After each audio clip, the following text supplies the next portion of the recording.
Good evening. The Planning Commission meeting of October 6, 2021 is called to order. Due to COVID-19 novel coronavirus and health recommendations from the LA County Health Department, the Planning Commission meeting is being conducted virtually with no members of the public present. The public is encouraged to watch and participate from the safety of their homes to practice social distancing.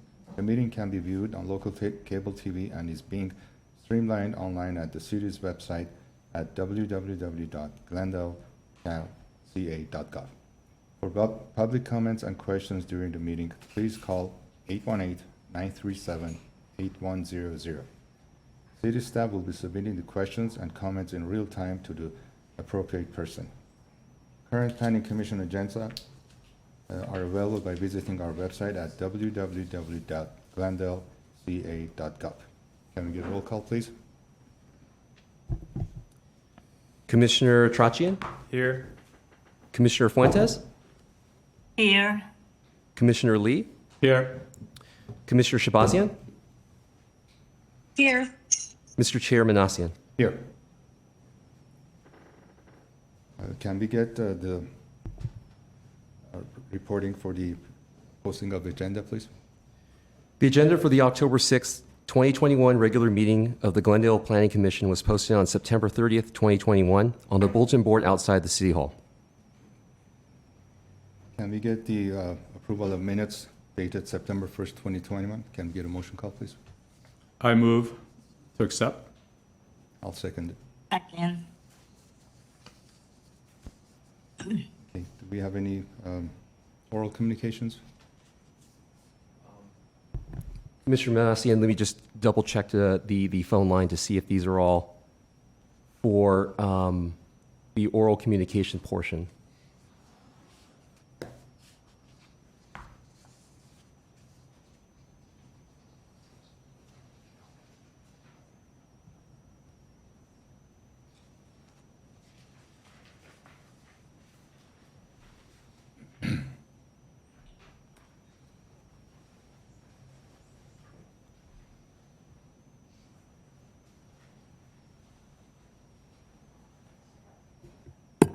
And while Mr. Joe is doing that, if I could just, there was a request from the WebEx audience that they can't hear the chair, so if Chairman Austin, if you could speak up a little bit or into the microphone.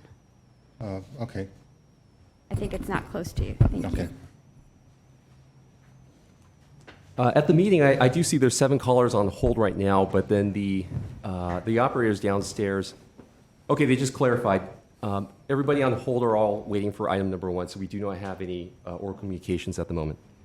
Okay, for the records, let's give, since I think we're going to have a lot of phone calls, so for the phone callers, let's make 1 minute each. And I believe the Chevy Chase HOA, they have a presentation, so let's give them 10 minutes. I think that should be sufficient enough to give the presentation. So for clarification, telephone callers are going to be for 1 minute, and then the presentation requested on behalf of the HOA is going to be 10 minutes? Yes. Let's wait till we call the item before we discuss Okay, the good. procedure. Okay, so board commissioner member comments. I have a comment to make. I have been contacted by Chevy Chase HOA, and they did a presentation. Chairman Austin, if I could interrupt, could we wait until the item is called under new Okay. business, and then we'll make our disclosures? Okay, I'll wait. So I believe we're still in item number 5, or are we on 6 for old business? Old business, didn't they approve the minutes for the old business? Oh, approval minutes was 3, and Oh. I think we just finished oral communication. And just to clarify, on item number 5, that was the board and commission member comments. Did any board commissioners have any comments? No. I'm seeing no on WebEx and live here in the chambers. Okay. So let's go for review the calendar. So item number 6 for old business. I don't think we have any old business on the agenda. And now we're going to be opening up business item number 7, or item number 7. And I believe you were going to make an opening statement before this was introduced. Okay. So for agenda item number 7, item A, this is for a project located at 3001 Shoal Canyon Road. It involves a conditional use permit and special recreational review. For tonight's request, it's for a resolution certifying the final environmental impact report, and 2, a motion approving the conditional use permit and special recreation review application.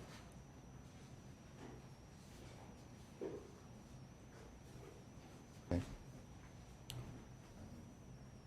So I believe Mr. Chair, Manassian had a comment or an opening statement.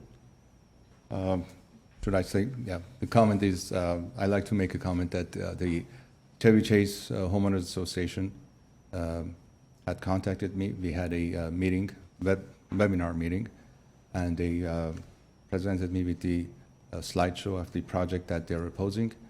And I received several letters, emails, and that's basically what I wanted to make a comment. Mr. Chair, I believe it was the Glen Oaks Canyon Homeowners Association. I'm sorry, I Glen just Oaks wanted Canyon to Association.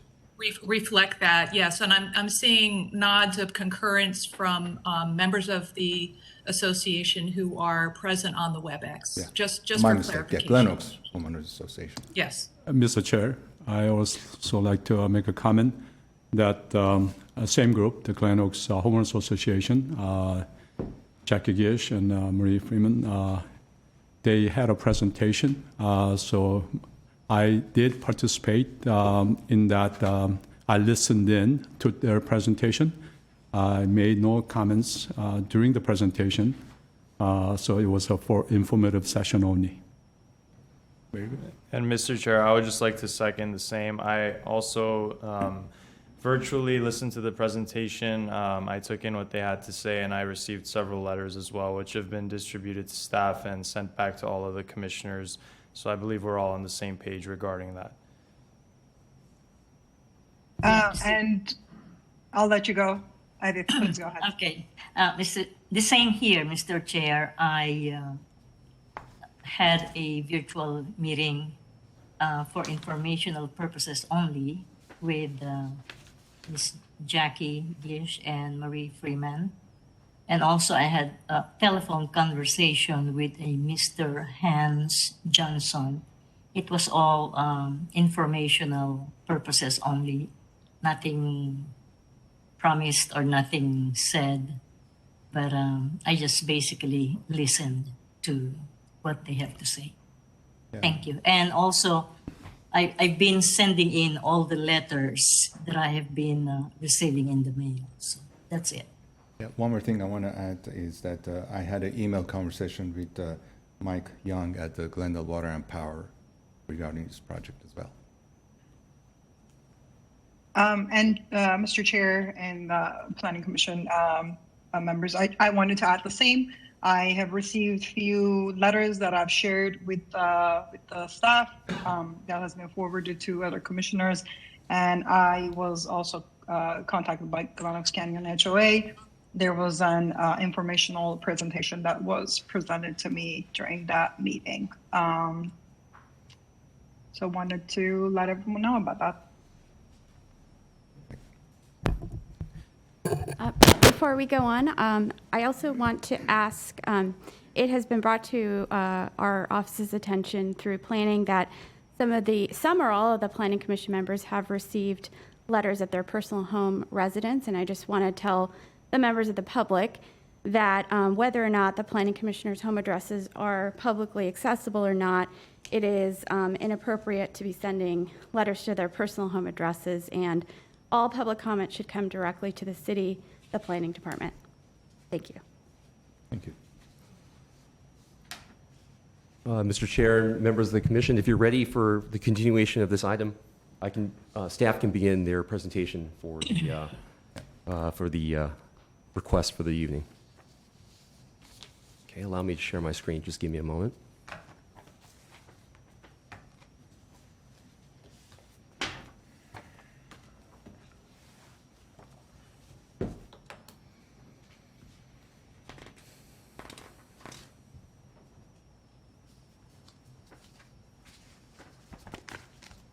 Okay, good evening, Mr. Chair and members of the Planning Commission. This evening's item is in regards to a final EIR, a conditional use permit, a special recreation application for a project located at 3001 Shoal Canyon Road. The project at a very high level is to construct a 12-megawatt power generation facility that will be utilizing landfill gas to generate renewable energy. The project is specifically located within the Shoal Canyon landfill, east of the 2 freeway and north of the 134. The site is approximately 535 acres in size. The zoning is SR, which stands for Special Recreation, and immediately surrounding the property are single-family residences, open space to the north and west, open space in the city of Los Angeles to the south, open space in the city of Pasadena further to the east. The project area within the site where bulk of the improvements will take place is within a 2.2-acre non-fill area of the landfill, which is shown in the green box at the center of this slide. At the bottom right-hand corner of the slide is an enhanced outline of the project area within the landfill. The project area will include the construction of 2 modular office buildings, a 60,000-gallon fire water tank, and a 10,000-gallon water tank storage tank, 4 840-square-foot engine generator enclosures with 40-foot tall exhaust stacks and flare stacks, a retaining wall that's at its highest height would be at 23 feet, a 384-square-foot power distribution center, and last, above-ground pipelines that will traverse outside the project area, however, will still be completely within the landfill. In yellow are the 3-inch gas lines, and in blue are the 12-inch gas lines on the present slide. Just to go into brief history of the project, in 2018, this project was presented before the Planning Commission, which the Planning Commission rejected the associated M&D at the time with a recommendation that an EIR is to be prepared. As a result, the applicant prepared the draft EIR, which was circulated for a 90-day comment period. Numerous comments were received, and in return, responses to each comment were drafted and incorporated into the final EIR. The final EIR was published on the city's website on August 2nd, attached to the staff report via web link, and is for the Planning Commission's consideration for certification tonight. In addition to the final EIR, approvals for 2 applications are requested. First, being the Conditional Use Permit, which allows special consideration of certain uses. In this case, specifically is for the expansion of an existing utility with the scope of work stated in the previous slides. Second, a SR review application, which allows development review by the Planning Commission for any building or construction within the SR zone. Moving into the findings, the CUP's first finding, which is finding A, involves consistency with the various general plan elements such as land use, open space, noise, safety, housing, historic, circulation, and recreation. And the first of the various elements is the land use element. The project site, once again, is Zone SR, and the project is to construct a 12-megawatt power generation facility, which is defined as a utility and transmission facility, which means a facility for the production, storage, transmission, distribution, and recovery of water, sewage, energy, and other similar utilities. The city received multiple questions regarding whether CUP is applicable, which it is, and this question was answered within the response to comments, particularly item number, response number 94. The land use element, by table 30.15a, utilities are conditionally permitted in the SR zone by special consideration by Planning Commission. And bottom of the slide is, for visual purposes, where it states in the chart where conditional use permit is applicable for a utility and transmission facility. Continuing finding A, open space and conservation element. A component of the projects involves the construction of a 60,000-gallon water tank within the primary ridgeline. While the construction in the primary ridgeline is prohibited, there are exceptions outlined within the municipal code which specifically reads utilities. Nothing in this section shall prohibit the maintenance, upgrading, or improvement of existing public or quasi-public utilities which traverse within identified primary ridges. As a result, The project's grading water tanks are consistent with the design standards for ridgelines. Moving on to the noise element. As part of the project, a noise study was conducted to evaluate the project's potential impacts in terms of construction and operational noise. 6 of the nearest residential receptors were selected for evaluation. These 6 receptors are circled in yellow on the graphic on the current slide.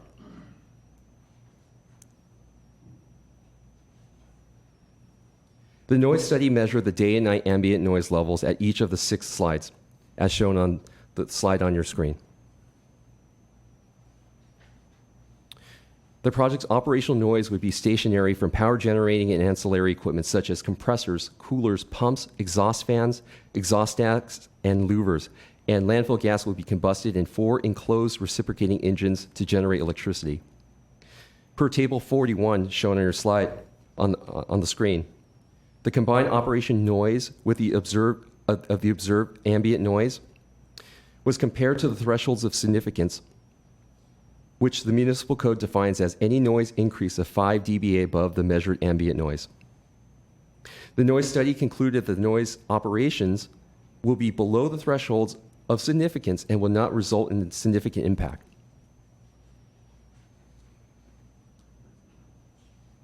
Construction noise will be generated from conventional construction equipment.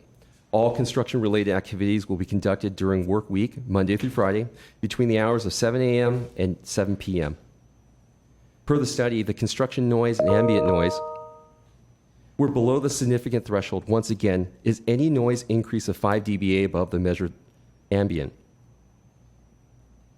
As demonstrated in Table 40, construction noise will not exceed the threshold.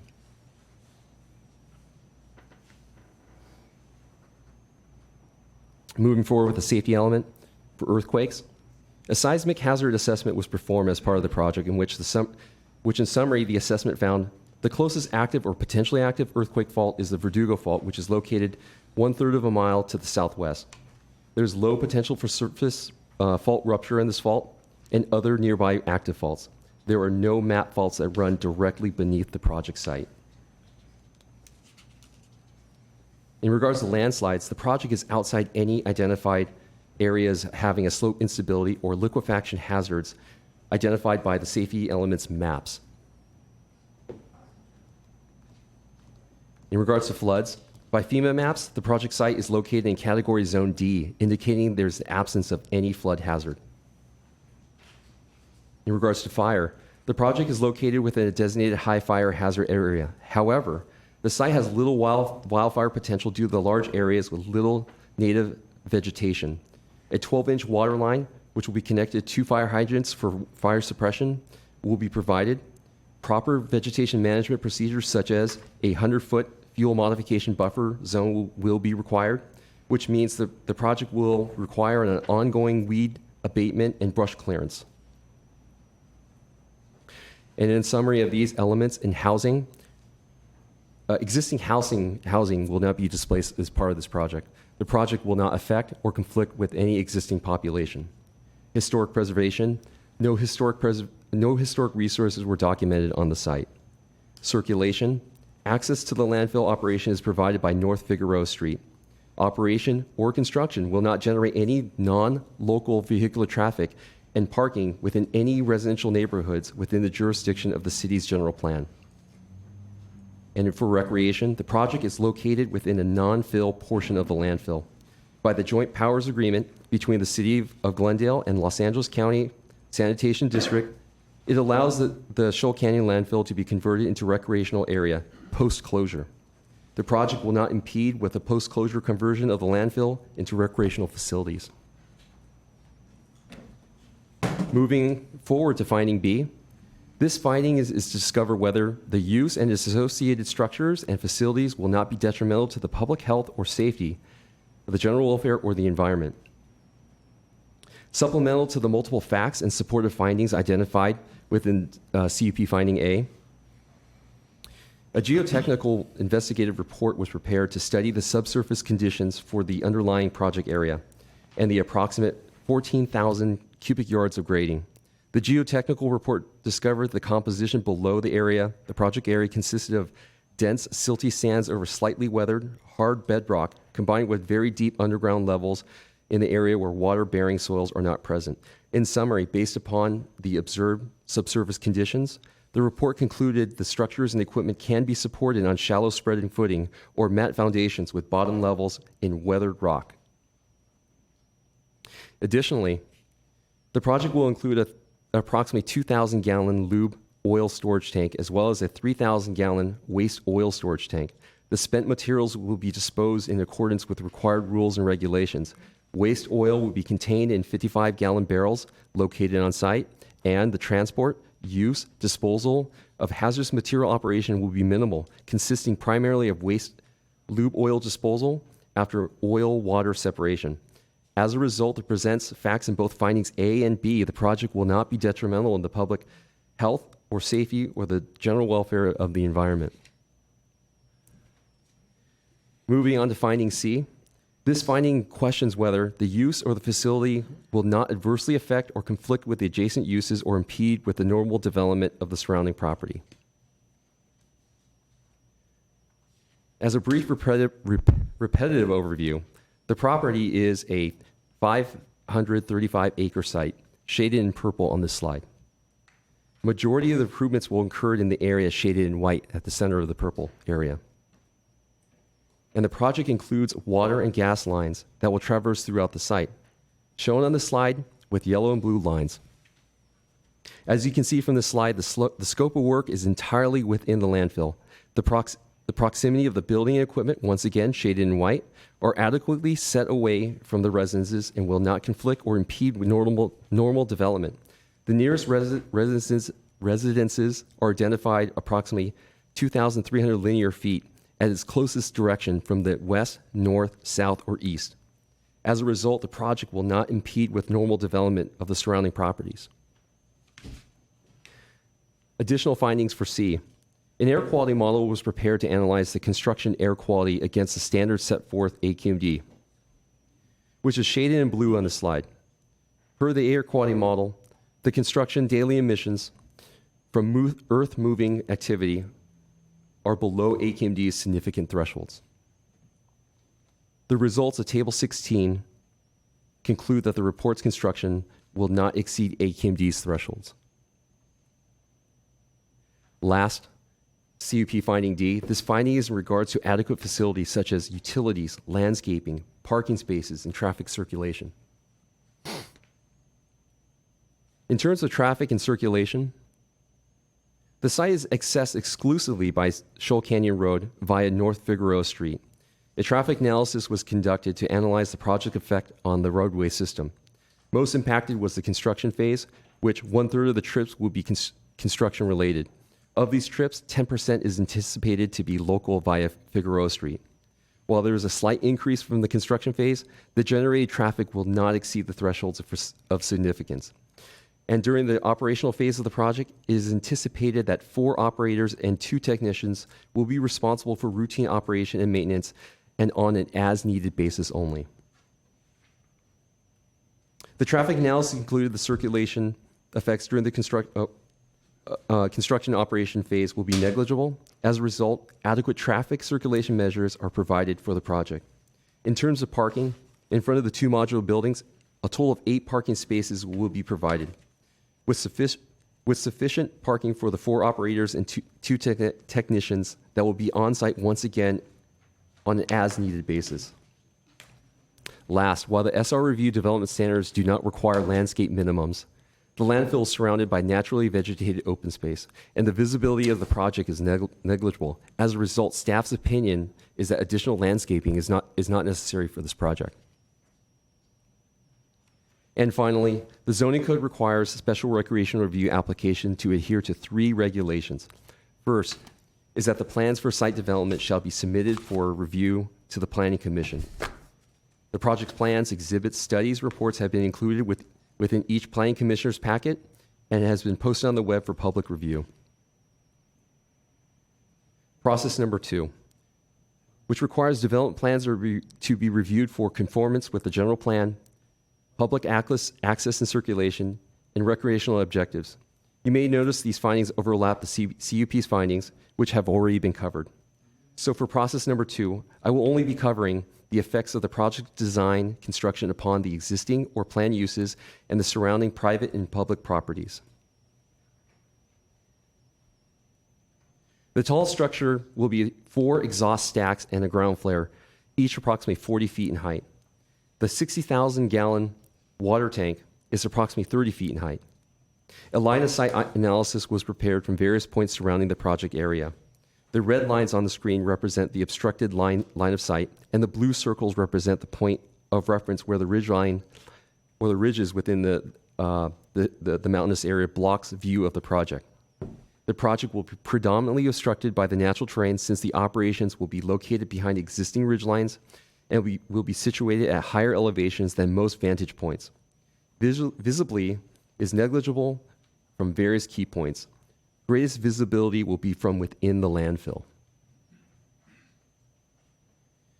The buildings, structures, and equipment will also be painted capital tan, which is a color that will blend into the natural hillside. The project's retaining wall will be constructed of concrete masonry unit or reinforced concrete. A security chain link fence will be constructed at the perimeter of the project and could be visible from public viewing areas to the south. To reduce the visibility of this fence, staff has recommended that the brown slats interwoven within the chain link to be removed so that the security barrier will blend into the immediate surroundings when viewed from a distance. This slide are photographs of the existing conditions of the project site. As you can see, the project's proposed buildings and structures are consistent with the industrial character, which includes numerous structures, trailers, and equipment throughout the facility. And last, SR review process number 3 requires that development plans in the SR zone shall be approved or denied, and the conditions of approval may be included part of the Planning Commission's review. Overall, staff recommends that the Planning Commission approves the subject application and certify the final EIR. A draft motion to approve the CUP and SR review application is provided with recommended conditions. This concludes staff's presentation, and I will turn this presentation portion over to the applicant, Glendale Water Power, and their team. After GWP has presented their presentation, I have a brief video statement from Fire Chief Lanzas. And at the conclusion of this video, myself, the GWP team are available for questions prior to opening the public hearing. So moving forward, I move this over to the applicant and their team for their presentation.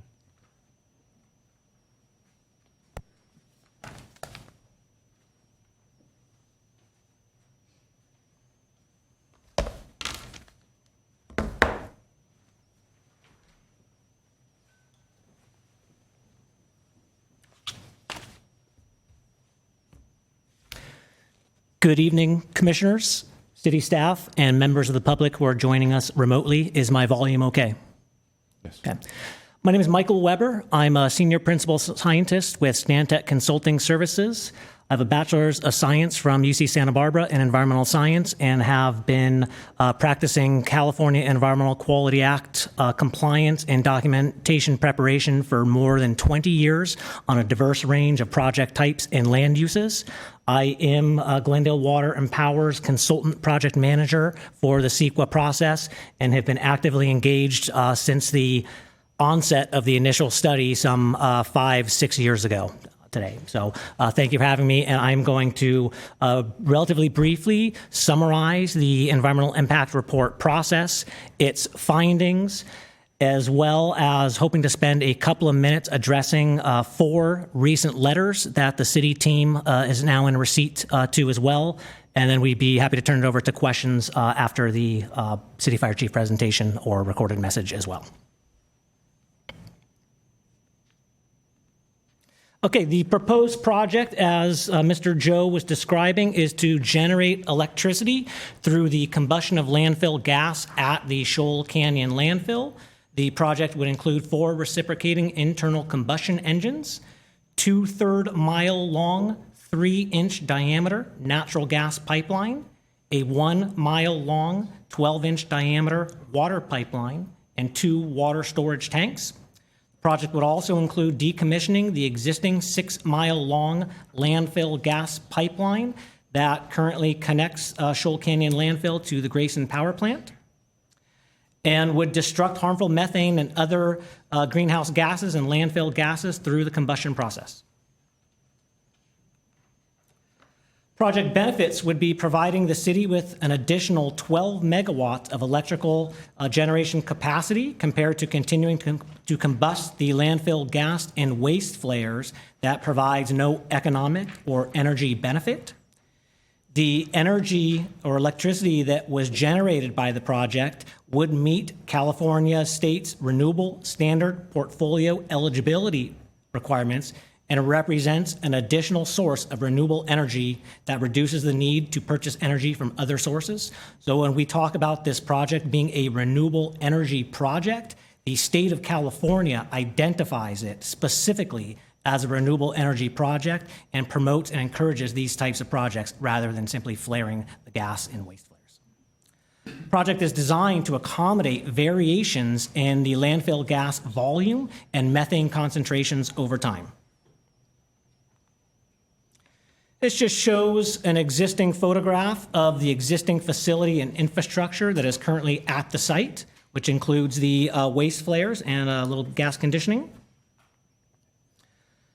A graphic of the proposed project shows the engine generators or the enclosures kind of towards the right-hand side of the screen. They look like four rectangular structures sitting side by side. Kind of in the middle of that graphic where there's open space would be the gas treatment and conditioning system. And on the left side, you see much of the existing equipment that was shown in the photograph previously.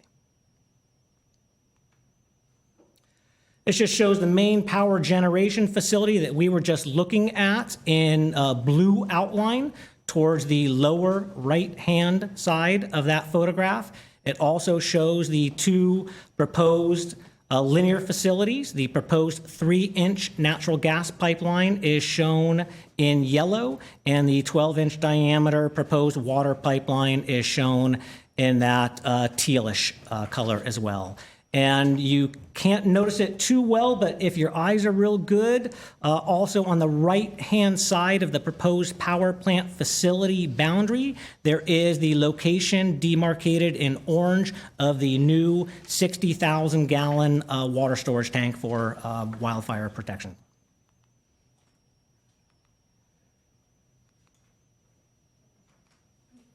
Forgive me, I think my clicker has ceased to function. Yeah.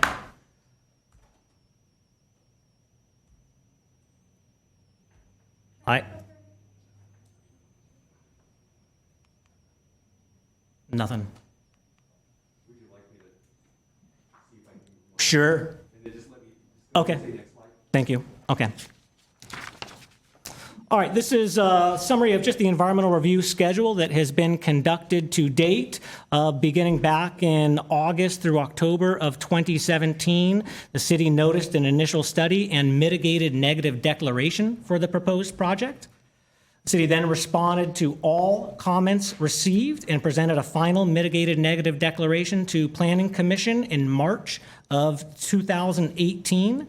At that time, Planning Commission requested an environmental impact report to be prepared to specifically study alternatives to the proposed project.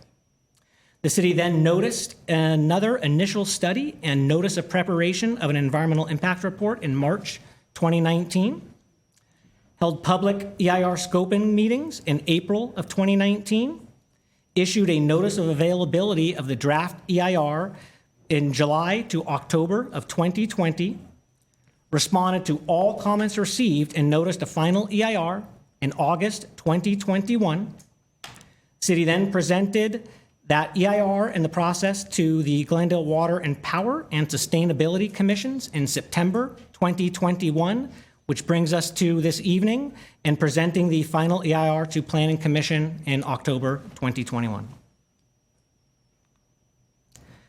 The final EIR concluded that there would be no or less than significant impacts to the following resource categories: aesthetics, air quality, energy, greenhouse gases, land use and planning, noise, public services, transportation, utilities and service systems, agriculture and forestry resources, cultural resources, geology and soils, hydrology and water quality, mineral resources, population and housing, recreation, and tribal cultural resources.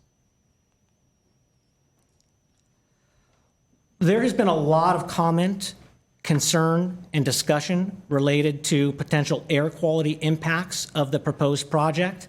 This is a summary of its potential health risk impacts that was determined through a health risk assessment conducted in accordance with South Coast Air Quality Management District guidelines. This shows the maximum individual cancer risk, the chronic hazard index, and the acute hazard index. I wanted to draw your attention to the middle column, which is referred to as the threshold of significance that is used to determine whether the proposed project would have a significant health impact or not. For the maximum individual cancer rate, the threshold is 10 cases in 1 million. And for the hazard indexes, both chronic and acute, the threshold is 1 case per 1 million. In the column on the right are the results or the potential health risks impact of the proposed project. You will notice that the cancer risk is 97.4% below the threshold. The hazard index, both chronic and acute, is 98.4 and 99.2% respectively below the thresholds. This project is substantially below the health risks thresholds of significance used for CEQA purposes.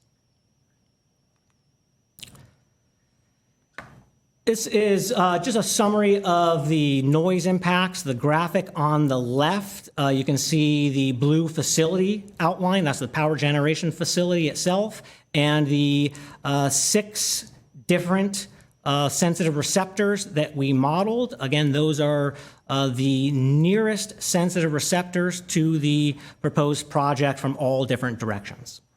And the graphic on the right just shows some modeling results. Those are basically noise contours. The darker the color, the higher the noise. So the red that is located very close to the power generation facility would experience the highest noise levels. And as you go out in distance from there, those noise levels decrease and are shaded correspondingly with 5 decibel reductions.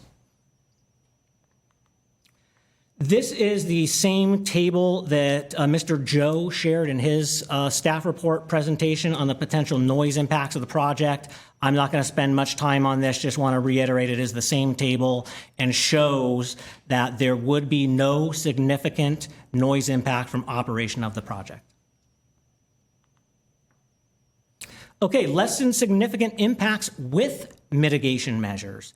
We had mitigation to biological resources, hazards and hazardous materials, and wildfire. I'll briefly summarize some of those. And these are all included in the final EIR as well, with one exception, and it is this Bio 9, Bio 10, and Bio 11. I will quickly summarize those as well and the reasons that those were added. So Bio 1 includes implementing a worker environmental awareness program. Number 2 is implementing a range of best management practices. Number 3, implementing biological construction monitoring. Number 4, conducting pre-construction botanical or floristic plant surveys. Number 5, conducting pre-construction surveys for nesting and breeding birds and implementing avoidance measures if detected. Number 6, conducting pre-construction surveys for reptiles and implementing monitoring, avoidance, and minimization measures if detected. 7A, conducting pre-construction maternity colony or bat surveys, essentially. Providing substitute roosting habitat for bats if detected and would be impacted by construction, and excluding those bats prior to evicting them from any roosts if present. Number 8 is a requirement to restore or replace vegetation that is removed, particularly native vegetation. I also want to draw your attention that the native vegetation would be replaced at a higher ratio than removed. So I think it is between a 2-to-1 and a 3-to-1 ratio. So we'll be getting more native habitat back than is removed as a result of construction.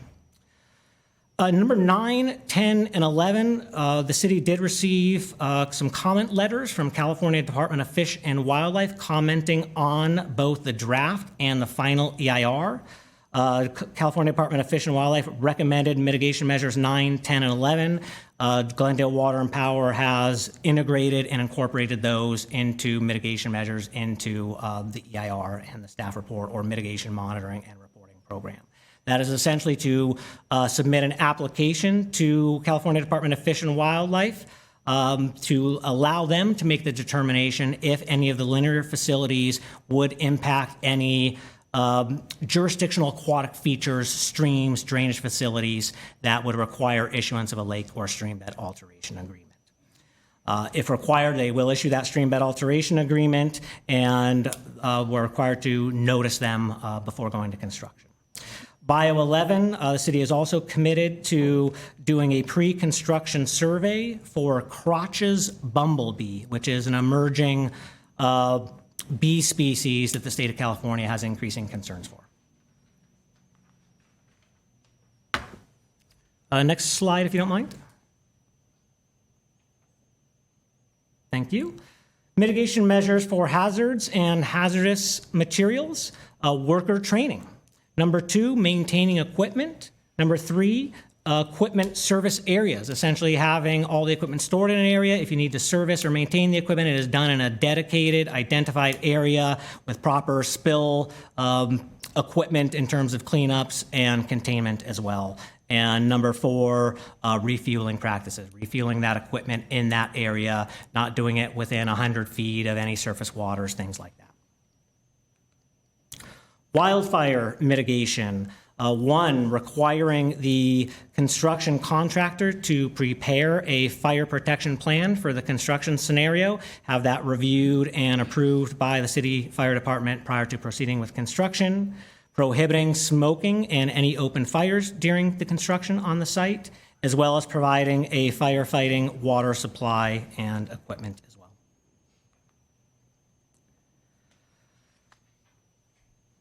Pursuant with Planning Commission's request to prepare an EIR and evaluate alternatives to the proposed project, the city did have scoping meetings for preparation of the EIR, did solicit public input on alternatives that the city should look at.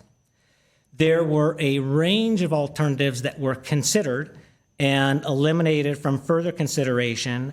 This slide shows the 4 alternatives that were evaluated in detail in the EIR Section 5. Alternative 1 being the no project, not doing anything, a continuation of existing conditions, which would mean continuing to combust landfill gas in flares, whether those are the existing flares at the landfill today or those flares are replaced in the future to meet more stringent emission requirements. The landfill gas would be combusted in either one of those flare sets. Alternative 2 was converting the landfill gas to natural gas and essentially injecting that into the Southern California Gas Company's natural gas pipeline infrastructure. Alternative 3, converting the landfill gas to liquid natural gas. And alternative 4, locating the engine generators at another location.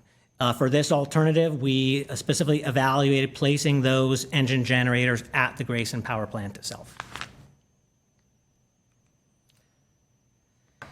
This is a comparison of the project and alternatives' potential impacts to one another and whether or not these alternatives would meet the objectives of the project, which is essentially to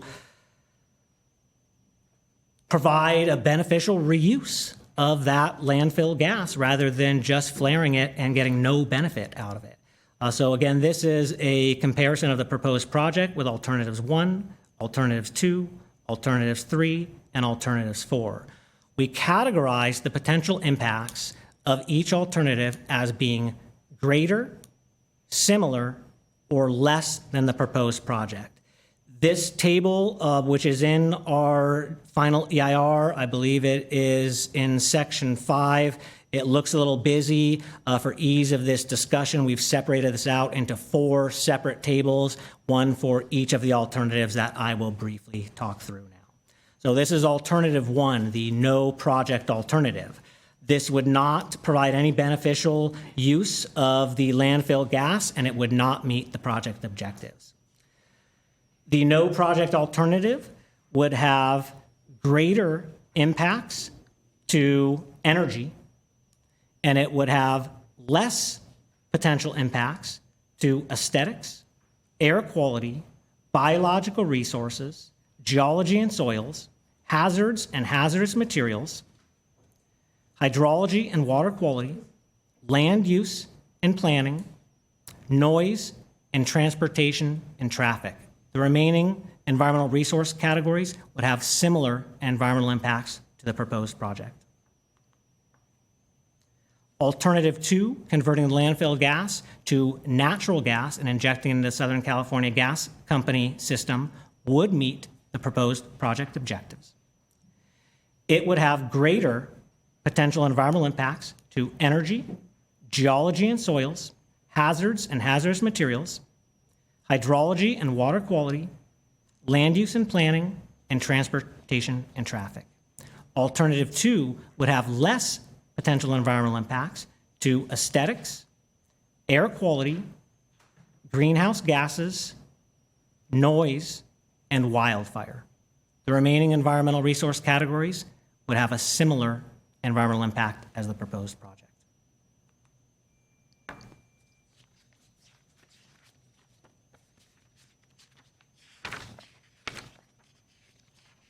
Alternative 3, converting landfill gas to liquefied natural gas, would meet the project objective.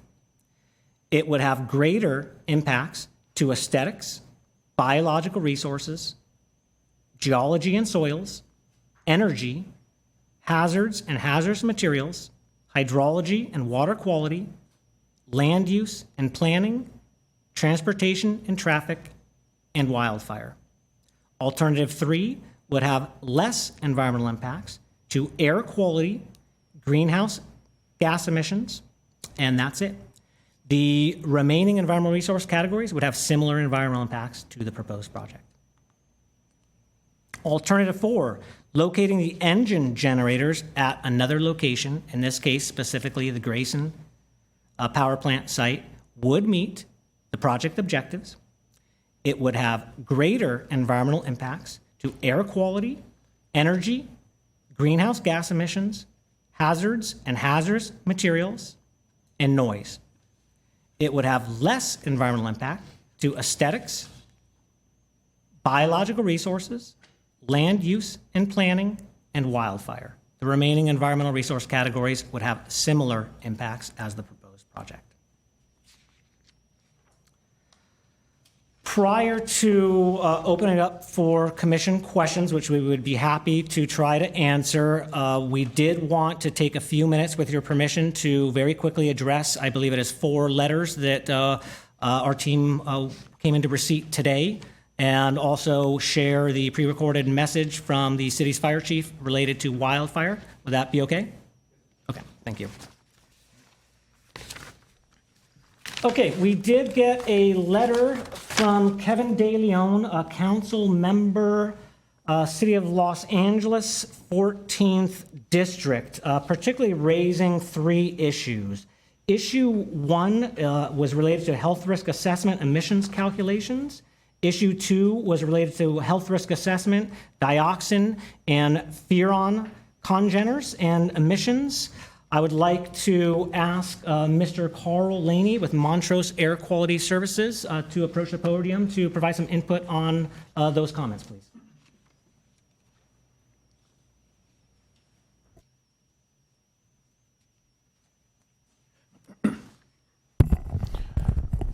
Good evening, Chairman and Council members, or Commission members, I apologize. I am Carl Laney with Montrose Environmental Group. I manage the West Coast permitting and compliance operations. And in doing so, we provide services to a variety of industries that are regulated by the South Coast AQMD, regulated by CARB, regulated by EPA and other agencies.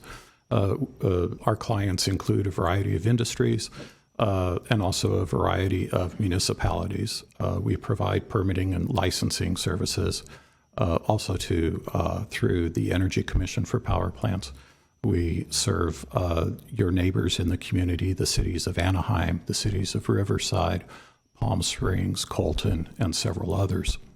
Our role in this particular project was to do the air quality impact analysis, the health risk analysis, and the climate analysis. Prior to working with Montrose Environmental Group, I was also on staff at the South Coast AQMD. I'm a member of the South Coast AQMD-backed Scientific Review Committee and work closely with South Coast on rule development, including the rules that affect the emission sources that are proposed for this project.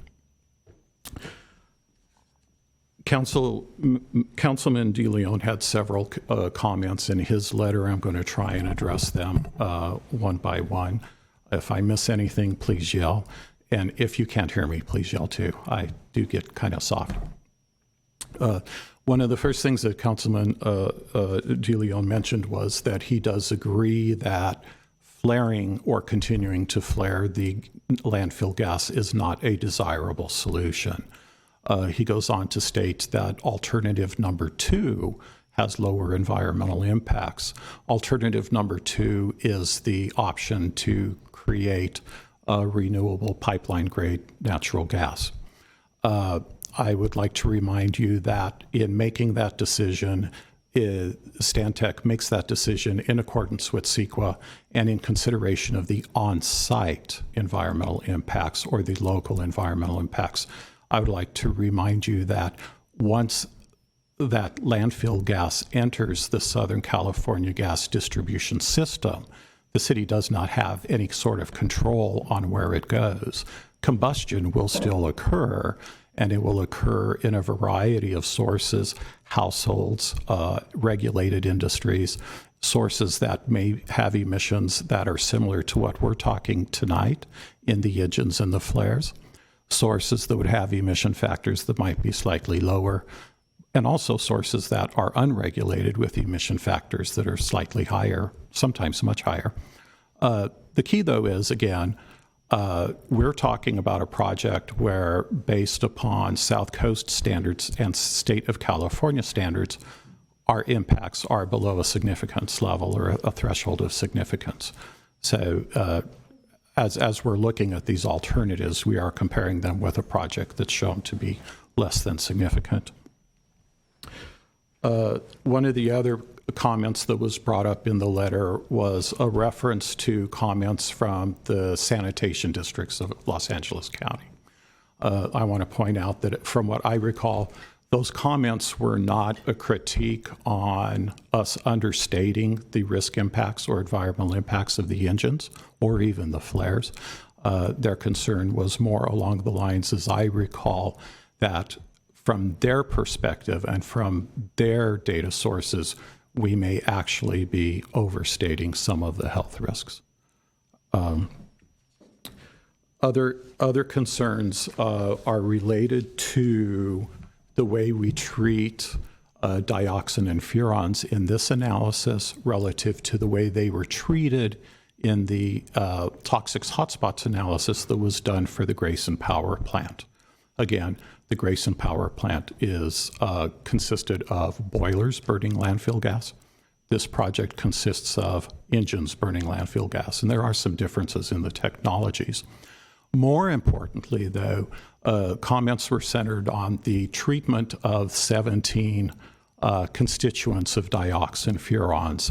And if you don't mind, I would like to take you back to the genesis of the city's determination to discontinue landfill gas combustion in the boilers, what that was based upon, and what was subsequently learned. The original risk assessment that was done for the Grayson Power Plant was based upon emission factors from the mid-1990s. That in itself is not necessarily problematic given the technology, the boiler technology. But when we dug into the emissions data from the state of California, what we learned was not only were total dioxins below a threshold or detection level, an analysis detection level, each of the 17 constituents were also below the detection levels that were available at that time. The state went on then to establish a reference value to use for projects like this. And instead of saying dioxin furans are below detection, therefore we will assign a value that is half of the detection level or maybe the detection level, which is what we do today. They basically assigned emission factors for each of the 17 compounds that through multiple analyses came up with 0. So in effect, those numbers were increased by a factor of 17. Now we did go through and we did test boiler emissions for dioxin and furans at that time. And we did conduct a subsequent health risk assessment for that facility. My purpose is not to compare the two facilities, again, because that wouldn't be appropriate. The geography and the technologies are different. But even in that assessment, what we learned by using the measured emissions, not gas content, but emissions from there, was that the health risks were significantly reduced and actually were at the threshold that would not even require any action from the city to alter emissions. Also keep in mind that those health risks reflected technology that did not have emission control systems. So there are differences in comparing the two, bringing and assuming the same emission factors for internal combustion engines would not necessarily be appropriate if we're using boilers as a baseline, and especially the reference values that we had available to us. But what we did do is in line with protocol by the South, established by the South Coast and by the state of California. And our selection of emission factors reflected reference values from the US EPA, which they did not have factors. They reflected the fact that for internal combustion engines, the state of California did not have any emission factors for internal combustion engines, nor did South Coast. It also reflected the reality that this is not the first landfill project to go through South Coast permitting or to go through CEQA. We prepared our risk assessment protocol hand in hand with the South Coast. South Coast reviewed our analysis and commented on our analysis and actually did ask us to change things. South Coast did not take issue with the fact that we showed 0 dioxin and furan in the internal combustion project with oxidation catalyst and with a more robust fuel conditioning system prior to combustion. Keep in mind that the Grayson Power Plant does have a moisture removal system for the landfill gas that would have went there. But the project that we are presenting to you, or the project that we evaluated, has additional fuel conditioning systems intended primarily for siloxane, but by default, it would also collect some of the compounds that you would find in landfill gas that would not have been collected and removed in the prior project. Our project also has an oxidation catalyst at the back end.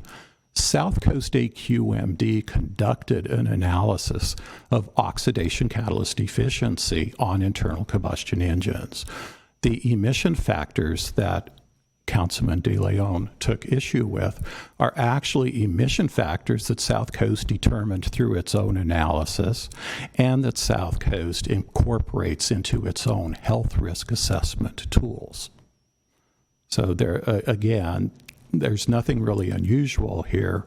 It is in accordance with South Coast protocol and completely transparent to South Coast. They reviewed our process all the way from the hotspots analysis that was done at the power plant, but they also reviewed and commented on the risk assessment that we did for this particular project.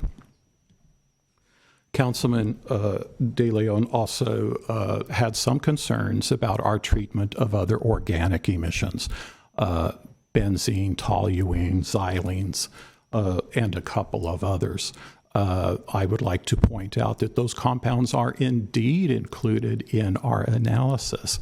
Again, they are included in the analysis in accordance with reference values from EPA and in accordance with review from South Coast AQMD, and again, subjected to the emission control factors that South Coast determined appropriate through its own analysis of combustion and emission control technologies.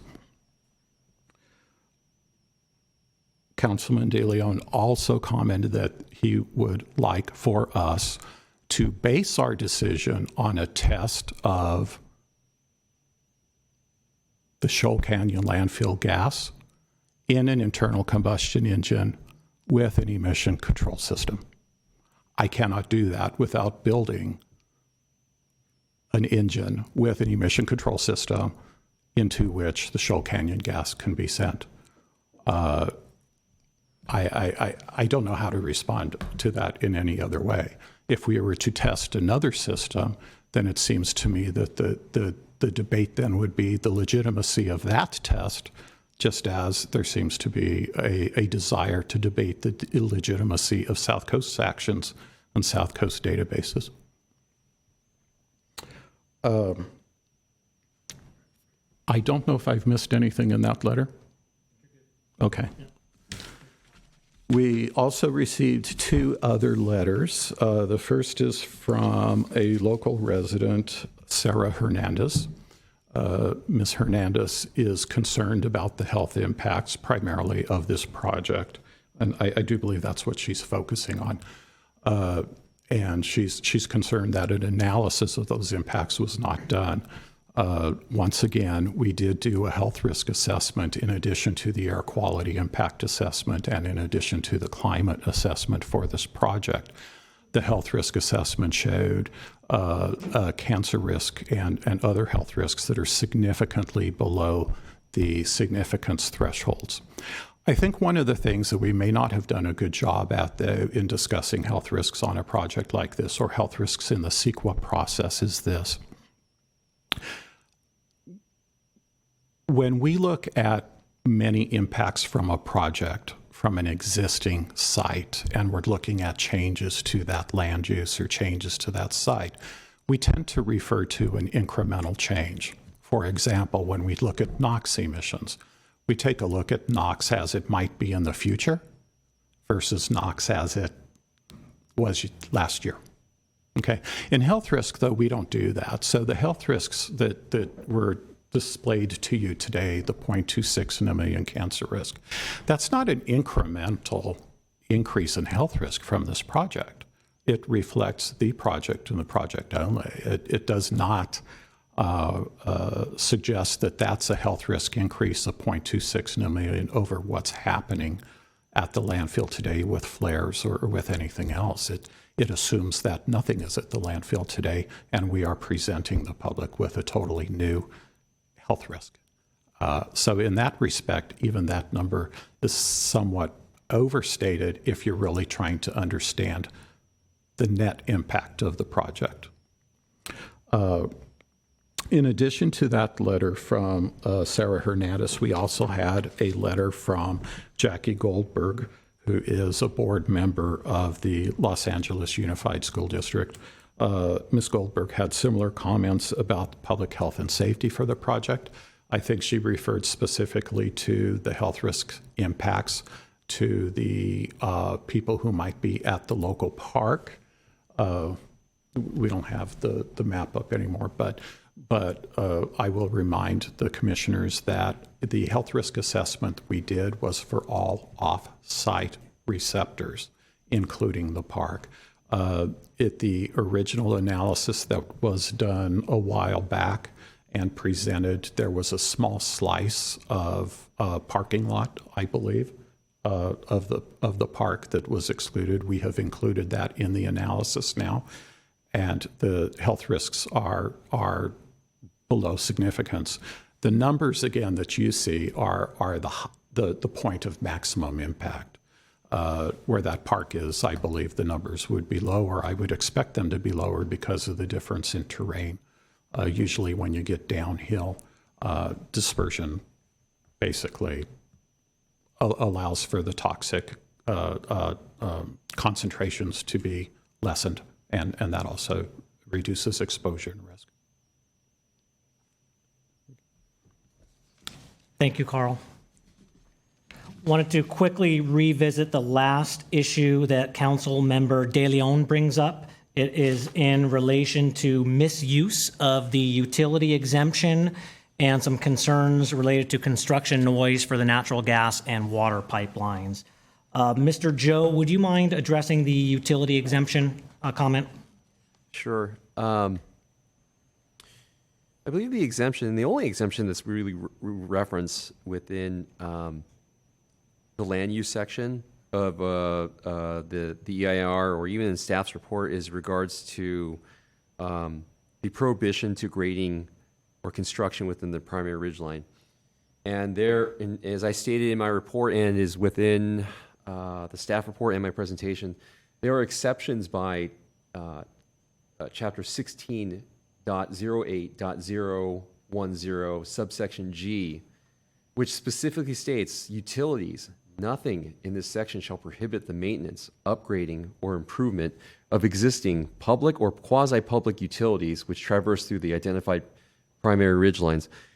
So I don't think we're misusing this exemption. We are just stating that utilities are exempted for grading and construction within the primary ridgeline for this project. I think the comment letter also claims that this exemption for some issues, except for aesthetics, the exemption doesn't clearly apply. Now, we're not using this as an exemption of aesthetics, but yes, we are stating that grading and construction is allowed. Within the staff report and presentation, aesthetics and visibility was analyzed in detail within your staff report that was provided and also within tonight's presentation. So as shown within slides, the project is compatible with the existing industrial character of the project site, as is shown on the slides, with the trailers and the equipment that's currently up there. And once again, as far as the SR review application, site development plans are the Planning Commission's purview for any comments and conditions to apply if they were to approve.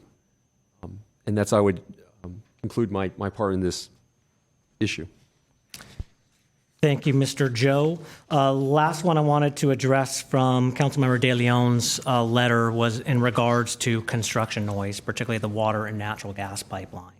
In the environmental impact report, we did quantify both the operational noise impacts as well as the primary construction impacts. Most of the construction will be occurring right around that 2.2 acre power generation facility on the landfill site. You did see the graphic that we shared with the linears showing the water pipeline and the natural gas pipeline, which extend a little bit further down into like Lower Shoal Canyon to the west of the power generation facility. We did not quantify construction noise impacts from those linear installations solely because of the type of construction activity, the duration, as well as the limited potential for construction noise sources with that activity. And I'll explain that a little bit more, particularly with the natural gas pipeline, which is located closer to receptors than the water pipeline. And I want to say it's about, at the closest, about 200 feet away from the park and some residences nearby. So this is a 3-inch diameter pipeline that would be installed above ground. The equipment and personnel that is required to install that is minimal.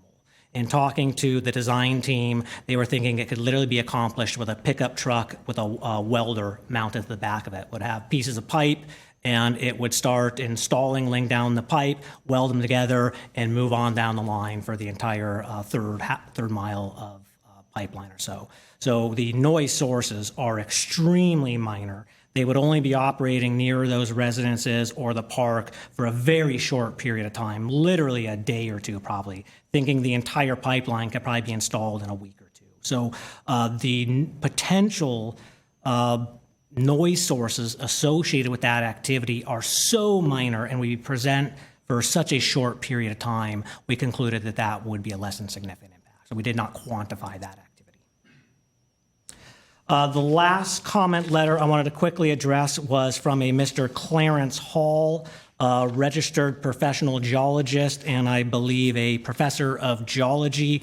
Wanted to note that that comment letter appears to have been prepared in December of 2015 and had been resubmitted to this team or to this project. In reading through that letter, there are concerns related to groundwater impacts and earthquakes. I just wanted to note to the commission that that letter explicitly references the 2014 EIR for the landfill expansion project. It is not related or does not reference the biogas EIR project at all.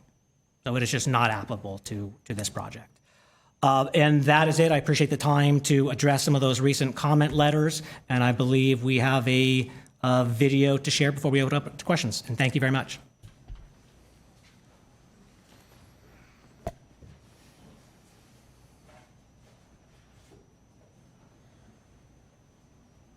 Pardon me, give me a couple seconds here.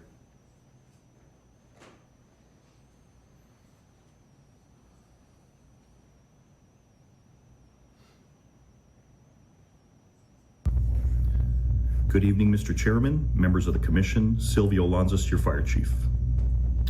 First off, please accept my apology for being unable to be with you in person today, as a prior commitment has taken me away from the city. Pardon me, I didn't share it on WebEx. I will be restarting it, so I apologize for this this issue. Allow me to restart it and share it via WebEx for the public.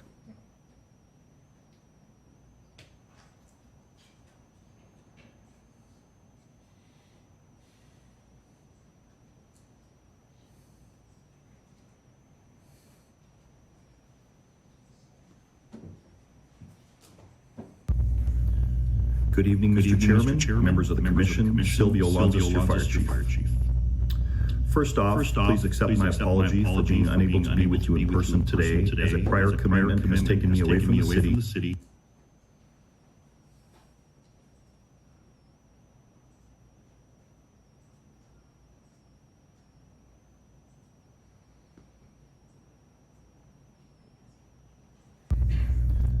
Good evening, Mr. Chairman. Before I start again, was everybody able to hear on WebEx clearly? If I may ask for confirmation before I start again. Dennis, I was able to hear. Thank you. I appreciate that. And Yes, I think it's we finally clear. got the technological issue all sorted out. So I will start the video once more. Thank you, Dennis. Good evening, Mr. Chairman, members of the Commission, Silvio Lanzas, your Fire Chief. First off, please accept my apology for being unable to be with you in person today, as a prior commitment has taken me away from the city and unable to attend tonight's meeting. I did, however, want to share some professional comments pertaining to the biogas project at the Shoal Canyon landfill from a wildfire and fire threat perspective. Before I share my comments, I wanted to briefly tell you about my background, my experience, and my qualifications, which helped me to reach the ultimate conclusions that I have made pertaining to this project. Prior to coming to the city of Glendale in 2017, I spent 22 years with the state's fire department, better known as CAL FIRE, where I rose through the ranks from firefighter 1 to eventually division chief. As a division chief, I was tasked with overseeing a division which included 3 small cities, a community services district, a 15-station 2-battalion division, and a fire crew camp. I also spent 10 years of my career working on CAL FIRE's incident management teams. These are the teams that are deployed throughout the state during large incidents, most often wildfires, and are tasked with bringing these large, damaging and devastating fires under control. I rose through the ranks in that system to eventually reaching the qualification of Operations Section Chief Type 1. Operations Section Chief Type 1 is the highest qualification a person can have on these teams pertaining to the operations and the eventual tactical decisions that go into how a fire is going to be contained, where a fire is going to be stopped, and how equipment and resources are deployed throughout these fires. I am also an Air Tactical Group Supervisor qualified. This is the individual that flies in the small airplane, the small command airplane above the other aircraft on a wildfire and directs them where to put water and retardant on these fires. These qualifications and my extensive experience in the wildfire setting give me a solid foundation to evaluate fire threats and analyze wildfire danger. It is my professional opinion that the proposed biogas project at the Shoal Canyon landfill is safer and poses less of a fire threat than the current flaring operation that has been ongoing at the site in one way or another since the 1980s. I feel this way due to the many enhanced wildfire mitigation and prevention standards which the new project would include. Some of those are increasing the current brush clearance that currently exists to allow for a minimum of 100 feet of clearance from all structures and buildings on the site, enclosing the engines which will create the biogas within a structure. The structure will include a dry fire protection system that would be activated at the first sign of a fire problem. The office building on site, although not required, would also include a fire sprinkler system. The power distribution center will also have a similar NFPA compliant fire protection system. The addition of a 60,000 gallon water tank solely for the use of fire extinguishment. Fire extinguishers and fire suppression hoses throughout the facility. A fire alarm system throughout the entire facility. Separation within the enclosure building, which would isolate any problem and reduce any likelihood of one engine having a problem and transferring to another engine, to another engine, and another engine. Essentially isolating a problem within one engine. All of these and more enhancements and improvements at the site will create a safer and more robust process at the landfill and allow us to capture the methane gas and reuse it to help power our city. In closing, I, as the fire chief, will not sign off, and I repeat, I will not sign off, and without hesitation would order the immediate stoppage of any process at this site or any other within our community that I feel poses a threat to life or property. My number one mission as the fire chief in this city is the safety and well-being of our community and our firefighters. Thank you for allowing me to share some comments with you today.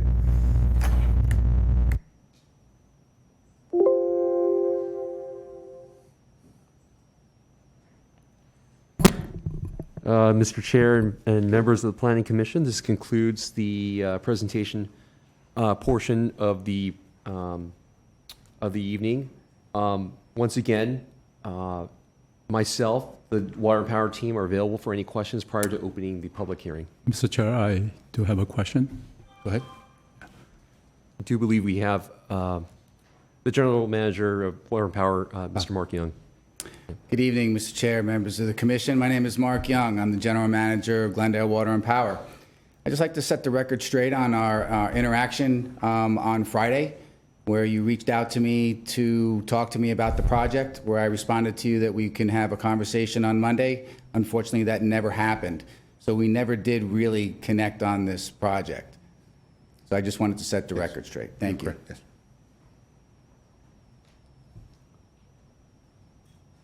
And once again, staff, as well as GWP, the applicant and their team are available for any questions prior to opening the public hearing. Yeah, thank you, Mr. Chair.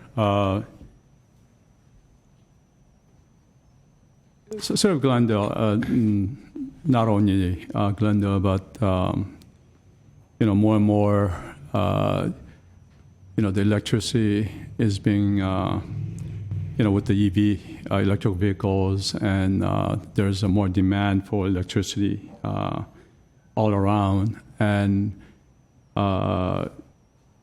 in theory, this is a good project that we are trying to harness energy from wasted energy at this point. I do have a specific question regarding. Actually, I don't think this is really.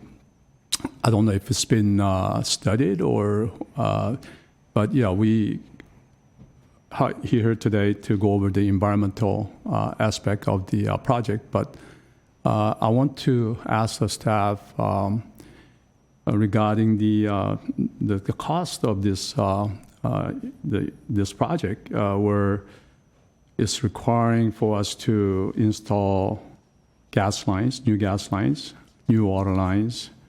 And also ask about the existing 6 mile, the landfill gas line that's right now fitting to Grayson.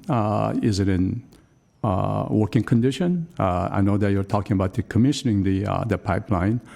What condition is that in?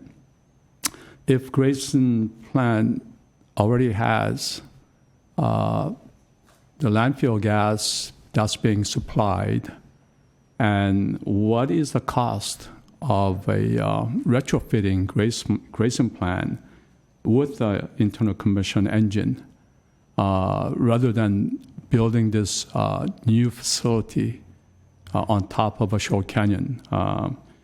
And also Grayson plant already has a electrical distribution system that's there. What about the electricity that's generated at the Short Canyon? What type of a distribution system do you have, or is there some additional cost that's going to take in order for you to transmit the electricity that's been generated? So I know there's a multiple part to this question, but hopefully somebody can address that.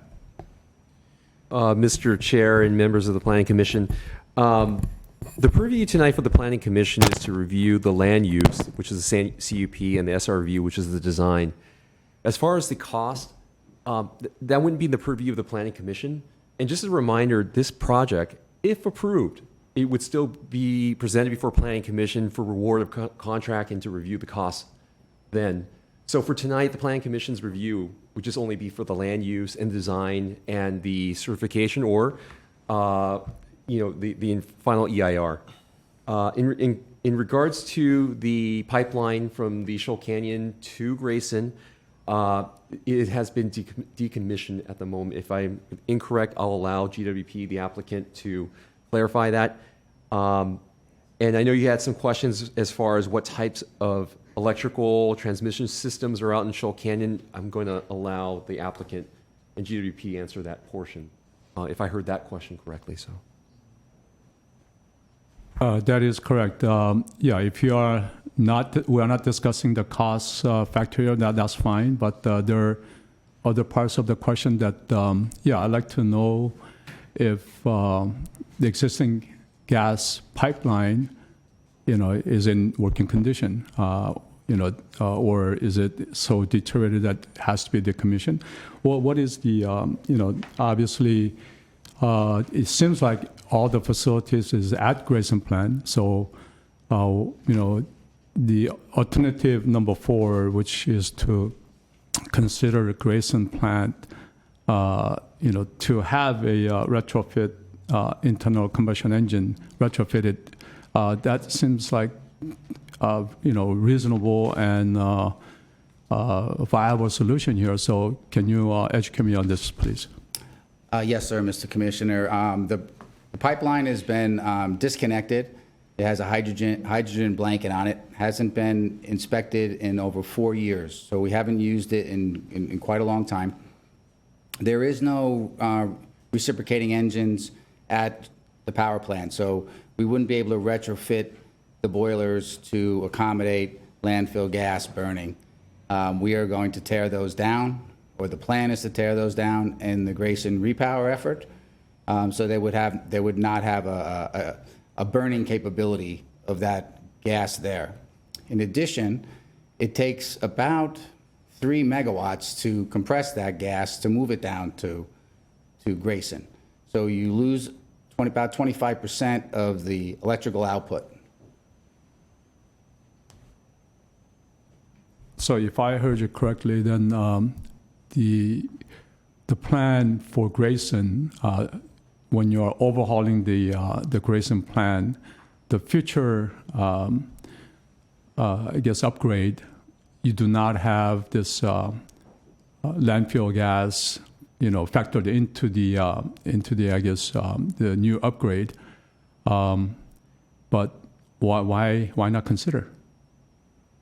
The landfill gas is not an option for burning fuel in today's in those type of reciprocating engines that we're making reference to in the repower. And do we have physically any at Grayson plan, the area where, it seems like it doesn't take really that big of area to put these combustion engines. Is there area within Grayson plan to place these combustion engines? The Grayson plan is extremely limited in space. As a matter of fact, the plan is to tear down the Grayson building itself in order for us to be able to put battery storage there. Okay, thank you, Mr. Young. Mr. Chair, I have some questions as well. Just a reminder for the Planning Commission and also for the Planning Commissioners on WebEx, there are representatives from our fire department if any questions should arise. So I just wanted to point that out. Hello, hi, my name's Honorable Chairman Manassian and Commissioners. My name is Mauricio Otegera. I am the Environmental Program Administrator for Glendale Water and Power. Good evening. One quick clarification. I think, Dennis, you might have brought this up, but I think what he meant to say was that this project will be brought before City Council at some point, and the City Council will be evaluating, the costs and all those factors. So I think that's what you meant, right, Dennis? That was correct. I was corrected on the side. I said Planning Commission. What I really meant to say was the City Council will be reviewing the contracts for award and cost for the project. So that is correct. It wouldn't be returned back to Planning Commission, but the City Council. I don't want to scare you guys. Don't worry. You guys won't have to do that. All right. And then just a few updates. So you also, I wrote down, it was a long list, by the way, Mr. Lee, but hey, I tried my best. So you asked about the distribution system. The existing distribution system that we have in the area is sufficient to take the 12 megawatt load. There's a small, I'll have our experts later, there's a small little bit of work they need to do, but they don't need to build a new transmission system. Or it's more of a distribution system. It's kind of lower voltage in a transmission. And then also, as far as the Grayson engines taking the landfill gas, one important thing to point out is the engines at Grayson are designed to run intermittently, not continuously. So the landfill 4 engines that we're proposing are designed to run 24/7 and basically consume that methane gas over the next 20 years as it degrades. And then we can take one engine out of service when it drops to a certain level, a second engine, et cetera. But the Grayson power plant, and Mark can correct me if I'm wrong, I think we're limited to a certain amount of hours, and it's going to be more of an on-off type power plant. So we cannot send the gas, even if it could take the landfill gas, we couldn't send it down there 24/7. Did that answer all your questions?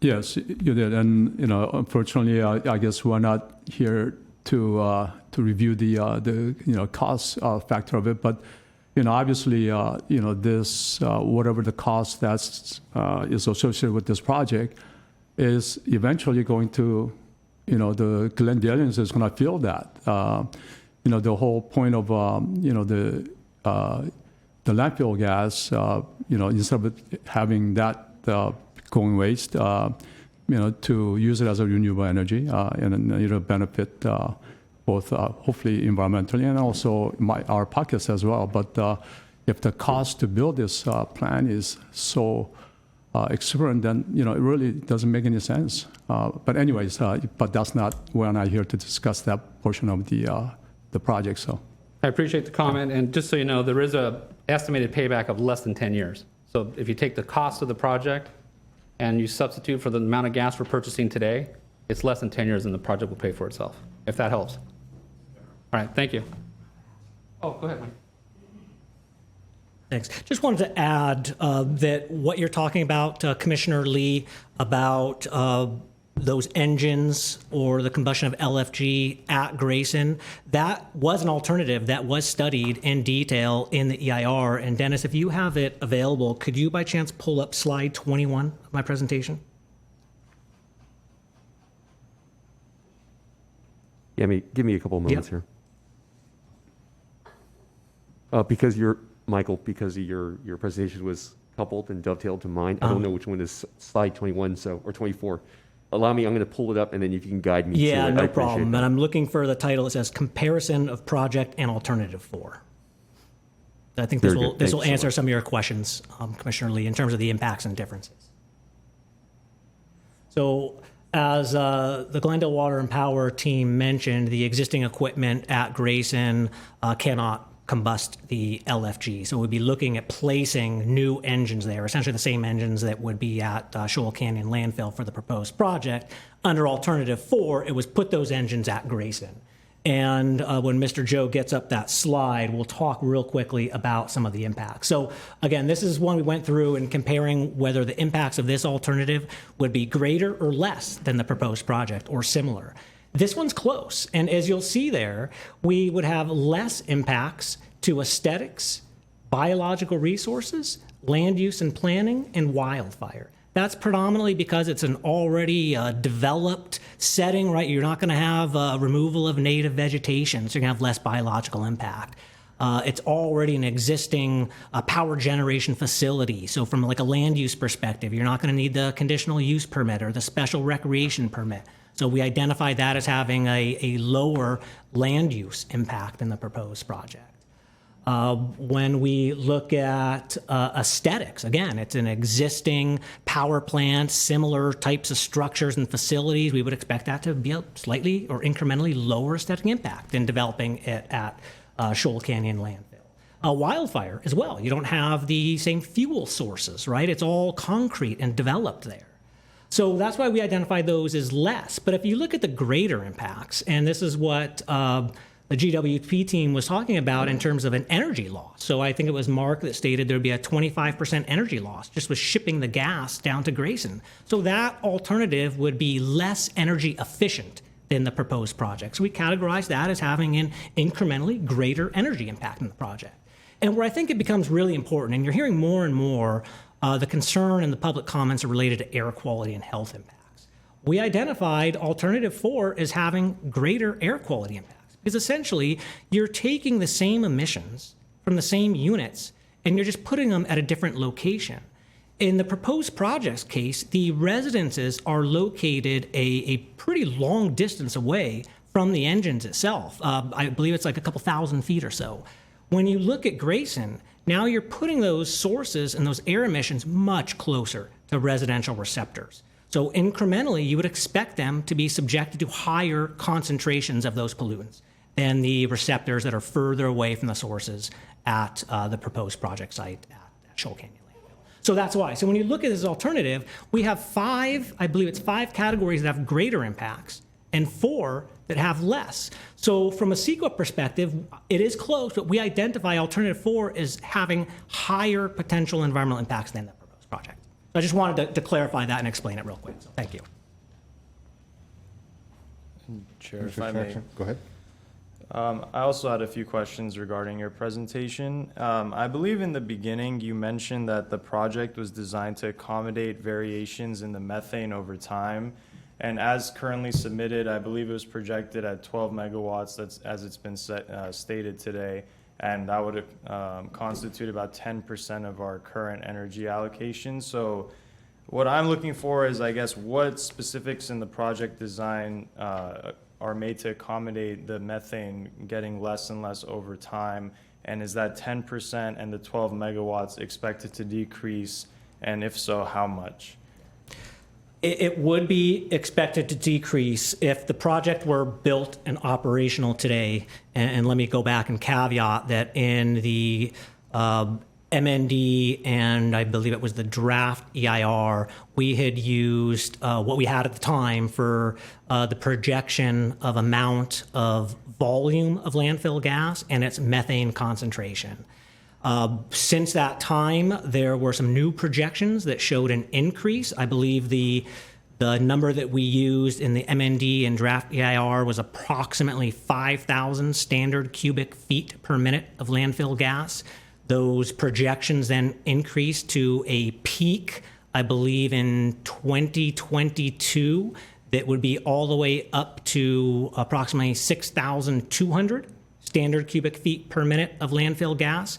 So we revised our environmental analysis largely on the air quality and greenhouse gas impact analyses to reflect that higher available volume and methane concentration of the landfill gas. So what is included in the EIR based on the current information we have available on projections for the volume and methane concentration, the environmental impacts you see in the EIR are an absolute worst case maximum impact. And as that volume of landfill gas is expected to decrease over time, and that goes back to the bullet that we had in terms of the project benefits, and I think your question, Commissioner, is that the variability that the project has been designed to accommodate that.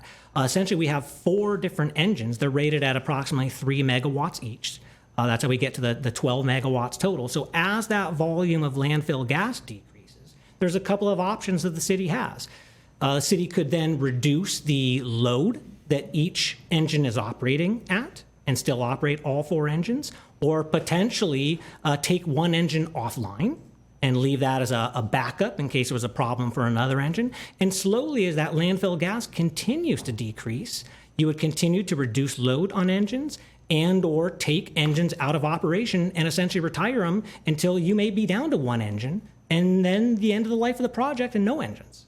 But do we know that specific timeline? I think that's what I'm missing. You mentioned that 2022 is the peak, but is it I just want to make sure from an efficiency standpoint, also partially the goal of the project is to bring energy to the city.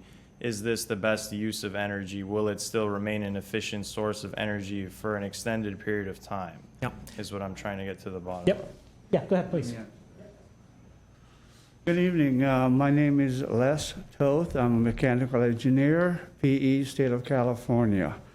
As you have said, as time goes on, the volume of landfill gas decreases. We have done studies that's showing how the landfill gas decomposition will affect over time. This landfill is planned to close, I believe, in 4 years or something like that. I'm not 100% sure on that. But as this landfill gas closes, the amount of energy available for the engines decrease. Our analysis have shown that up until from today, we have more than enough gas to run the full 4 engines 100% of the time. Our analysis shows that up until 2032, there will be sufficient gas available to run the engines, all 4 engines. At 2032 is going to start decline when one engine will have to be taken off the line. 2040 is the expected life expectancy of this project, 20 years. At that time, you will be down to about 2 to 2.5 engines. That is our best estimate. Keep in mind, this is a crystal ball projection based on modeling. So does that answer your question, sir? Yes, understood. Thank you. I have one other question. Was it explicitly mentioned as for the base case in the EIR what our current situation would look like with modern flare technology? Would it be any different or cleaner than the existing case? And is that a plan that we've also looked at within the city? I'm sorry, I'm an engineer. Okay.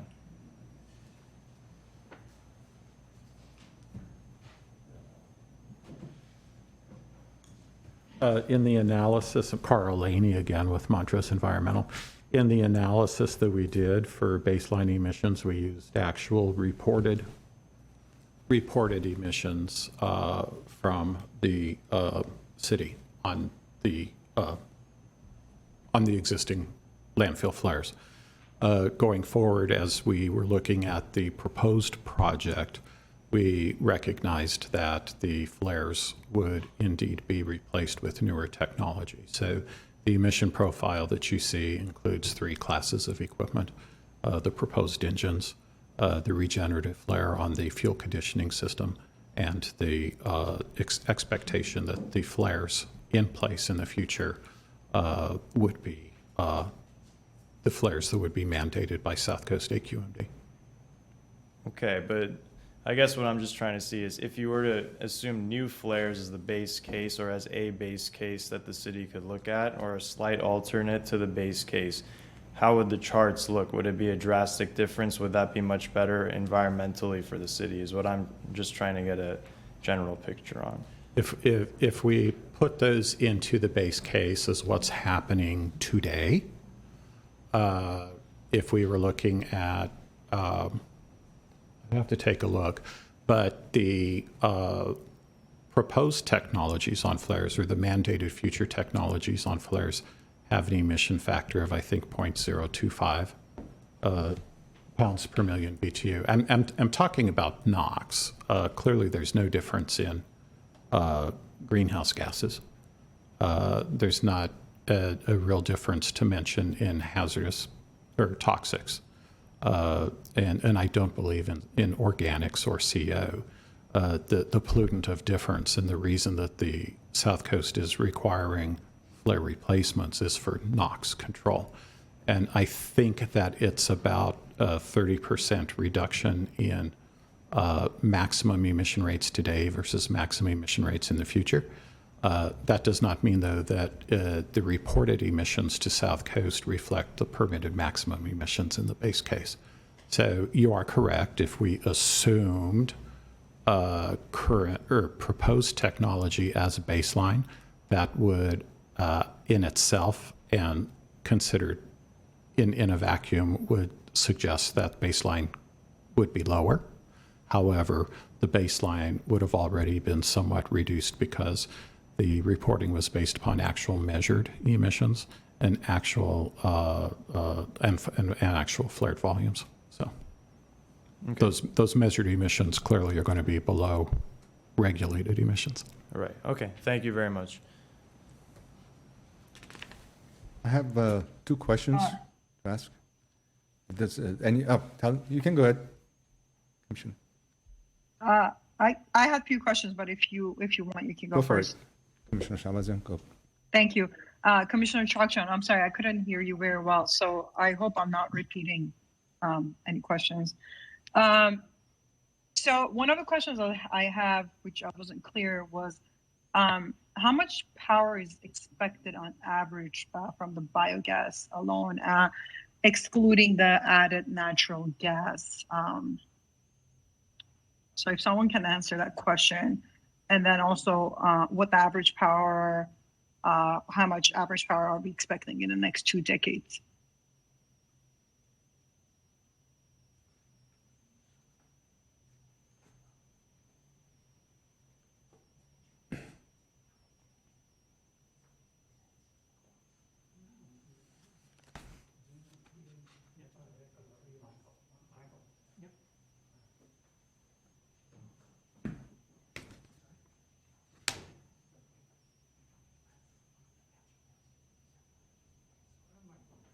No takers on a question? They're debating who's going to answer. Okay. Thank you. Let me take this off, if you mind. These engines are designed to run 3 megawatts apiece on landfill gas. There will be no augmentation that I know of natural gas. So these engines will run up until 2032 at full 3 megawatts apiece. From 2032 to 3040, will run approximately 3 engines full of 9 megawatts. I can't do the math how much you could add this up over 2 decades. Does that? I'm sorry. 3 megawatts per piece for what period of time? Each engine is 3 megawatts. There are 4 engines. So up until 2032, we have 12 megawatts. After 2032, we will run keep in mind, this is modeling. Three engines will run at 3 megawatts apiece for the next 10 years or 8 years that's left over life of the project. I can't go any deeper than that. I just have not done the math way out there. Ma'am, does that answer your question, or is that? Commissioner well, Spazin, I have a follow-up question to your question. Yes. Yeah. I think, did I just hear you correctly? You're saying that this internal combustion engines, it could run solely based on LFG? Then why add 10% gas? That's correct. Except for 1.5% natural gas for the pre-combustion chamber to start the firing and start up the engines, you do not need natural gas. In other words, AQMD will allow you to run up to 10%, but the engines don't require that. Oh, I see. I thought it was constantly going in at 10%. No, okay. no, that's not the case. All right. It is AQMD allows you to run up to 10%, but the engines do not require the 10%. Okay, thank you for that clarification. Thanks for the question. Ma'am? Sorry, I'm a bit confused still. So we don't have a clear number of how much power we're going to be getting if we were to have the actual. Well, I biogas. do have, from the modeling that we have done, up until 2032, we will generate 12 megawatts 24/7 up until 2032, except for downtime. After 2032, we will generate 9 megawatts up until 2040, and the models stop at 2040. This is all based on modeling that were done by experts on landfill gas. Thank you for that answer. And one other question I have is, so in the final EIR, it was stated that about 2 to 3% of the natural gas supplementation would be required if the methane content is below approximately 34%. And I was trying to understand, why is this required? Because sure. There's not because of the 34% methane, it's because the other constituents in the gas. There are oxygen, there's nitrogen, in the volume-wise, there's a lot of inerts that don't add to the combustion.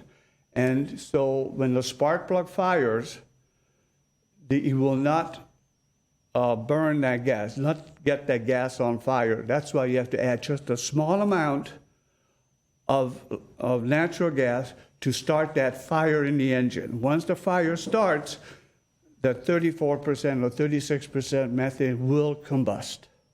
These engines are different than the engines for Grayson. These engines are specifically designed to operate on landfill gas. They could operate at 34 or 36% methane. Does that help? Yeah, and I'm curious to know at what methane percentage would 10% then natural gas be required? Is that kind of what you answered to Commissioner Lee? Yes, 10% natural gas will never be required. The engines could operate without natural gas, except for that small amount that goes in what they call a pre-combustion chamber.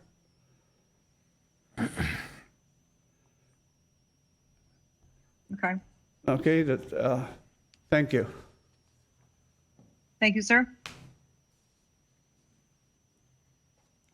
I'm going to look over my notes. So, Chairperson, if you want to take your, Yes. go ahead with your questions. I did have a few more, but I think some of them have been answered. Yes, I have actually 2 questions. The first question Mr. is... Chair, I apologize. I just been reminded by the folks for our TV that, including myself, we can speak closer to the microphone so the audience can hear. And I apologize for interjecting. I just wanted you to have your piece heard. No. Thank you. Okay. My first question is, do we have any history or any kind of records from the date that we installed these flares, I don't know how many years ago, to today, to present time, if had any kind of a negative impact on our environment, City of Glendale, neighboring cities that has been affected? Do we have any kind of a model to see that? I'm certainly not aware of any of that data. I don't know if anyone else on the Water and Power team is aware of it. And as he's walking up, I just wanted to provide a little bit of additional clarification or information to the natural gas makeup in the preceding conversation that we were having. And Les is absolutely correct. We don't anticipate ever needing to use up to 10% natural gas. And if I'm misspeaking on numbers, anyone on the team, please let me know. We don't expect to use any natural gas really in that combustion chamber at 36%. If that methane concentration goes below 34%, I think the estimates are using somewhere between like 1, 2, 3% maybe natural gas. If it dips all the way down to 30% methane concentration, it's my understanding that that would be the trigger where perhaps up to 10% natural gas would be required. We don't ever anticipate crossing that threshold. We would not get the full renewable portfolio standard eligibility credits, which is one of the goals and benefits of the project. And there are a lot of additional things that operators of landfills can do to keep that methane concentration of landfill gas up. It doesn't stay the same all the time. You are potentially drilling new wells, modifying your collection system. So there are some management practices and techniques that can be employed to manage not only your volume, but the methane concentration of the gas to help manage that issue. Thank you. Chairman Manassian, I think your question was about if the flares, the existing flares, if they've ever, I think you guys can hear me better if I take this off. I have my vaccine bet, don't worry. So there's 12 flares, and I'm not sure, I don't think they were all put in at the same time. I think there are some that are a little bit older, but let's just say early 90s is what I'm kind of thinking. The first ones went in maybe to mid 90s, when roughly around that time period. I may be off by a couple of years. But they're fully permitted by South Coast Air Quality Management District. There's severe penalties if you violate those permits, and we have to submit annual reports. They're publicly available. South Coast is believe me, they have strict regulations and they enforce them. So your question, we have not violated any standards, and they are fully permitted. So I would venture to say that we're in full compliance, and I don't think the South Coast would let us operate them if we were having health impact or damaging lungs in the area, if that answers your question. All right. Second question,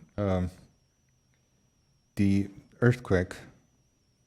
I guess the report says based on, where is it at? It says based on they're averaging like 6.9 magnitude earthquake. The gas pipe that we are going above the ground. If I understood this, where it says they're talking about the fault hazard management zones of the Verdugo Mount Lucans. So my question is, the past 2 weeks, if you check the news, in Spain, we had that island, beautiful island, that all of a sudden they had a volcanic eruption and everything went down to ocean, basically. How prepared are we if we have, God forbid, a huge earthquake, big magnitude earthquake, that do we have any plan that how often we inspect the pipes? Do we have any set plans that, once a month, every quarter, we have a crew that they go and check the pipes for any kind of a damage? Not necessarily if you have an earthquake or not, but do we have any kind of a plan to secure, and since it's a residential neighborhood? I'm not sure if there might be some regulations I'm not aware of, so that's not my area of expertise. I'll have Les answer that. This pipeline is above ground. Yes. And it's visible all the time. There are people out there checking the well field all the time, and they will be looking at the pipeline. 3-inch pipeline is too small to send anything through to visually look inside the pipe. The outside of the pipe will be able to inspect. However, in case of an earthquake, there's automatic shut-off valves, just like you have in your homes. Okay. on your gas valves, there's an earthquake, it shuts it down. We have the exact same situation, not the same type of valve, but nevertheless, in case of earthquake, down it goes. It works the same way. Thank you. And last question that I have, do we know how long the construction of the place will be, the project will take from start to zero? It's in the it's in the EIR. There's a graph. I probably missed it then. Okay. 18 months. Okay. About a year and a half. Okay. Thank you. I think the question should be, when can we start it?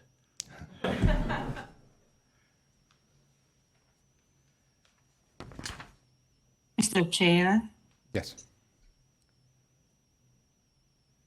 Yes, Commissioner Fuentes, did you come? Yes.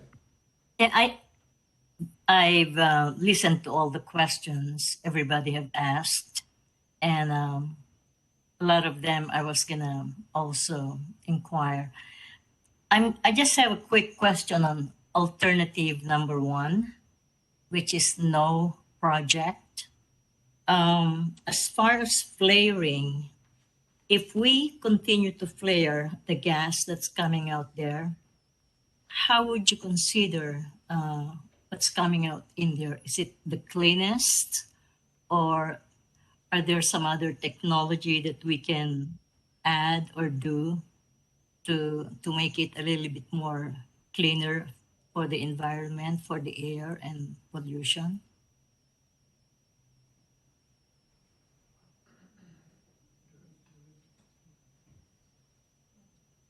I'm just trying to find out what's the level of the flaring or the gas that we have there right now. To continue flaring, you would see the emissions that are reflected in the environmental impact report. Aside from... Sorry, sir. It's very difficult to hear you. Can you speak to the microphone? Thank you so much. Okay.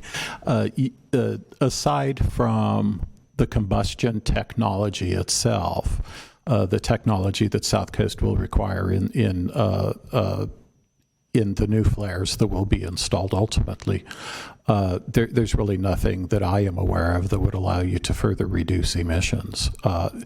Unlike an engine where you have add-on controls that are designed to reduce criteria pollutants and HAPs, the flare itself is considered an emission control device, and the exhaust profiles in temperature and in the flows and all, I'm not aware of any emission control devices that you could put on the back end of that.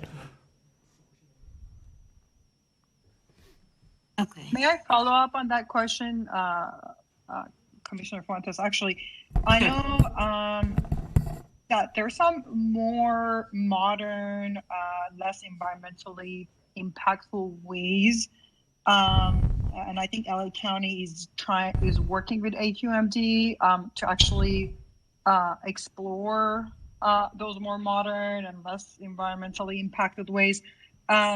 Are you guys aware of that? Is that something that is being considered? I mean, it wasn't part of the EIR, and it is possible that at the time when the EIR was being prepared, that was not an alternative. But kind of dovetailing on what Commissioner Fuentes said, is that something that are you guys aware of, and is that something that has been reviewed? We are aware of several things that have been attempted. And I think other people here might have some ideas also. Certainly we've looked at, I mentioned the city of Riverside. The city of Riverside did at one time, they actually did try to install a fuel cell in place of internal combustion engines to control a blend of their landfill gas and their digester gas, because they happen to have two facilities near each other. It did not work because of the landfill gas, to my knowledge. They did install or construct a second system, but in that second system, they had to exclude the landfill gas and focus only on digester gas. I do believe that we have installations that have tried microturbines. Some successfully, some not successfully. I think the concern that the city might have with the microturbines would be more along the space constraints of having that many microturbines in place. But I can't speak to that component of it.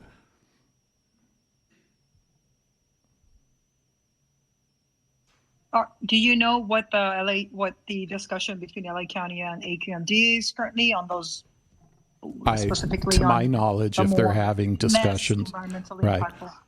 No, to my knowledge, I would only assume that they're talking about those technologies.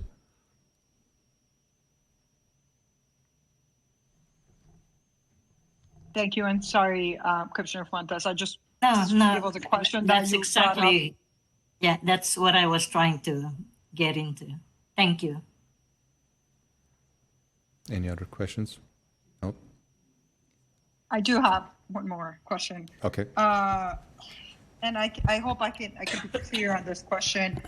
And this question is about, so the amount of energy that would be created with the existing flares, if we were to just let the flares be, and then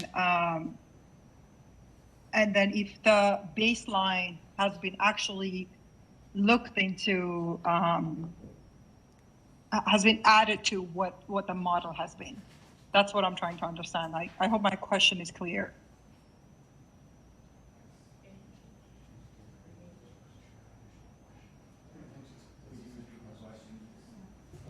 Commissioner Shabazian, if you could repeat the question or rephrase it, I don't think that the applicant understood.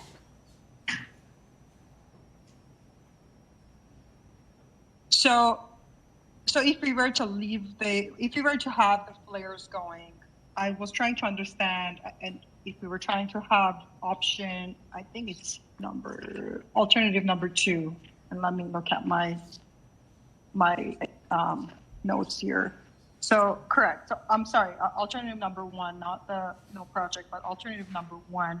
If we were to have the flares go, well, first, how much energy are we getting? And then in doing the assessment that we've done, have we looked at the existing amount of flares that are being produced? Has that been added into the baseline when doing the modeling? I think I understand the question, at least the first part of it, and maybe you could give me a little clarification to help answer it. But to answer the first part of the question, with the flares, the city is not getting any energy. The landfill gas is combusted in those flares. The exhaust emissions just go out into the atmosphere. So there is no energy benefit whatsoever from the no project alternative. In the case of the proposed project, rather than combusting the landfill gas in what we refer to as the waste flares, because that's exactly what it's doing, just wasting that gas to get rid of it and destroy it so it doesn't harm the environment. The proposed project entails combusting it in the engines that would generate electricity. So under the project, you are getting electricity. Under the no project or alternative 1, you would not get any energy. Does that answer the question? So I guess what I'm trying to say, under the project itself, when you were looking at the flares, are you looking at the baseline?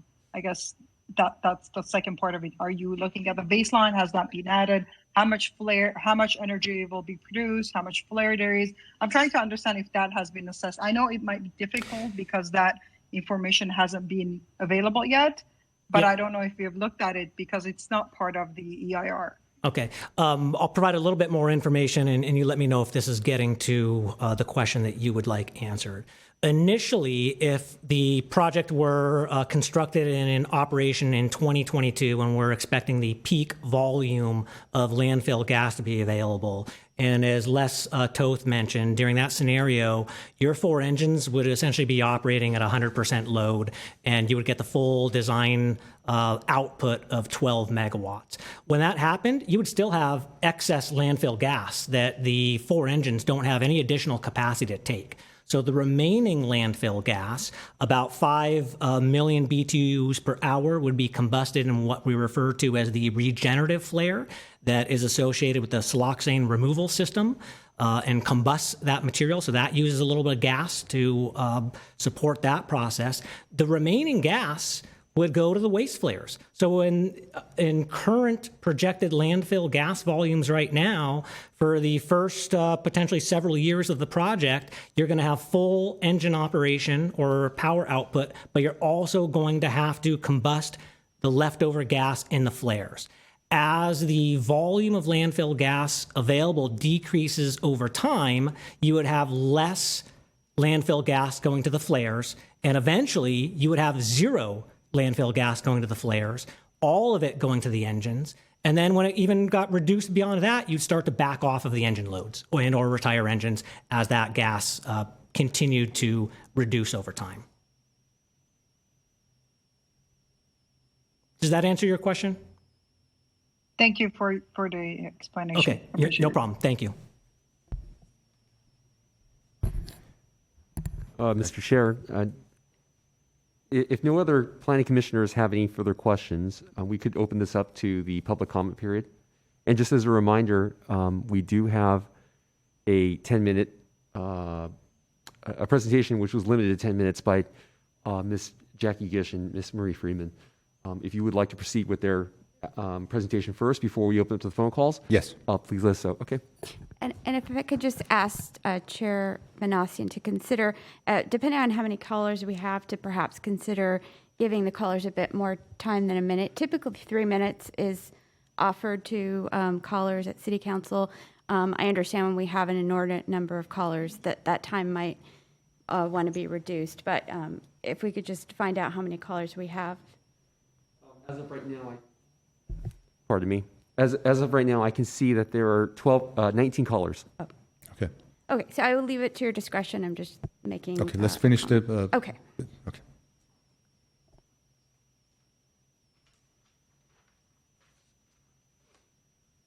Are we supposed to share? You want us to share, or do you want to share it, Dennis? Ms. Gish, I believe you have the ability to present and share your own screen. You may do so. Let us know if you're unable to. I'd be more than happy to open up the file on my end, and then you can just let me know when next slide, but please do attempt to open on your side.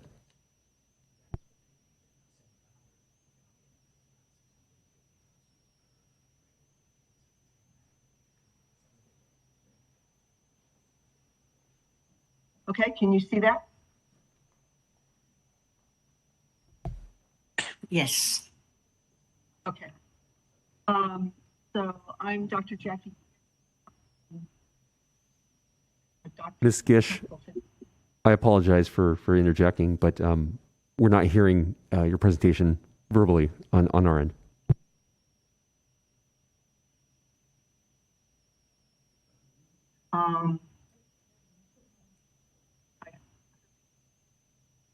Shopping.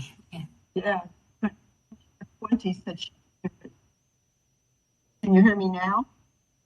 It's coming in and out intermittently still. Now is it better? Yes, much better. Thank you. Yes. Okay, so I guess we have to sit a little closer to the computer. My name is Dr. Jackie Gish. I'm here with Marie Freeman. We're representing the Glen Oaks Canyon Homeowners Association Landfill Committee.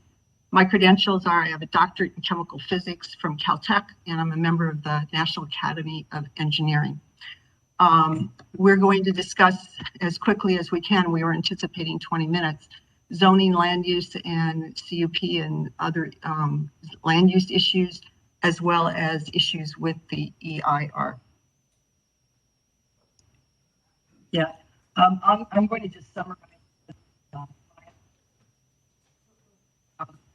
the purpose of Ms. Freeman, I apologize for interjecting again. If you can, please approach the microphone on your end a little bit closer. Are we close enough? Close enough or not? That sounds a lot much better, but maybe a little bit closer if you can maintain. Thank you. All right, thank you. Again, in order to protect the Verdugo Mountains and the Santa Fe Hills, the general plan land use element specifically states that the landfill over time will become available for park improvements and open space. What we're most concerned about, I'm going to summarize some of this, is that although all of these show special recreation, open space, and so on, we're concerned that opening the the power plant and the landfill to a more industrialized purpose is not going to serve the general the intent of the general plan. We also feel that the power plant is not compatible with the intent of an SR zone. The SR zone, if you read it specifically, says it's for recreational uses intended to provide and protect open space, natural features, and scenic resources. It's not intended, even with a loosely stated CUP, to increase the industrialization that could be possible on that area. The 60,000 gallon water tank on the primary ridgeline is not an exempt utility. An example of how the project evades a number of impacts by an inappropriate application of Title 16. Title 16 says the purpose is to control the division and subdivision of land. This project has nothing to do with division or subdivision. Exemption for utilities does not apply either. It's kind of twisted in a sense.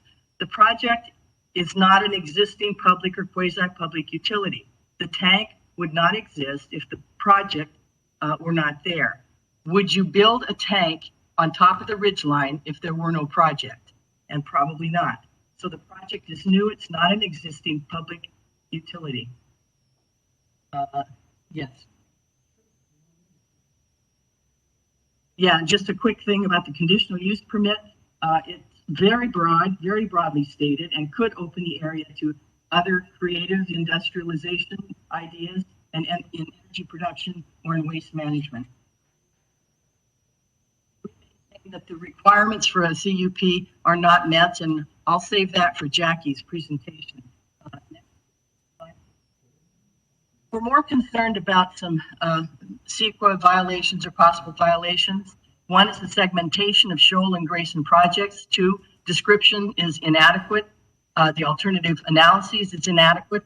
Air quality insufficient mitigation, insufficient mitigation for wildfire, and you've been talking about the newly disclosed information earlier this evening. This one is an ongoing Grayson repowering project into two projects has been a chronic violation of CEQA. For decades, landfill gas was burned at Grayson, not at Shoal. The sites are still linked by a pipeline that's currently shut off, but still usable. From the beginning, the two sites were in the same planning stages, feasibility documents were the same, contracting with companies to do those studies, the same Grayson repowering budget categories as well. So it seems like it was Grayson repowering.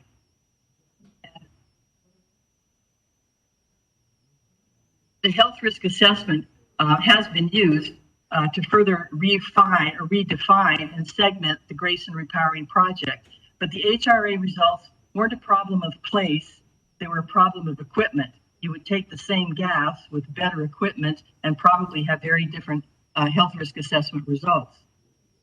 More accurately framed, the Shoal Biogas Power Plant is an alternative of the Grayson repowering project. And the segmentation has led to many discussions that have gone on this evening with the Commission. Inadequate evaluation of alternatives that include both sites. There are some alternatives, but they're not well defined at all. You probably wouldn't have the same burner or the same engines on Shoal that you have on Grayson. You would have a different configuration that fits that site. There's an incomplete evaluation of air quality impacts, which Jackie will discuss. And the whole of the project and cumulative impacts are not thoroughly examined. If we had more time, we would say more. Thank you.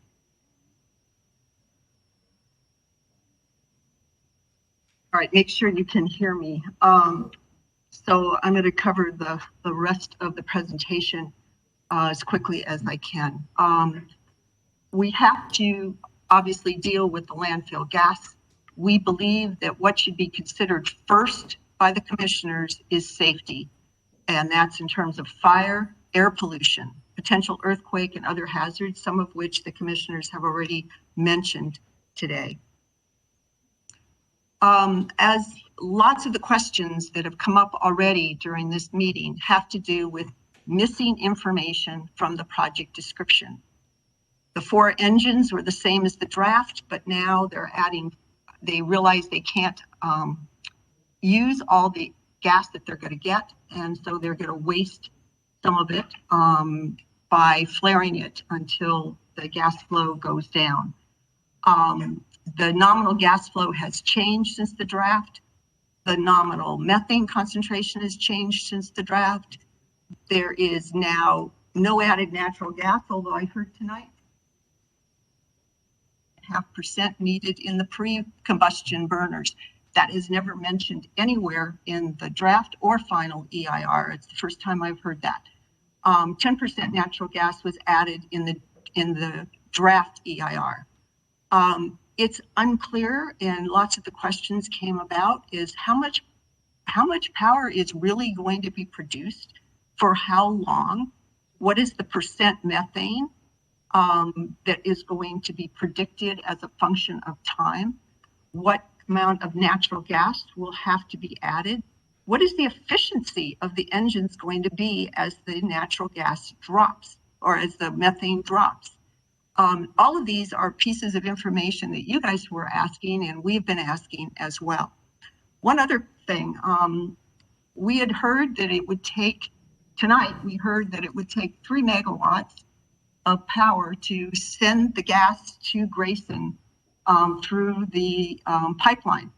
But the pressure that they need is needed to send the gas through the cleaning system and to the engines is the same pressure, more or less, than is needed to take the gas to Grayson. So if you need 3 megawatts to do it to Grayson, you need 3 megawatts of power off the top to run it into the engines. I thought the number was closer to 1 megawatt, which is why this chart said that. But in any event, that's power off the top. So instead of 12, it's 11, or instead of 12, it's 9. The alternative analysis, which has been referred to tonight, is very thorough, but a lot of the commissioners have been asking questions about it. So the no project alternative really should anticipate the new flares. The sanitation district applied for the permit on the very beginning of July, prior to the FEIR coming out. We knew that was going to happen. The sanitation district had been telling me the approximate dates for a while, but there's no discussion of these new flares in the FEIR. Some of the other ones, I think you guys know that there's not enough analysis of alternative 2 in terms of equipment or power needed. And for alternative 4, the questions that were brought up this evening, there's no discussion of alternative engines, turbines, boilers, anything that could have used all the gas at the beginning and perhaps get more power than the engines themselves. You guys have all seen this chart. It is more or less like the one that was presented earlier tonight. We disagree with a lot of the assessments that things are less than significant, and I don't have enough time to go through this. Important thing on this is you've seen the pictures of the project and where the project is. What wasn't presented today was this is 100-meter, so a football field in all directions from the project that is a setback for air quality, so that air is viewed as unsafe in this whole region around the project. This is new information, again, only in the final EIR as a result of questions from AQMD and us and others. And so if you're imagining workers in this area while the landfill is open, it's unsafe. If you imagine our kids playing soccer in this area, it's unsafe. And also there's brush everywhere that says there's no brush. Well, there's no brush much on this side because it's landfill, but there's brush all the way around on this side. The project increases the emissions relative to the current flares for all AQMD criteria pollutants. So the first column is the pollutants, the second column is the numbers from the final EIR. This column is numbers I got from the AQMD website for 2020, when the average flow was something like 5,900 standard cubic feet per minute, very close to the 6,200 that's assumed for the project. Ms. Gish, I Every apologize to one of these is- interject. The 10-minute time has passed by about 35 seconds. I would just like to ask the chair if you would allow you to continue or not. I'm just letting you know. I have only 2 charts left. Okay, the And we chair had some technical. has granted the extension. I just want to let you know the 10 minutes has passed. That's all. Thank you. I apologize for interjecting. Okay, so every one of these is an increase in emissions in pounds per day, and 3 of them are above the threshold. In the FEIR, there's a subtraction of priority reserve credits, so basically making all of these over things 0 except for carbon monoxide. But these are the increases that we all are going to have to breathe if this project goes ahead. And remember, this is over and above the local emission issues. Wildfire, we heard what the chief said, but there are some lube and waste oil tanks that are not in a fire enclosure. The FEIR itself says the most probable source of fire would be a lube oil fire, and there are no mitigations discussed. The fire plan in Appendix M has not been updated since 2018. It doesn't discuss the lube and oil tanks. It doesn't discuss the pressurized landfill, natural gas line. It does mention this gas line, but I'm not sure if it's the right pressures that have been assumed there. And this is not in a fire enclosure, it's above ground. Also, this pressurized landfill gas line at Shoal. So in summary, Marie mentioned really briefly that all of these requirements are not met for these land use changes. There's significant issues with the final EIR. We think at the bare minimum, it should have required recirculation due to all the changes that occurred since the draft. There's segmentation, there's project descriptions are inadequate, alternative analysis is inadequate. Air quality, there's non-mitigated air quality impacts both for workers, recreation users, and increase in all criteria for pollutants. And wildfire still has some risk that we think should be more examined and more safety precautions put in it. There probably are better ways to spend $40 million than on this project. Thank you, and thank you for allowing us to overrun briefly.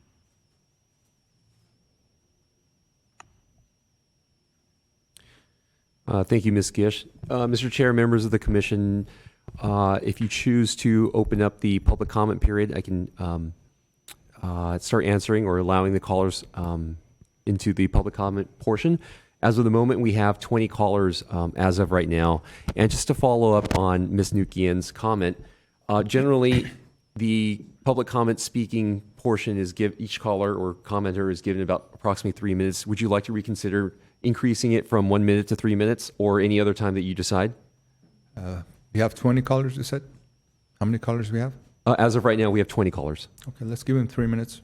Sure. So I'm going to be opening up the comment period to our callers. Yes.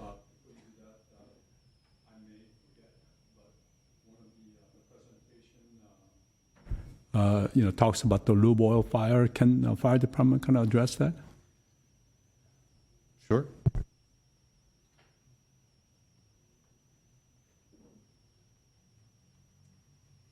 Thank you, Mr. Chairman, members of the commission. Jeff Ragusa, your fire marshal. As the fire chief mentioned in his message, and rather than specifically identify the lube oil fire that she mentioned on there, one thing I want to assure you, regardless of whether or not it's a big construction project, obviously like this one, or if it's a small construction process, anywhere in the high fire hazard area, fire works collaboratively the entire way to make sure that all of our fire restrictions are in place and that it's safe. So those comments may I'm not familiar with exactly that comments that she mentioned, but there's probably many that we'll address along the way on this project in the high fire hazard area. We work very closely on projects like these. In her presentation, she mentions that your, guideline has not been updated since 2018 regarding that specific one that she brought up. The guideline, we did respond to the current EIR in regards to the fire. I believe she was talking about the fire guideline. We did put comments in there. Any other questions? Thank you. Yeah, of course. Okay, I'm going to start the public comment period with our callers. Excuse me. Is it possible to take a recess for like 5 minutes before we answer the phone calls? Absolutely, yes. Yes. Absolutely, yes. Perfect. Thank you. Let's take a 5 minutes recess.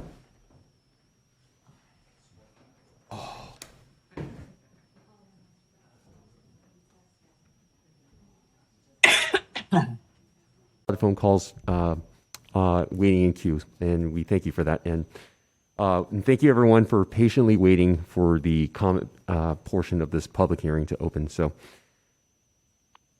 we have on air Mr. Juan Gutierrez. You're with the Planning Commission, and you're going to be given your 3 minutes. Please begin. Hello, everyone. My name is Juan. If you could please look at the chart labeled with my name and alternative 4. I'd like to thank Chairman Ossian and the Planning Commissioners for the chance to address you all. I'd like to talk about the alternative 4 and the pipeline to Grayson. The discussion of alternatives in Section 5 of the Environmental Impact Report is missing some key information, and the descriptors of less and greater are sometimes incorrect. Some of these are minor or temporary effects, and some are much greater. The table comparing the alternatives was not updated when the biogas project design changed to include substantial flaring of landfill gas because the engines can't accommodate all the flow. For alternative 4, or placing the engines at Grayson, the EIR assumes the identical number and type of engines as for the biogas project at Shoal. The EIR should have looked at other options at Grayson to fully utilize the gas and to lower the air pollution around Grayson. The EIR states that alternative 4 will net less power due to the power needed to send the gas to Grayson, but the project uses the same power to pressurize the gas for cleaning and the engines. Also, since the project intends to flare 20 to 30% of the gas and thus will lose 20 to 30% of the power due to the capacity of the engines, it's unclear that the proposed project would generate more energy than alternative 4. Many people have the mistaken impression that the pipeline between Shoal and Grayson can't be used again. This is incorrect. The pipeline wasn't shut down because of its own degradation, but because of the pollution at Grayson due to the old boilers. Alternatives 2, the renewable natural gas, and 4, the engines at Grayson, require using this pipeline to Grayson. This is part of the reason that the Grayson repowering and the Shoal biogas plant should not have been separated. The two locations are connected by the pipeline, and the two potential projects could both be part of the city's energy portfolio. Thanks for listening to my comment. I yield the rest of my time.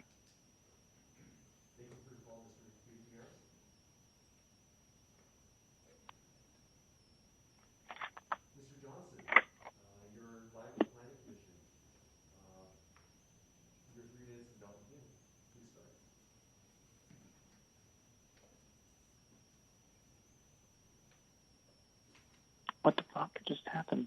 Mr. Johnson? Last call, Mr. Johnson? Who? I'll put Mr. Johnson on hold and then put it in the next queue, and I'll move on to the next caller. On air, we have Ms. Koss. Ms. Koss, you're on with the Planning Commission. I'll give you your 3 minutes for speaking. Go ahead, please start.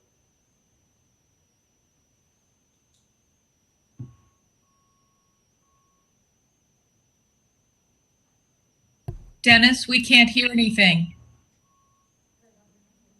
Hold on 1 second. Thank you. Okay, thank you.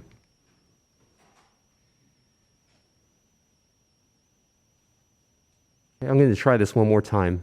Ms. Koss? Ms. Koss, you're on air with the Planning Commission?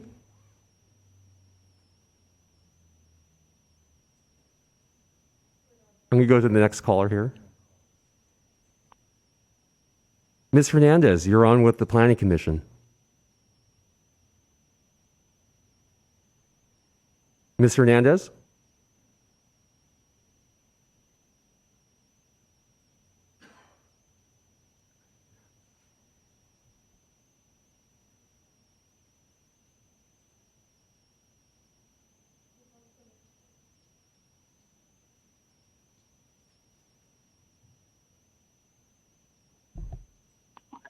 I'm going to try one more call over at the beginning. Mr. Johnson. Mr. Johnson, you're on air I'm with the Planning here. Commission? I am here. I hope the technical difficulties can be resolved that seem to have short-circuited the comments of other callers. I'm calling representing the East Area Progressive Democrats, the largest Democratic club representing the greater Glendale and East Side Los Angeles area.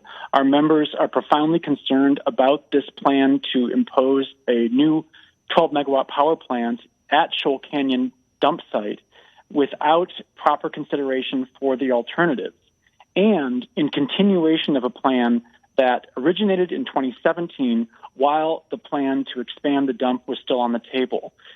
Our members are deeply concerned that this is a backdoor plan to expand and prolong dumping at the site. And as we learned tonight, what is the benefit? Perhaps 8 years of the promised 12 megawatt power resulting from this massive multi-million-dollar build. And we want to call attention to some of the voices that we fear may be getting short shrift in this deliberation. Those of the school board member, Jackie Goldberg, those of the chair of the Board of Supervisors, Hilda Solis, that of the city council member, Mitch O'Farrell, and that of many other members of our community who have expressed their concern and opposition to this build. Please take these health and safety concerns seriously. Please weigh the alternatives that were given such short shrift in this rather haphazard EIR, greater consideration, and please reject this plant move tonight. This proposal is peremptory, it is poorly planned, and needs much fuller debate and careful review. Thank you very much. Thank you, Mr. Johnson. Pardon me. Ms. Koss, you're on the air with the Planning Commission. Ms. Koss, you're on air with the Planning Commission?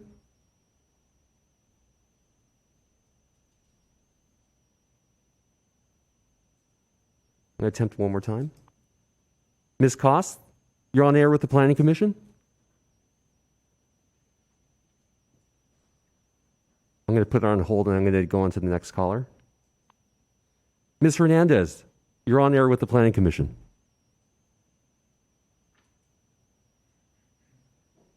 Ms. Hernandez?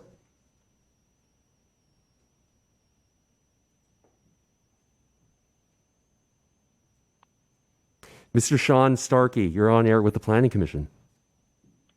Good evening. Can you hear me okay? Yes, we can hear you. Good evening, Commissioners, and thank you for taking this item up tonight and allowing the public time to weigh in on a project that will impact surrounding communities for generations. My name is Sean Starkey, and I'm speaking this evening on behalf of Los Angeles City Council member Kevin De Leon, who represents the 14th District, which includes the northeast communities of Eagle Rock, Highland Park, which are near steps from the proposed project. The draft EIR was circulated for comment prior to Councilmember De Leon taking office. At that time, Councilmember-elect De Leon did submit a letter requesting that Glendale Water and Power engage with residents of Northeast Los Angeles who will be impacted in a disproportional way. Projects of this size should go through heavy public scrutiny, similar to what our office has requested for Metro's proposed bus rapid transit project, where we've coordinated numerous online meetings throughout COVID and hosted an in-person open house this last weekend in Eagle Rock, following all the county's public health orders. Prior to Councilmember De Leon taking office, a letter was submitted by the City of Los Angeles Bureau of Sanitation and Environment. Within their letter, multiple concerns were raised, and unfortunately, we feel that the final EIR did not fully address their concerns, and more importantly, it raised new concerns. We have submitted a letter to the Planning Commission and the full Glendale City Council outlining our concerns in more depth. I want to briefly speak on the items tonight in my allotted time for the record, even though you've discussed the items earlier in our letter. Issue 1, the 5 compounds that led GWP to stop the combustion of methane gas at Grayson were not included in the risk assessment for the proposed Shoal Canyon project in the draft EIR. Issue 2, regarding the health risk of diaskin and furan congeners, these new substantial human health risk assessments were provided for the first time in the final EIR. They should have been addressed in their full range of impacts on the surrounding communities in the draft EIR. Issue 3, certain portions of the draft EIR's impact analysis and properly relies on the City of Glendale's Municipal Code exemption for utility projects contained in Title 16 to excuse its analysis of potential significant adverse impacts under CEQA. Title 16, however, is inapplicable to this proposed project. It was adopted for purposes of considering and improving subdivision development, not projects such as this one at issue. There is no division and subdivision of land at issue here. The Subdivision Map Act and the city's cited municipal code sections adopted to implement the act do not trump the disclosure requirements of CEQA. It's for these reasons that I urge you not to approve the final EIR and request that GWP circulate a new draft EIR that addresses these concerns that not only will impact the residents of Eagle Rock, but those of Glendale that live close to Shoal Canyon. I also encourage you to instruct GWP to report back to the Commission and Glendale City Council on Alternative 2, which would reduce the impacts on the surrounding communities as opposed to the proposed project that has worse environmental repercussions. In closing, I want to say that moving forward on this project and not addressing these concerns will have environmental impacts on our communities for generations. Glendale Water and Power has the opportunity to be a leader in methane gas conversions and show other cities that there are cleaner and better ways to achieve their goals. Thank you very much for taking our comments this evening and for the discussion of our letter earlier. Have a good night. I'm going to try Ms. Hernandez one more time. Ms. Hernandez, you're on with the Planning Commission. Ms. Hernandez, you're on air with the Planning Commission?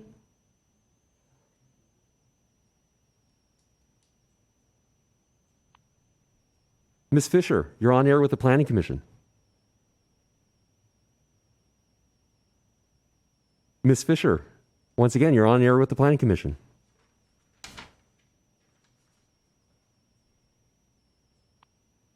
Margarita Drew, you're on air with the Planning Commission. Yes, hello. Can you hear me? Yes, we can hear you fine. Perfect.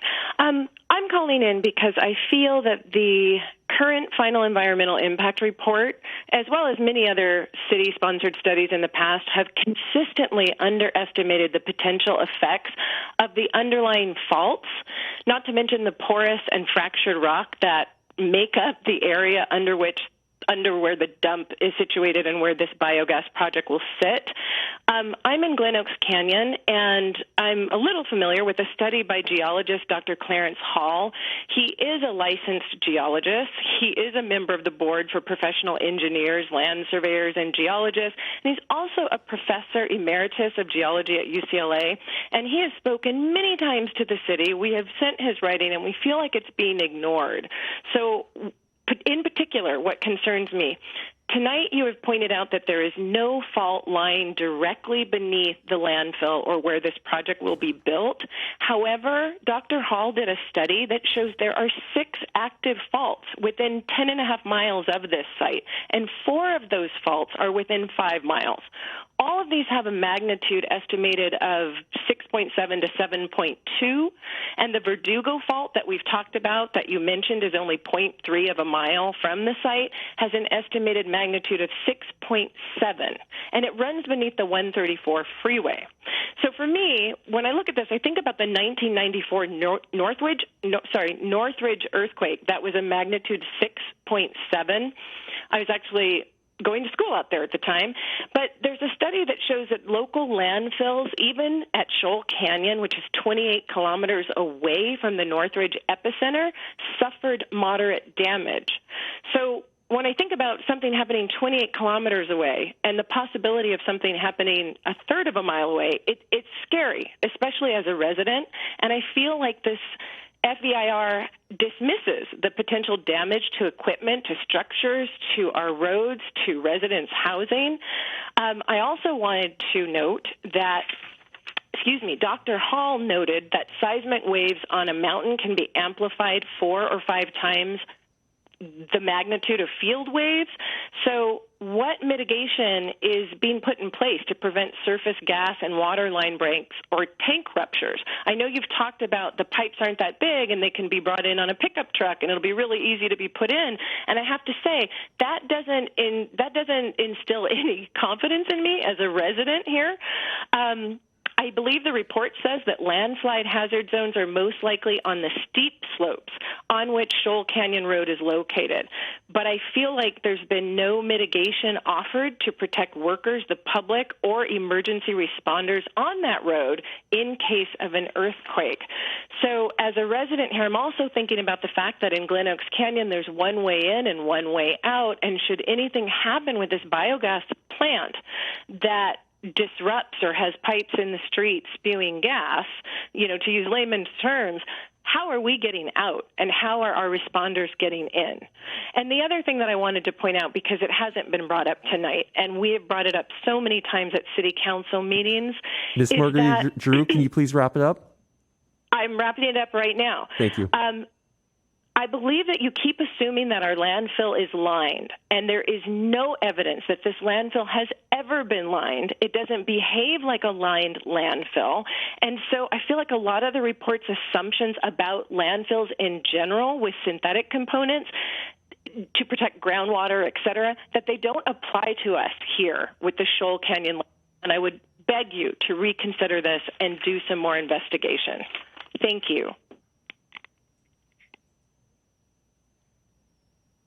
I'm going to go back to Ms. Koss and give her one last try. Ms. Koss, you're online with the Planning Commission? Ms. Koss, you're online with the Planning Commission? Okay, we're going to go to the next call. Kate Unger, you're on with the Planning Commission. Good evening. Thank you. This is Kate Unger calling on behalf of the Glendale Environmental Coalition. GEC urges the Planning Commission not to certify the EIR and not to approve the Conditional Use Permit and Special Recreation Review. Here are a few reasons. This project is different from many projects that this commission hears because Glendale isn't a private developer. It's a public entity and it's responsible for the health and safety of Glendale's residents. And we believe that the city needs to make protecting residents and the environment its primary responsibility and the ultimate goal of any project that deals with the landfill gas. And this project doesn't do that. It sacrifices local air quality to generate energy. The state allows biogas energy as RPS eligible, but it is not clean energy. Zero emission energy sources like solar are better for our community and the planet. And this gas plant would commit Glendale to burning biogas locally for decades. We're also very frustrated with the alternatives analysis. This EIR originated out of a desire by the community and this Planning Commission to have a full opportunity to consider alternatives to the proposed biogas project. And the gap between what the community and Planning Commission asked for and what this EIR has provided is glaring. No alternatives were analyzed in sufficient detail. This long EIR devotes only about 10 pages to presenting the 4 selected project alternatives, with each project description running about a page or less. And that's after this commission specifically called for an EIR to examine alternatives. So the analysis has gaps in information and conclusory statements that make it all but impossible to understand the different alternatives and weigh how they stack up. We think alternative 2 might be a good option, but there are so many holes in the analysis it's hard to say. We also think that fuel cells may be the best alternative because of their potential to reduce emissions by generating electricity without combustion. So we would support continuing using the flares for now and investigating other alternatives more fully. That would leave options open. Also, GEC is opposed to any alternative that shifts the environmental impact burden from Shoal to Grayson, which is an area that's heavily burdened by air pollution. GEC urges a solution that works for the entire city of Glendale and its neighboring communities. And to be clear, alternative 4 is not to burn the landfill gas in the units planned as part of the Grayson project. This alternative would add even more pollution-emitting equipment at Grayson in addition to the Grayson project itself. And the neighborhoods in its vicinity would be even more burdened. I'd like to thank you for your time, and again, I urge you not to approve the project or certify the EIR. Thank you, Ms. Unger.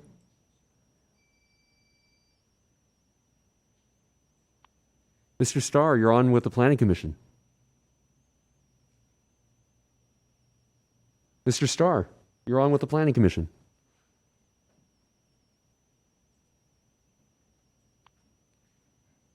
Ms. Hedrick, you're on with the Planning Commission.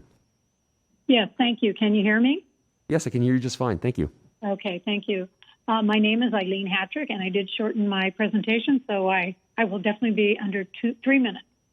I'm a resident of Eagle Rock, and in reviewing the EIR, there are many concerns I have related to the sensitive receptors surrounding the proposed Shoal power plant.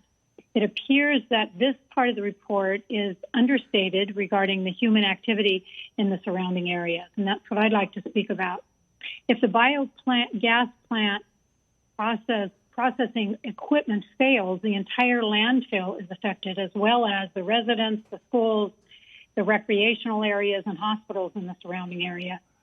The EIR only mentions 3 schools within a 1-mile radius of the site, and that's Dahlia Heights, Eagle Rock Montessori, and Cal Middle School. The document says nothing about the tens of thousands of people who live within a 2-mile range of the facility. For them, winds blow, waters flow, and fires rage, irregardless of boundaries. The report fails to mention the sensitive receptors in Eagle Rock approximately a half a mile away, which include the Eagle Rock Rec Center, which is a very large park, and I was told that it services about 1,000 kids a week. That's before COVID. I don't know what it's like now, but that's significant. There's an Eagle Rock year-round child care center on the park. There's a tiny house community that's being constructed now, sponsored by the city, which will house up to 80 people in the future for unhoused people. And there's also 7 houses that sit on a block that border the Shoal property. So again, these areas I mentioned, these communities are all a half a mile away. Also within a 2-mile range from the landfill, there are 17 schools, 3 hospitals, 14 outside recreational centers, including the Rose Bowl. So in general, it's clear to me that the proposed location of the biogas plant on Shoal landfill is questionable regarding safety and air quality as it affects the surrounding areas. I also strongly recommend that the Commission not certify the FEIR. More research, in my opinion, is needed to look at the safety and the air quality for the surrounding communities. And thank you very much for your time. Thank you, Ms. Hedrick.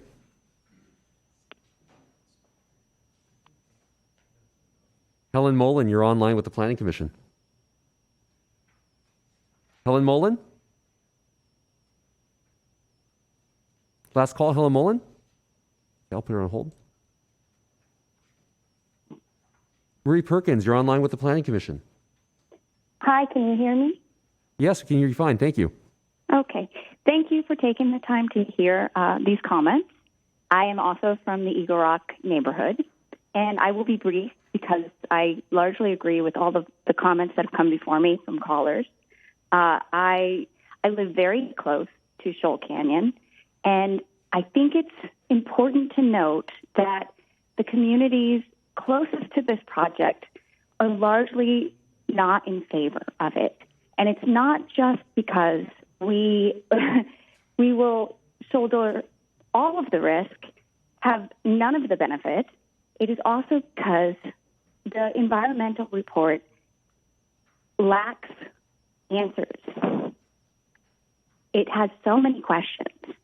And when you are talking about these kinds of risks we are a neighborhood full of children, senior citizens, parks, and when you're talking about mitigated risks, and there are questions for the neighbors about what those are going to look like, you cannot, with any good conscience, just brush those under the rug. So I am calling in. I spent my entire night listening, and I'm calling in to really ask you, with your conscience, not to ratify this EIR, not to allow this conditional use permit without further thought, investigation, and other options. Thank you so much. I release my time. Thank you. I'm going to try Ms. Mullen one more try. Helen Mullen, you're on air with the Planning Commission. Helen Mullen, you're on air with the Planning Commission.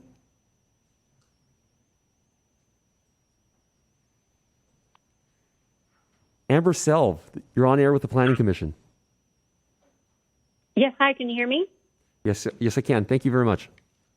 Okay, thank you. Yeah, I just want to first say thank you to the Commission for hosting this tonight. However, I have to say that this whole event has felt very one-sided. I do not believe that there have been adequate comments made or people speaking on behalf of the environment and on behalf of the residents of Eagle Rock and East Glendale.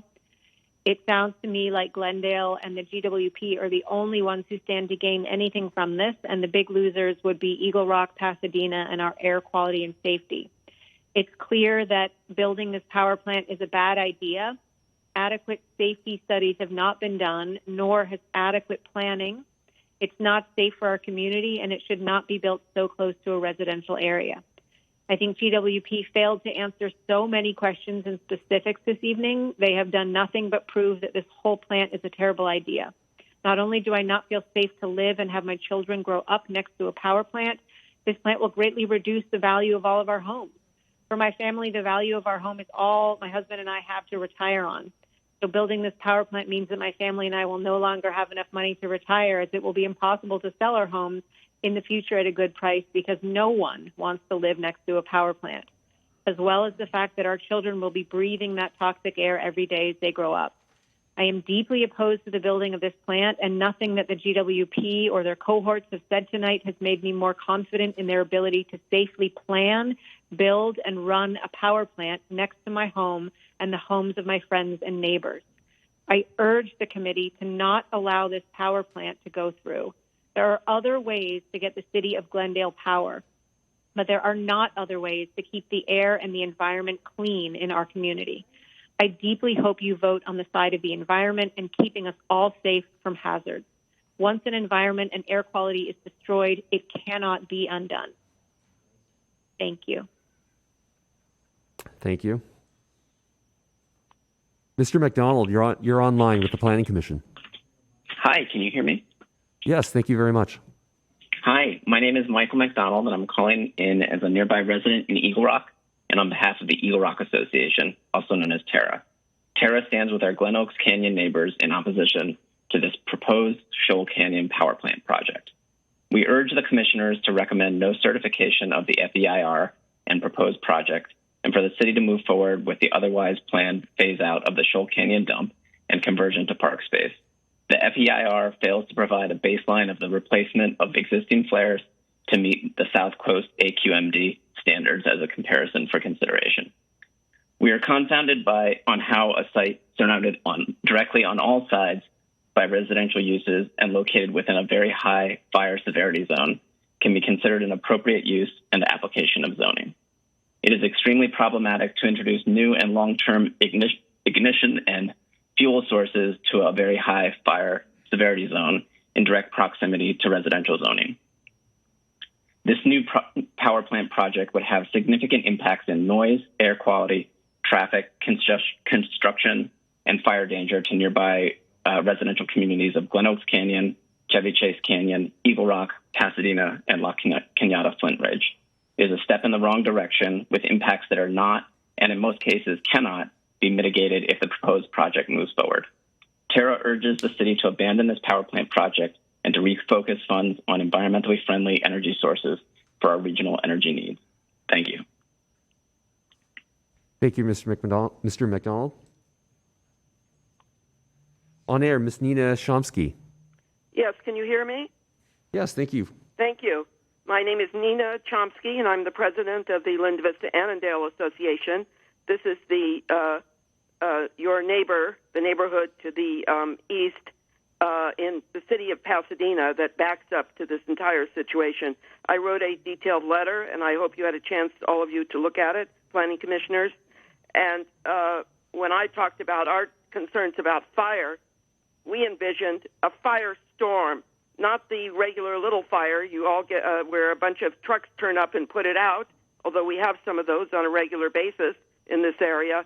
We are concerned, and our new fire chief is concerned in Pasadena with the descent into hell firestorm, where everything is melted and where in a few seconds the firestorm just blasts over everything. And here is with a power plant like this, there will be a terrible exacerbation of that situation, and I'm not sure that you have adequately provided for that.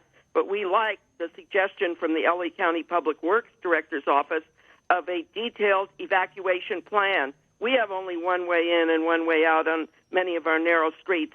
The streets for Eagle Rock, for Glendale, for Pasadena, Linda Vista, Annandale area, for Linda Vista Avenue, we're going to be gridlocked. It's going to be one of the great messes and gridlocks of all time. And who is going to survive all this?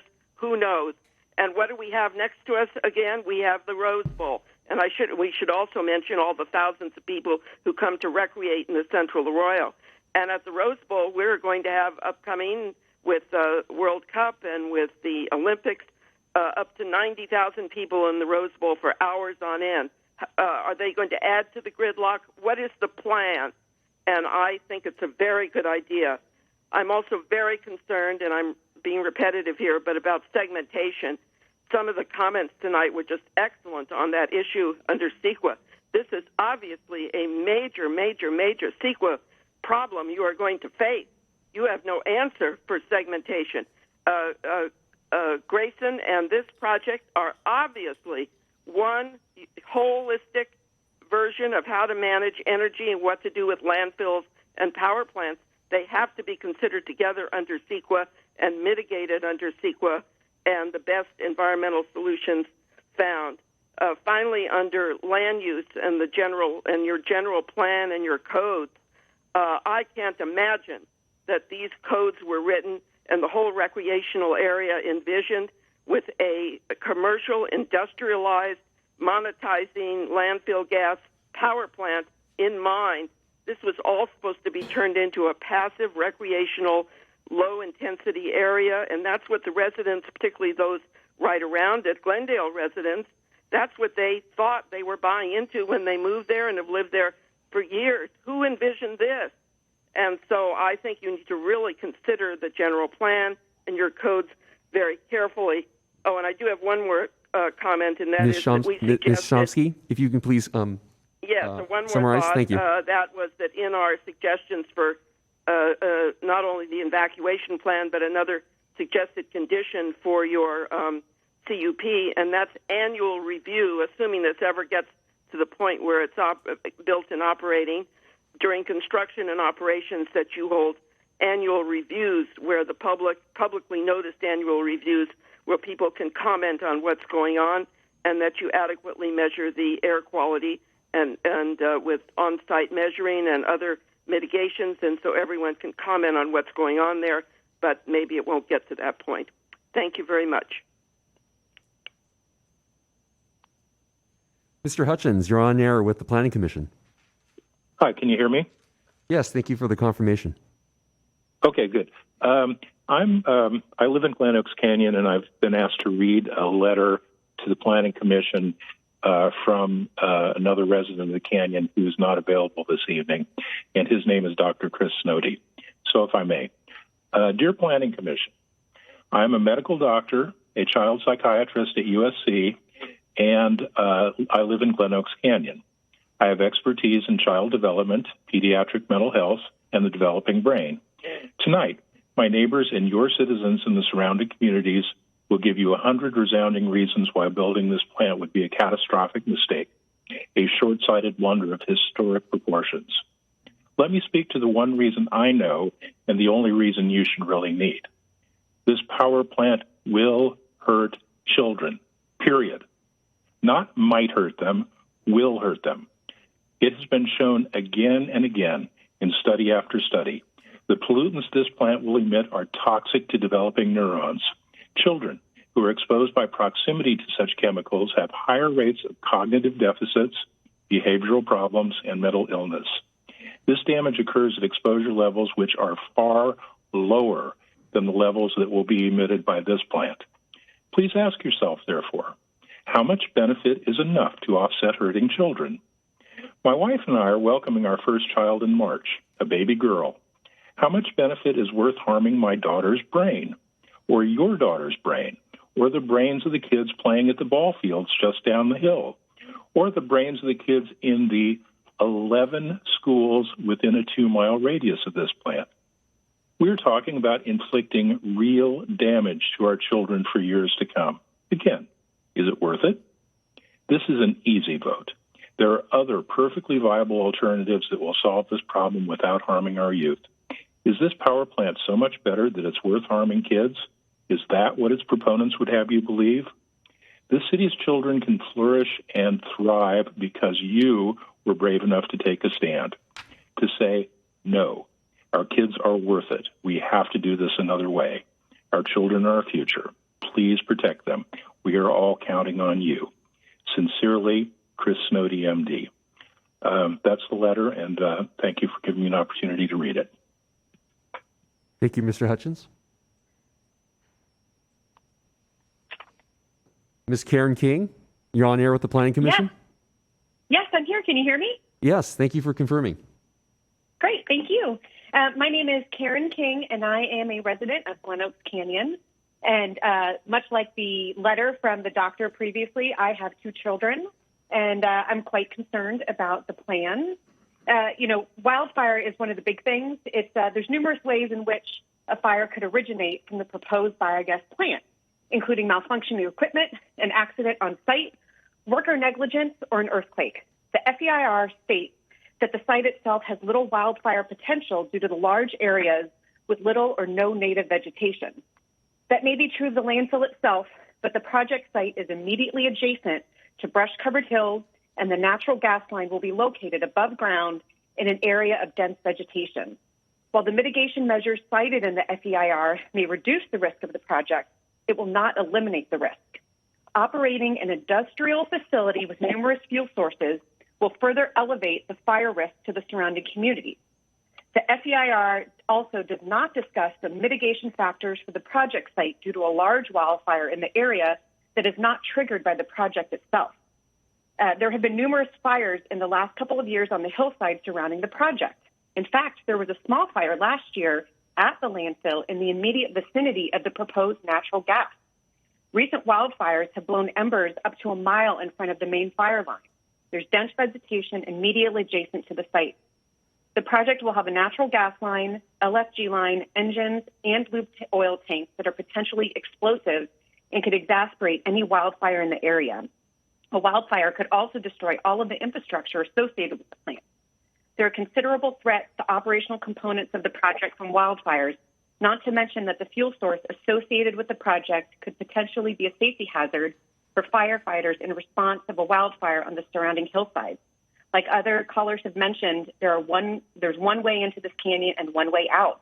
And all of the surrounding neighborhoods of Glen Oaks Canyon, Chevy Chase Canyon, Linda Vista, and Eagle Rock have narrow single-lane roads.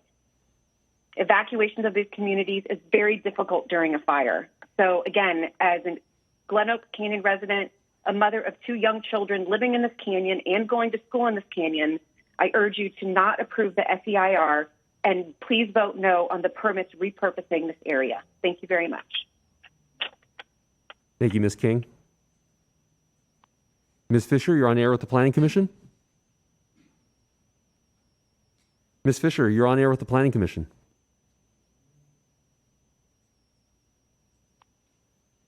Ms. Albies, or Abelez.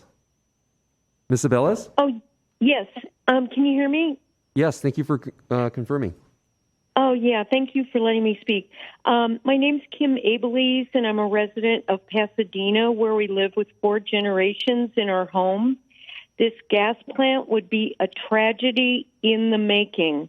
Increased pollution, potential fires, and serious health aspects are not issues to apologize for later. I urge you to reject the incomplete report about the project and to vote against this dangerous gas plant at the dump site. The risks for community and environment are very clear. As citizens, we are doing our best to be worthy stewards of the land, and we are also relying on responsible leaders. Please vote no. Thank you for letting me speak. Thank you for your call. Ms. Helen Valerie. Hello, Ms. Helen Valerie, you're on air with the Planning Commission. can you hear me? Yes, thank you for confirming. Okay. Hi. My name is Helen Mallory. My family and I have lived in Glendale for 25 years. I have concerns with the effect of this proposed project will have on living things in the BSA or biological study area and the surrounding areas. The whole document seems to assume that there will be construction of a power plant on the BSA, as all of the alternative uses of methane were described in a cursory manner with no serious consideration for anything but a power plant on the site. This is not a small project. It would start with 5 months of demolition of the current infrastructure and then 10 months of dirt moving and construction. This involves moving 20,000 cubic yards of dirt, which is enough dirt to fill up 33 three-bedroom houses, using big trucks and heavy construction machinery. Finally, there would be 3 months of finishing up to prepare for firing up the project. The entire BSA area is part of an active wildlife corridor, as become abundantly clear this year with weekly bear sightings in Chevy Chase Canyon.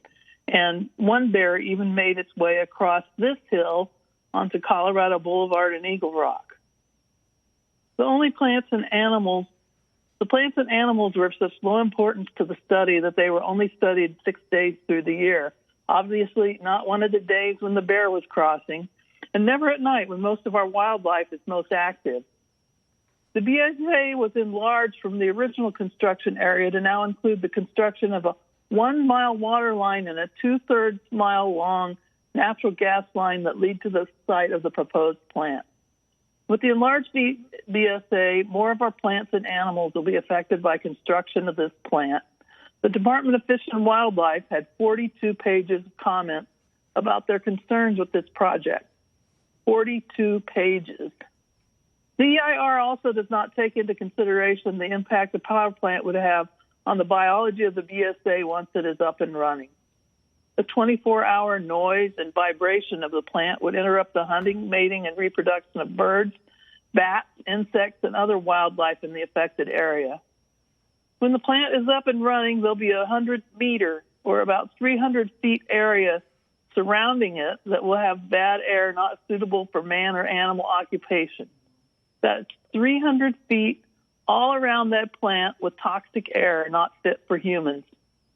The FEIR does not say how they propose to keep the toxic air in that zone. I don't know how they keep it from spreading into the wildlife or to the homes within breathing distance of this facility. Breathing distance. We'll all be in that zone. Please vote no. Thank you for your time. Thank you for your call. Mr. Joe, how many more phone calls do we have? As I can see, there's already 12, but there's probably more. I can ask our operators to find out how many more. Please. I'm going to take the next call, and I'll get the tally for you. Sounds good. Sure. Mr. Starr, you're on air with the Planning Commission. Mr. Starr, you're on air with the Planning Commission?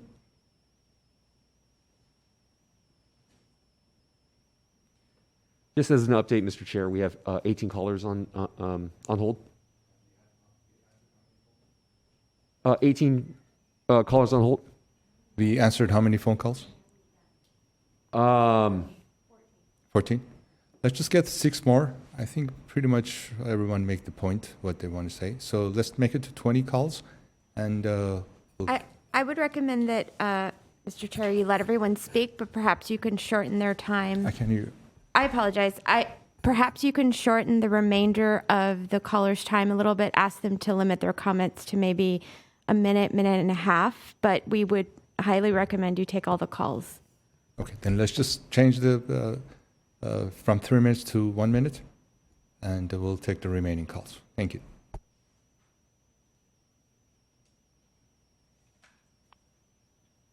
Okay, Mr. Starr, You're on air with the Planning Commission, Mr. Starr. Mr. Starr, you're on air with the Planning Commission?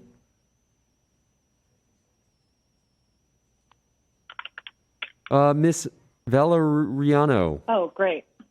You're Hi, on with the can you Planning hear me? Commission. Hi. The speaking time or the public comment speaking time has been reduced to 1 minute. Actually, if I could just, interject again, upon further consideration, I don't believe it would be fair or proper with respect to due process if we limited callers going forward. So we can ask them to voluntarily keep their comments short to under a minute, but we would recommend just allotting them 3 minutes if they really need it, but strongly urging people to keep their comments to a minute or under and to refrain from repeating themselves or repeating what other callers have said already. Ms. Valeriano, you're on air with the Planning Commission, and as requested, please not try to repeat any information the Planning Commission has already heard, and please try to make your comments brief and introduce new information. Thank you. You're ready. Your time is set.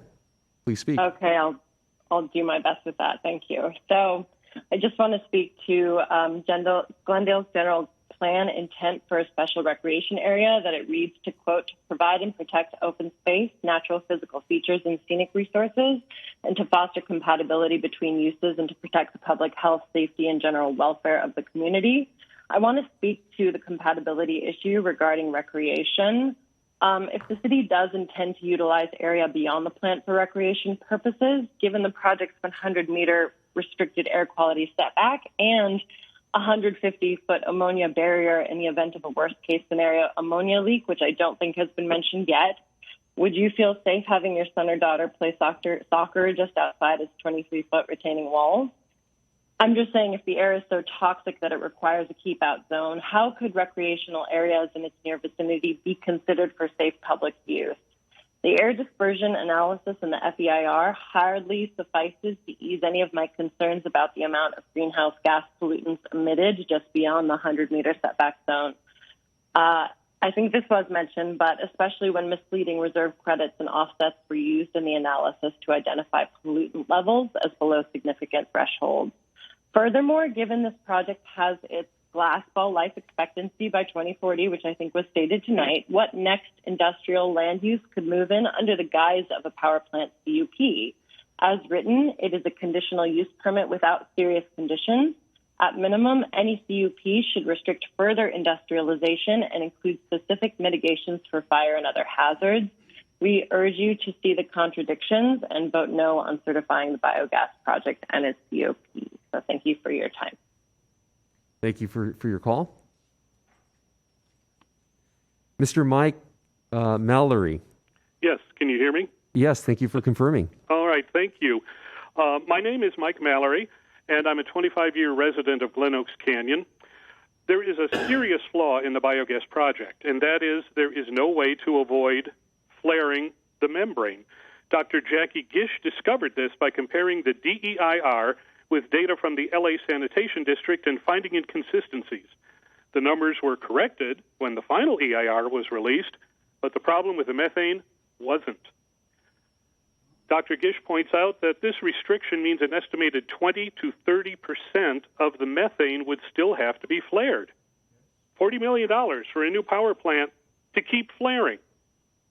We recommend considering Alternative 2, which reads like an environmentally safer option, meaning that Glendale's commitment to building a project that converts methane into a renewable energy source would not be done at the expense of the safety and well-being of the surrounding communities. Landfills elsewhere in the U.S. are already using this method safely and effectively, while the biogas project seems like a step backwards in terms of climate policy, air quality, and risks to wildlife and people. I urge you to consider Alternative 2 instead of Aliso Canyon 2.0. Thank you. Thank you for your call. Ms. Marla Nelson, you're on air with the Planning Commission. Great. Now, I'll say like everyone else, can you hear me? Yes, we can hear you, and thank you for the confirmation. Okay. Good evening, Commissioners, and thank you for your time and consideration.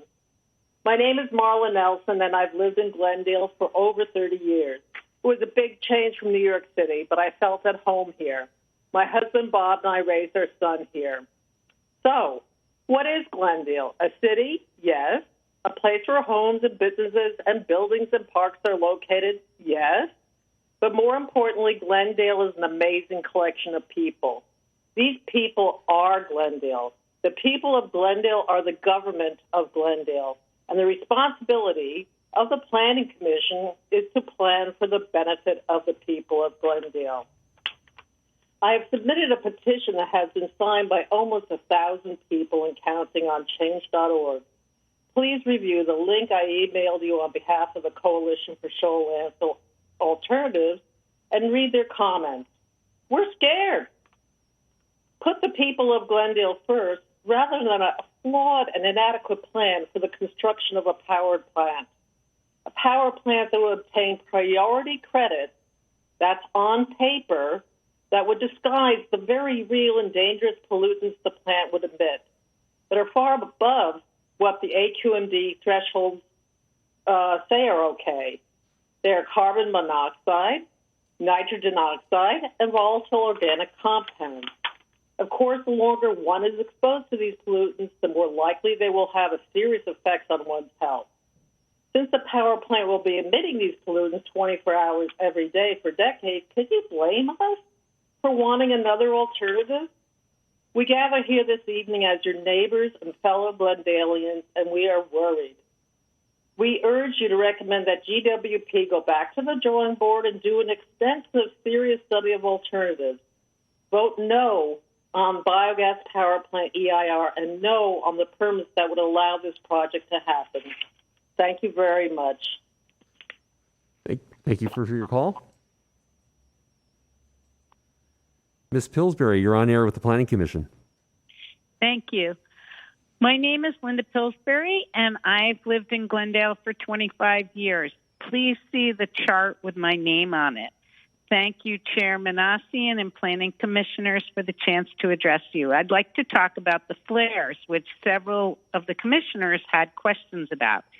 Since April 2018, the existing flares at the landfill have been flaring 100% of the gas. The flares are old but still emit less pollutants in the 6 categories of interest to AQMB, which are NOx, carbon monoxide, volatile organics, both sizes of particulate matter, and SOx. Then this project is anticipated to emit. These existing flares do not meet current AQMD standards and have to be replaced in the next 2 years. The sanitation district applied in early July 2021 to AQMD for a permit to install new flares, and it plans to let a contract go out for bid in March 2022. They anticipate project completion around September 2023, likely substantially before the biogas project is completed. Despite this reasonably foreseeable event, the FEIR did not use the new flares as alternative one, no project, nor did they use the new flares as the new baseline for comparison to project emissions and to calculate whether the difference of project emissions exceeds SoCal AQMD thresholds. The FEIR uses the emissions of dioxins and furans from the boiler at Grayson as a way to estimate the emissions of these molecules from the flares. That is not a good estimate because the boilers were very old and had burned things like coal oil. Sanitation District says that the flares in general and new flares, which use BACT in particular, will not emit dioxins and furans. The new flares will be better than the biogas project in all categories except for not providing power. They are safer from fire because there's no pressurized landfill gas line, no natural gas line, no lube or waste oil storage, and they have improved air quality. They will avoid new construction. They will avoid the various keep-out zones for pollutants around the biogas project. Furthermore, the $40 million or so dollars not spent on the biogas project could be used to provide new green energy to Glendale. That's $40 million, and we could get new clean energy. So I urge you not to certify the EIR, not to allow the conditional use permit, and really go back to the drawing board and get some viable alternatives. Thank you very much. Thank you, Ms. Pillsbury. Ms. Morris. Ms. Yes. Morris? Can you hear me? Yes, thank you for confirming. Great. Good evening. My name is Joan Morris. Please refer to the chart with my name on it. I'm a 35-year resident of Glen Oaks Canyon and a 20-plus year member of the Glen Oaks Canyon Homeowners Association. Tonight I'm here to discuss concerns I have about what will happen to the Shoal Canyon landfill after it reaches capacity. On page 28 of the FEIR, we learn that the landfill is estimated to reach capacity in 2025-26.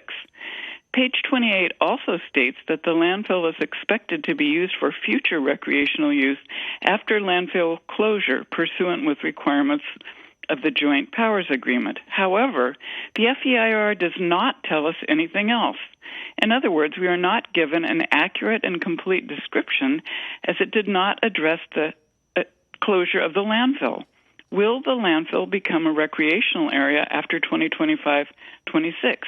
If so, what would that look like? For example, the biogas power plant would be built near the entrance of the landfill. Would the public be entering a future recreational area with the power plant in close view? Part of the current roadway to the landfill is within the 100-meter buffer zone that page 20 of the FEIR stipulates must occur around the power plant due to air quality exceedances. Would this affect visitors to the area? Also, would the 60,000-gallon water tower be placed on a primary ridgeline be visible to them? Would vista points in a recreational area look out on the biogas power plant or the water tower? Would the power plant, stated to be consistent with an industrial structure, be appropriate for visitors there to enjoy nature? Would lighting on the proposed project affect them? Would the noise from the proposed power plant affect those who may be hiking, birding, biking, or picnicking nearby? Would the excavation of earth to be taken from the primary ridgeline mar the aesthetic beauty of the area? None of these questions can be answered because of the inadequacies of the project description in allowing us to know what will happen to the landfill after it reaches capacity in 2025-26. Not knowing the future plans for the landfill does not allow us to fully evaluate the power plant's impact on the site. According to CEQA Guidelines 15378C, an EIR must provide an adequate description of the whole of the action that is being contemplated. Thank you. Thank you, Ms. Morris. Mr. Valeriano, you're on air with the Planning Commission. Yes, can you hear me? Yes, thank you for confirming. My name is Joe Valeriano, and I believe there's a chart unlabeled with my name, Power as a Function of Time. There are only vague mentions of engine generating power as a function of time in the EIR. The EIR states that 6,200 standard cubic feet per minute and 36% methane are the maximum expected, but gives no citation or calculation to support that. There's also a statement that these numbers would not be exceeded even if natural gas were added. The EIR also states that when the LFG falls below 34%, a 2 to 3% natural gas will be supplemented to engines up to the maximum of 10%. This information in and of itself gives pause around whether the project is worth committing over time and leaves ambiguity around the full impacts of the project. From what I heard today and this evening, that project managers believe that we'll only produce 12 megawatts for the next 7 to 8 years, 9 megawatts for the 10 years thereafter, and unsure after that. during the joint GWP and Sustainability Commission meeting, there were statements made that the number of engines would or could be reduced when the flow rates dropped and eventually be cannibalized for parts. Again, that was reiterated tonight, but it was unclear, and their studies seem, as they admitted, based on models. Does the city of Glendale really want to embark on an investment deal with such poor return if it could better dedicate $40 million to other options such as solar, which could yield energy for years to come, and without the pollutant and fire risks associated with the current project? In regards to risk, one impact of the added natural gas that is not directly addressed in the EIR is that it will increase the greenhouse gas emissions over the baseline emitted by the flares, alternative one, and although 10% does not sound like much, it will increase power by about 20% at methane concentrations of 28 to 34%, and increase the greenhouse gases from the methane part of the flow by 20%. Pollutants from the engines may also increase as the methane content decreases due to reduced temperature. Because the EIR fails to address these important topics, I ask you to vote no in certifying it. Thank you. Thank you for your call. Mr. King, you're on air with the Planning Commission. Yeah, can you hear me? Yes, thank you for confirming. Thanks. Hi, my name is Justin King, and I'm a resident of Glen Oaks Canyon and a member of the Glen Oaks Canyon Homeowners Association. I just have a few comments, and we'll try to keep it short. There's no mention of the landfill gas line that they will construct on the site for the project as wildfire threat in the FEIR, even though the basin plan listed as the most severe threat. The natural gas line is a hazard at the site, and based on tonight's discussion, it does not seem that GWP has really figured out how this will be used or if it is even needed. The route that the natural gas line traverses is through a very steep hillside with dense vegetation. The FEIR states that the potential impact radius of an explosion originating from the proposed natural gas line is 9.26 feet. A blast radius of 9.26 feet in an area with dry, dense vegetation would almost certainly spark a wildfire that could cause destruction in the neighboring communities. The FEIR also states that a 2,000-gallon lube oil storage tank and 3,000-gallon waste storage tank would be located on the power plant. There's no discussion in the FEIR as to how these flammable liquids will be stored and what type of mitigation measures are in place to prevent ignition. These types of industrial processes should not be sited in an area with high fire danger near residential neighborhoods. I ask that the Planning Commission vote no on certifying this FEIR and do not approve changes to the CUP. Thank you for your time. Thank you for your call. Mr. Cruz, you're on air with the Planning Commission. Yeah, can you hear me? Yes, thank you for your confirmation. Okay, good. So I'll try to keep it short because basically I've been on hold for about 2 hours and everything everyone has said is basically the truth. I agree. Two things. Yes, of course, we have children in local schools, friends in Eagle Rock, surrounding areas, Pasadena, Glendale included, and just the hazards alone in air quality with the high rates of asthma and breathing diseases that the kids have now because of LA in general. We don't need more of this closer by. And second of all, someone else brought up property values in the immediate areas, and I just don't know if Glendale has thought this through, because if property values are declined, have they thought about declining tax revenue from the property values? Say it's 2,000 homes and property values decline. Is Glendale ready to take a giant loss on revenue from property taxes? I'll keep it short. That's it. Thank you very much. Thank you for your call. Mr. Rothenberg, you're on air with the Planning Commission. Yeah, hi. My name is Mark Rothenberg. I'm an architect, and I've lived in Glendale for 37 years.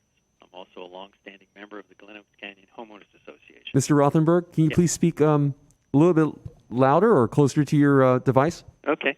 Thank you. My name is Mark Rothenberg. I'm an architect, and I've lived in Glendale for 37 years. I'm also a long-standing member of the Glen Oaks Canyon Homeowners Association. For the Planning Commission to grant approval of the proposed EIR and CUP, there needs to be a clear and compelling public benefit that cannot be accommodated in any other way. No such compelling reason has been presented by the city to justify adding an industrial use to a well-established recreational and residential area. This is not a planning issue. This is an engineering issue. an engineering issue that can only be resolved at Grayson. I encourage you to vote no on the EIR and the CUP. Thank you. Thank you for your phone call. Thank you. Miss Giselle Popar, you're on air with the Planning Commission. Yeah, same question as everyone else. Can you hear me? Yes, we can. Thank you for the confirmation. Okay. So thanks again for taking the time to hear all of our responses and all of our calls. I'd like to specifically focus on the EIR's discussion of air quality.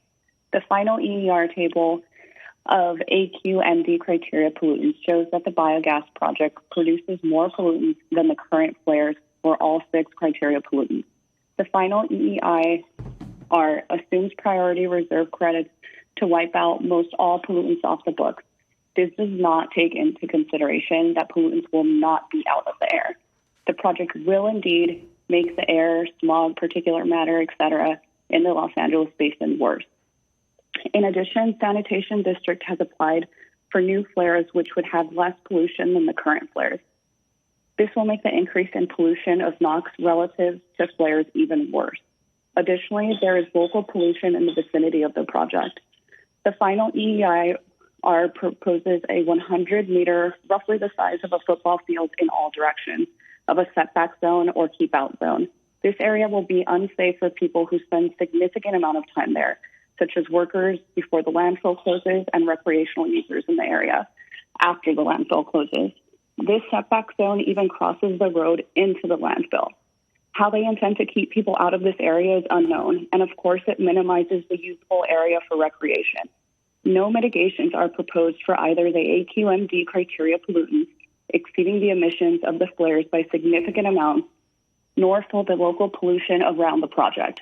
I and we, the community, urge you not to vote to certify the EIR with this major air quality impact. This decision will have significant impacts on our families, our children, our neighbors, and of the well-being of generations to come.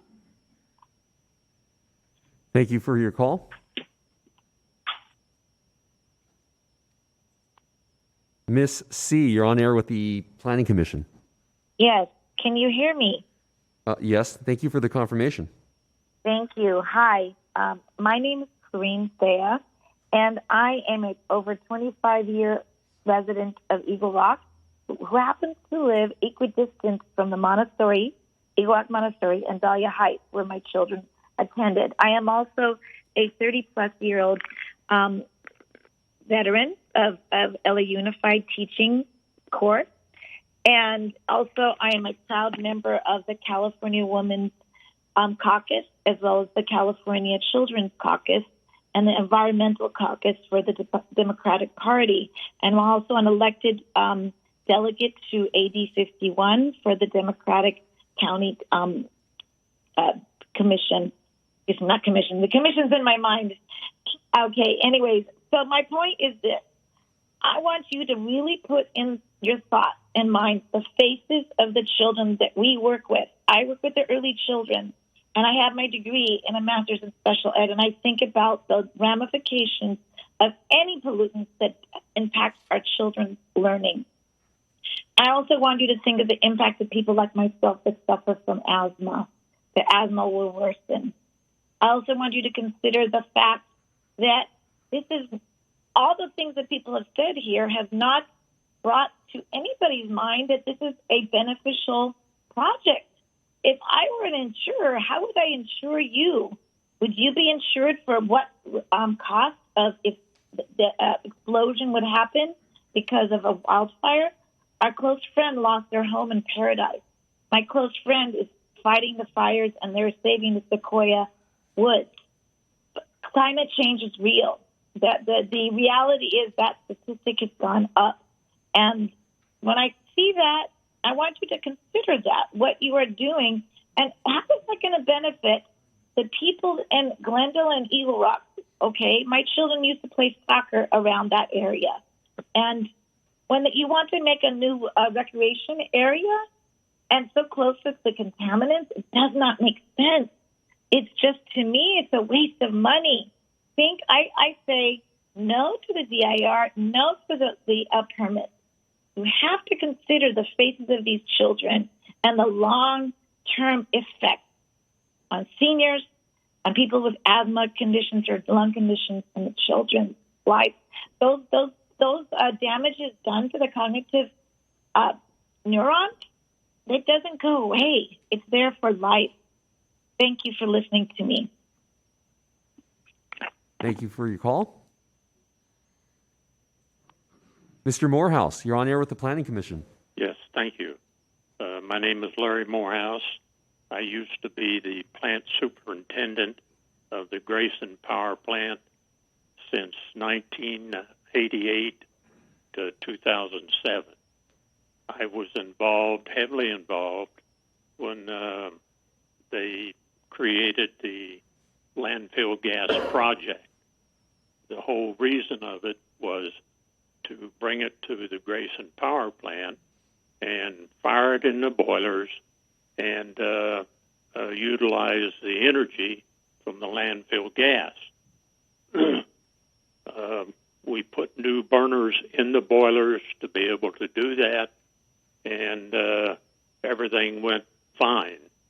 It's my understanding that the power generation has changed, and GWP has a desire now to put units at the Grayson site where they can start and stop them quickly in order to buy power, generate power, and also supply power for the city in any emergency.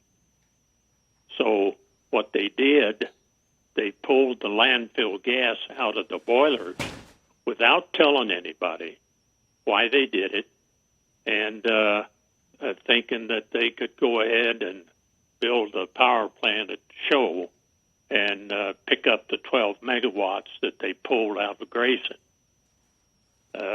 It's obvious that they didn't put enough thinking into that, and it probably can be done, but I think they're going to have to do a little bit more thought process on it.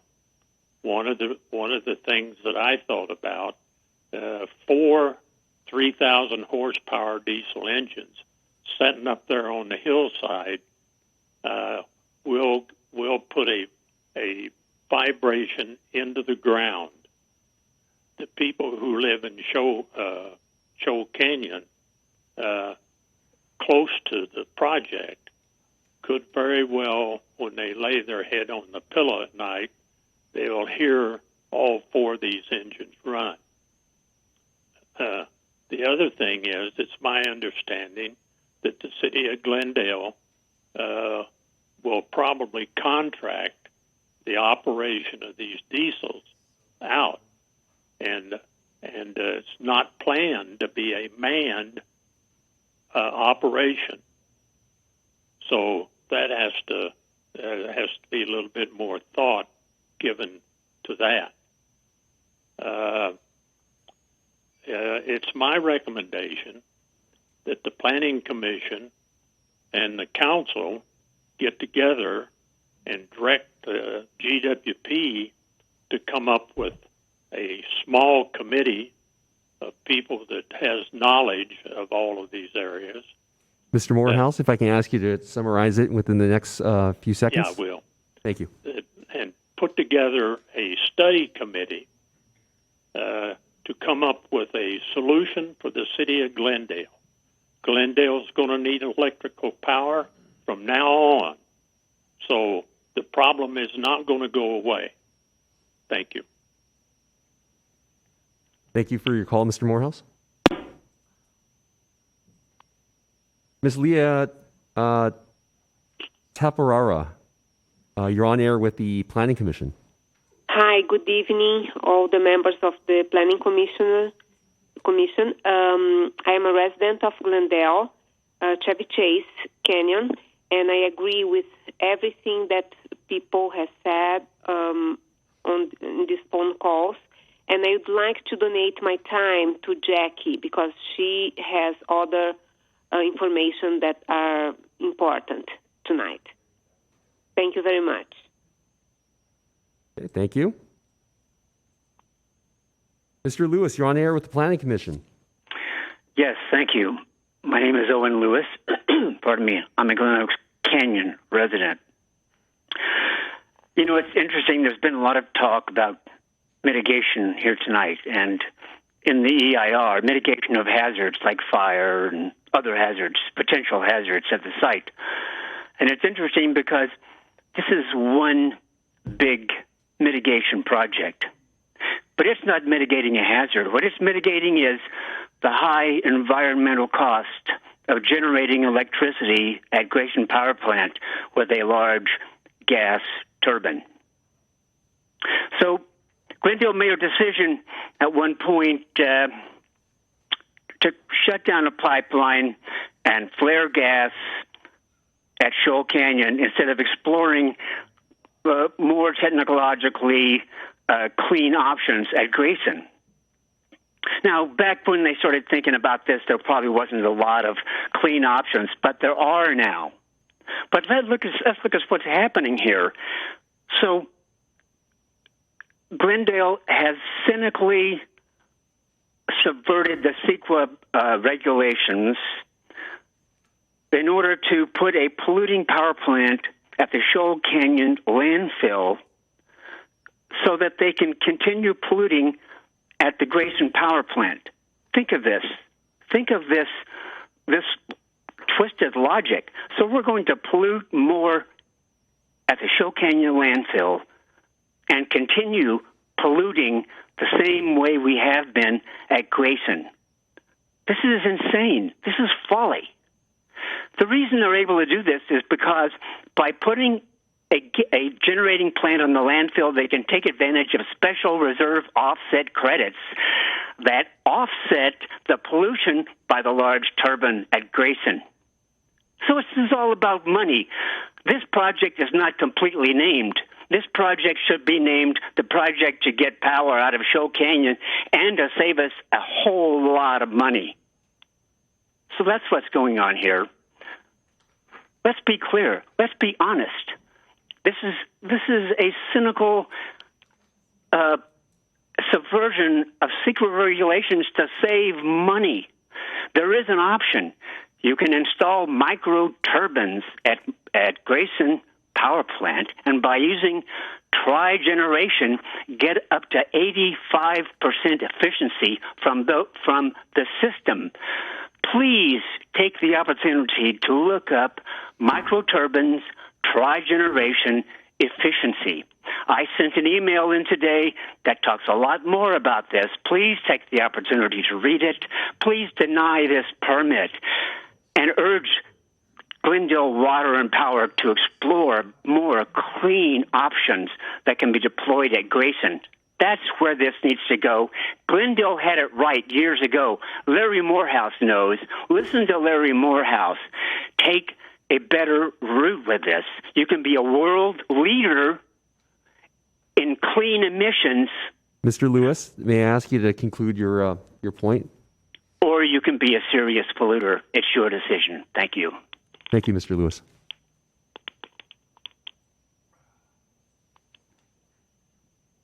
Mr. Joe, can you please let us know how many callers remain and if additional callers are coming in as well? At this moment, we have 5 more callers.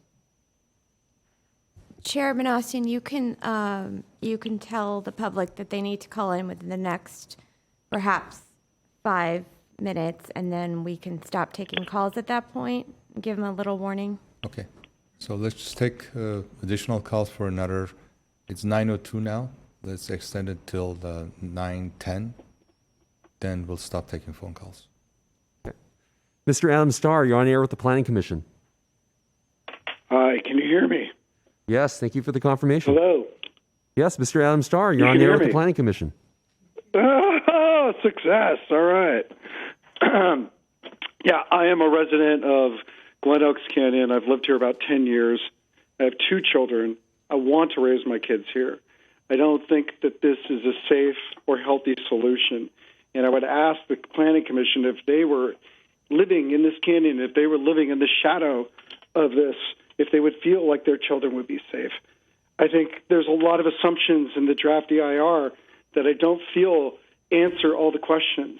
I don't think all the testing, this is going to be a plant that's going to be operating year-round. I don't think the testing has been done year-round. Even to the point of the sound measurement, the addendums, the appendixes that I see in this report literally captured ambient noise one day on a sunny day, clear, no wind, no nothing. Everybody knows from their high school science classes that sound travels differently in different weather conditions. You know, what are we accounting for all the health risks potentially that are going to be coming depending on what the weather is in any day or what happens with an earthquake? I can tell you the fire risk, having lived here and for the past 10 years and seeing 6 fires come in just the last 12 months, that it's a hugely high fire risk. My insurance tells me it's a high fire risk. And I appreciate everything that the fire chiefs and everybody has said in trying to make it safer and lessen the impact. But ultimately, it's an incremental risk that doesn't need to be here. If I build a propane tank in my backyard, that would be me adding a risk that doesn't need to be there. So it's an incremental risk. So as safe as it may be sounding, it's still adding a risk that doesn't need to be here. Also, when I brought my property, there was no talk of this. The talk was been about converting this into a recreation area, not turning it into industrial zone. I feel like we're building this $40 million permanent structure for a temporary issue.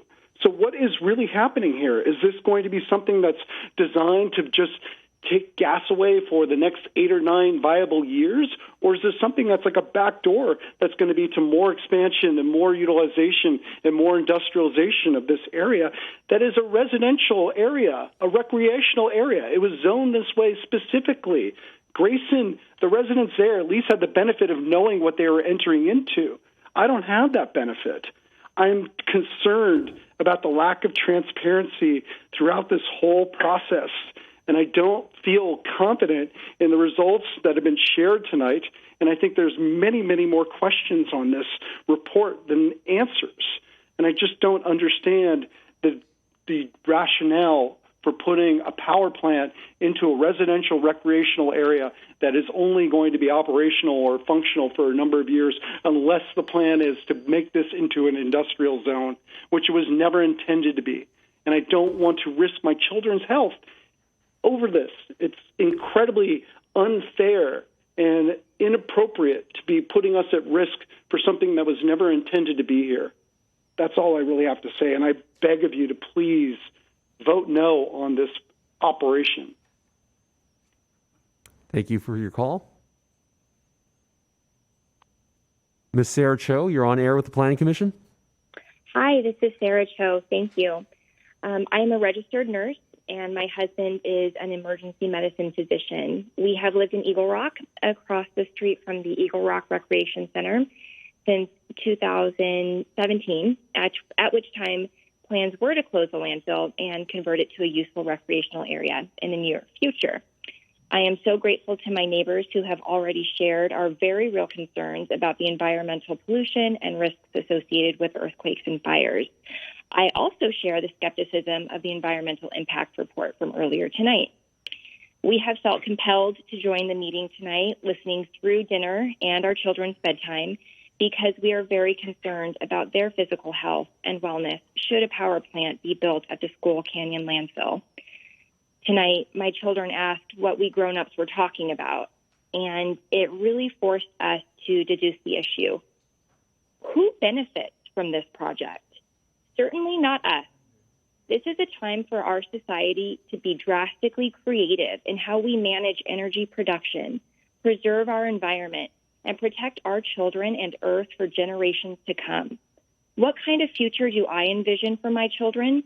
It certainly does not include playing in the shadows of a power plant. Thank you.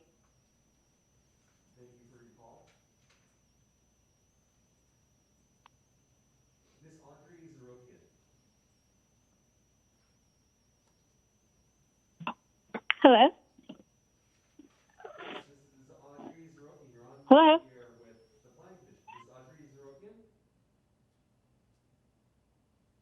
Hello? I apologize, Ms. Audrey Zerokian. I had my, it was on mute, but you're online, or you're on the air with the Planning Commission.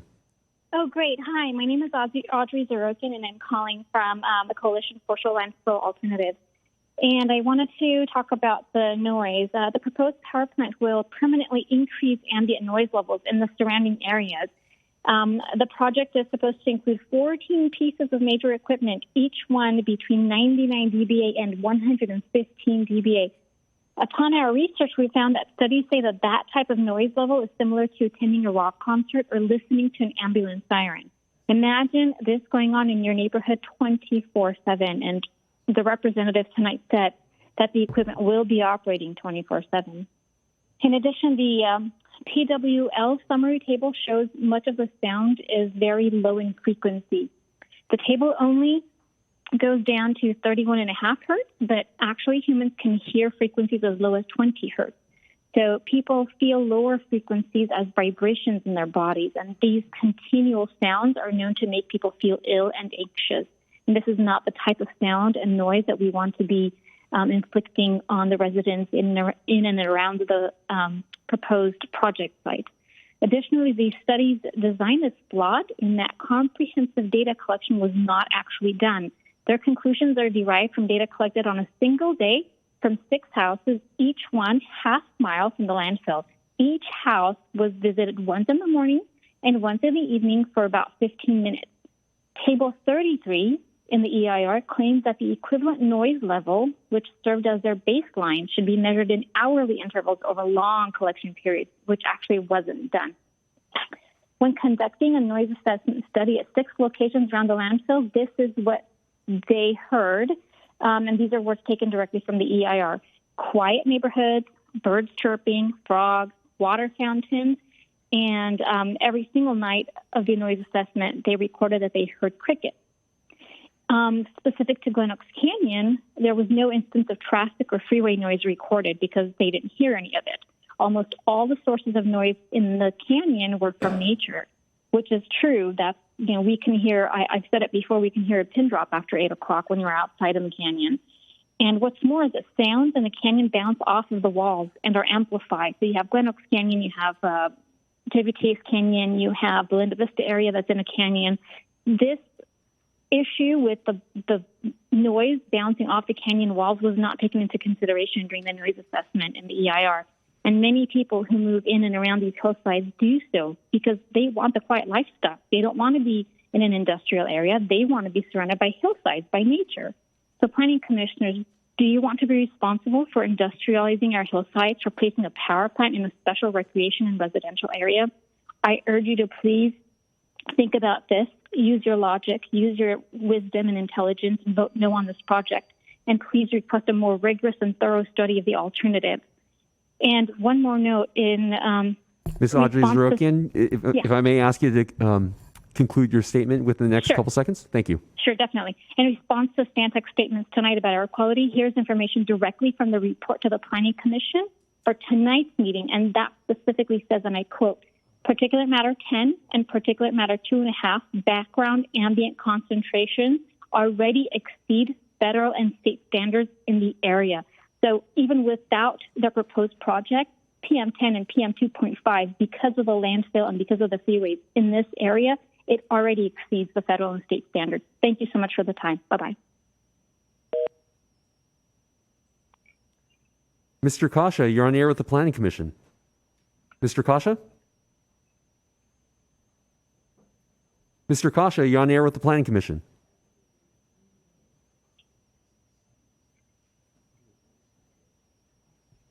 Mr. Kasha. Ms. Kasha, you're on air with the Planning Commission. Can you hear me? Yes, I can hear you. Thank you for the confirmation. Okay, great. Thank you. My name is Walt Kasha, and I've been a Glen Oaks Canyon resident for 10 years. I opposed the Shoal Canyon biogas project and the EIR. And recently, many Glen Oaks Canyon residents, including my father-in-law, sister-in-law, and ourselves, received fire insurance cancellation notices because of extreme fire risks that already exist due to climate change and other factors. Putting a power plant on the hillside will make matters dramatically worse and create a catastrophic risk of life and property. In addition to earthquake risk, that the project will be located atop a mountain that sits near a 6.7 earthquake fault, as well as the project, how will it look when the landfill closes? But there's even something more, I think, important here, and that's experiences that we've had in Hermosa Beach, where there was an EIR and there was a Stop Oil initiative, okay? And we defeated it, thank goodness.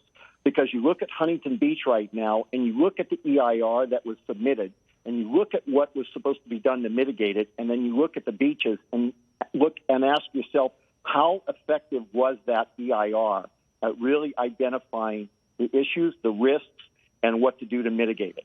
That's our biggest concern right now, because the EIRs, we don't believe it really has accurately captured the impacts in terms of transportation, air quality, pipelines, and impact to the community as a whole. So we request that the landfill be closed as soon as possible, and in the meantime, it be used only for Glendale residents and specifically Glen Oak Canyon residents. By doing this, the city will delay having to look for an alternate site for Glendale's own trash disposal needs at unknown costs in the future. We want to put this off for future generations and avoid being in the same position we are now. Please stop letting other cities use this site for monetary compensation. The environment and our health take precedence over any amount of money. There are 2,000 residents in the canyon, and we all currently enjoy the physical beauty of the surrounding environment. Glen Oak Canyon is truly a special place. We really don't want it to change. Thank you.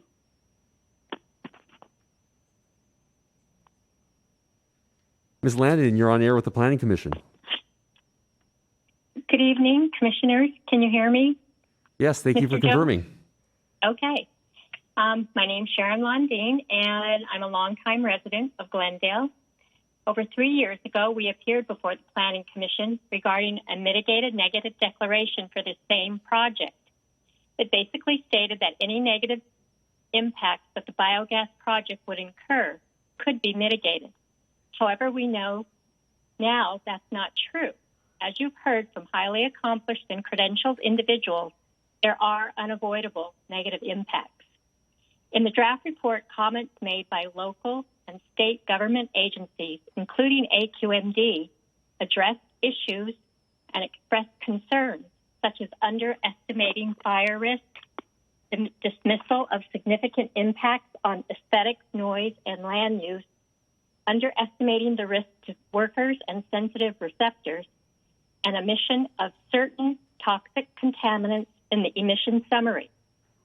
Even though Stantec responded to these comments, we were left wondering if these responses are sufficient.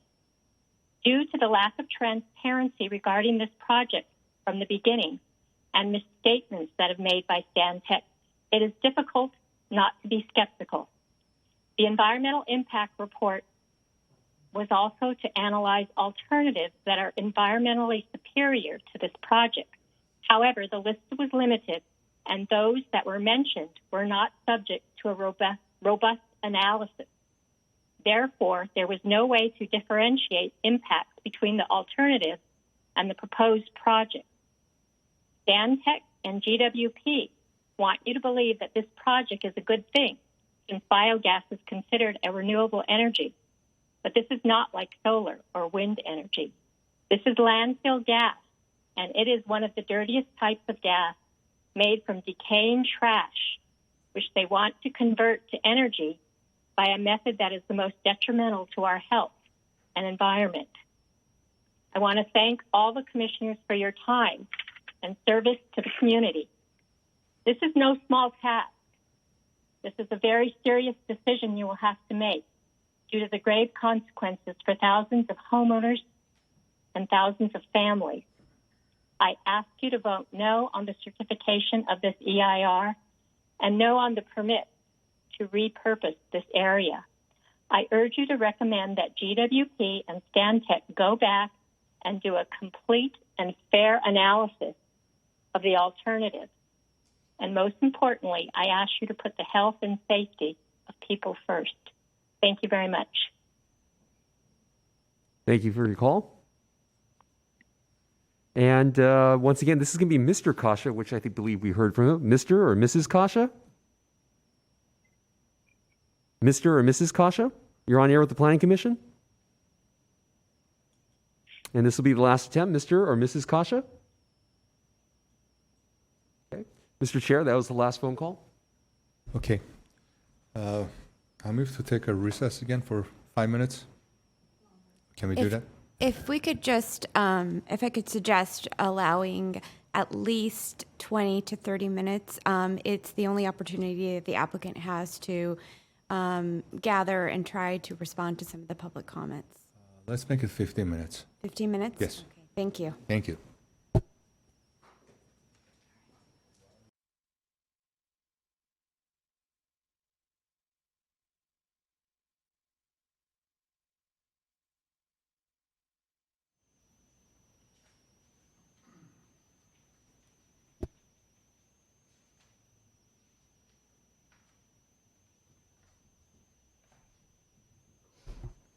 Okay, I guess we're on.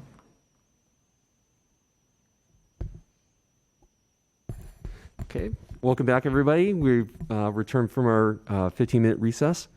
Mr. Chair, I believe we just concluded our public comment portion of the hearing, and we're ready for the Commission's internal discussion or of the project. Yeah, are the applicants, do have any, do they make? Would you make like any- to open this for staff or to make clarifications or? Yes.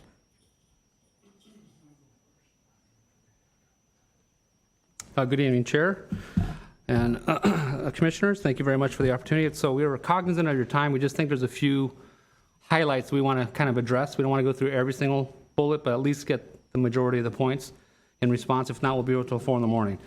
So briefly, I'll start off with, there were some comments made about the closure of the site and the land use after closure, that it has to be solely a park.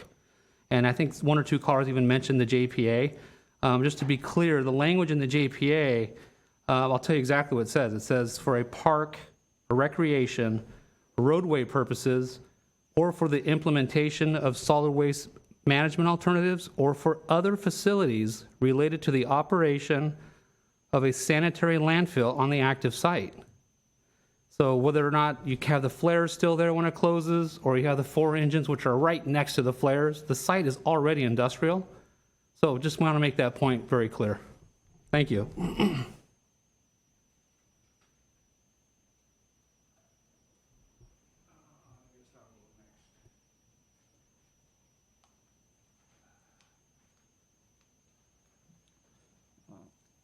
There were some questions about microturbines, why we did not include those in the EIR. We actually did look at microturbines, and we did mention it in the alternatives. We dismissed the microturbines. To generate 12 megawatts, we would need 60 microturbines. That is a maintenance nightmare. We dismissed it because it is not practical. We rather operate 4 engines than 60 microturbines. The second is there was an issue regarding vibration. These engines are they're located on vibration isolators, and the whole engine, including the generator and including the other auxiliary equipment, are inside a container that are also on vibration isolators, so there will be no or negligible vibration. Also, there was a mention about water tank. The water tank is required per NFPA, and it's required by the Glendale Fire Department. We went round and round with the Glendale Fire Department, and it is required. Another mention was the power curve. I went through this once before.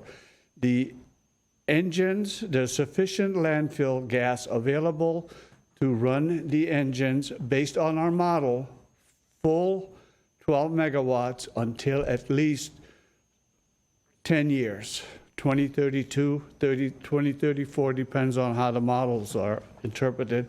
Then it goes down to 9 megawatts for the next 8-10 years. I hope that was clear. Thank you.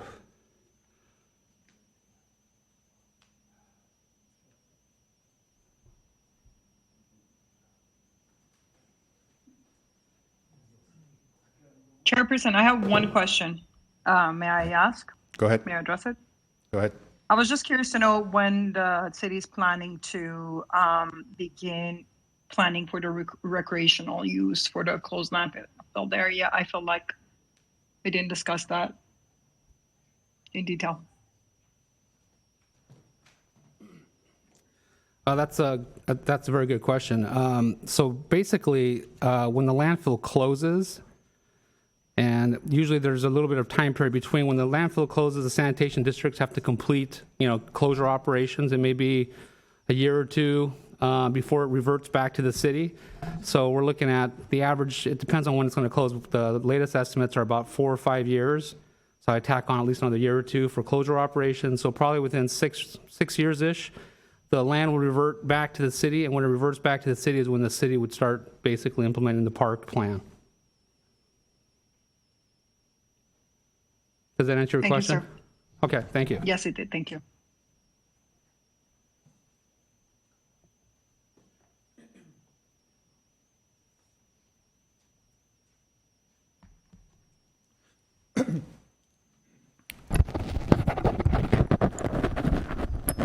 There were several comments tonight regarding air quality and public health, and I'm going to go through a few of those and see if we can clarify.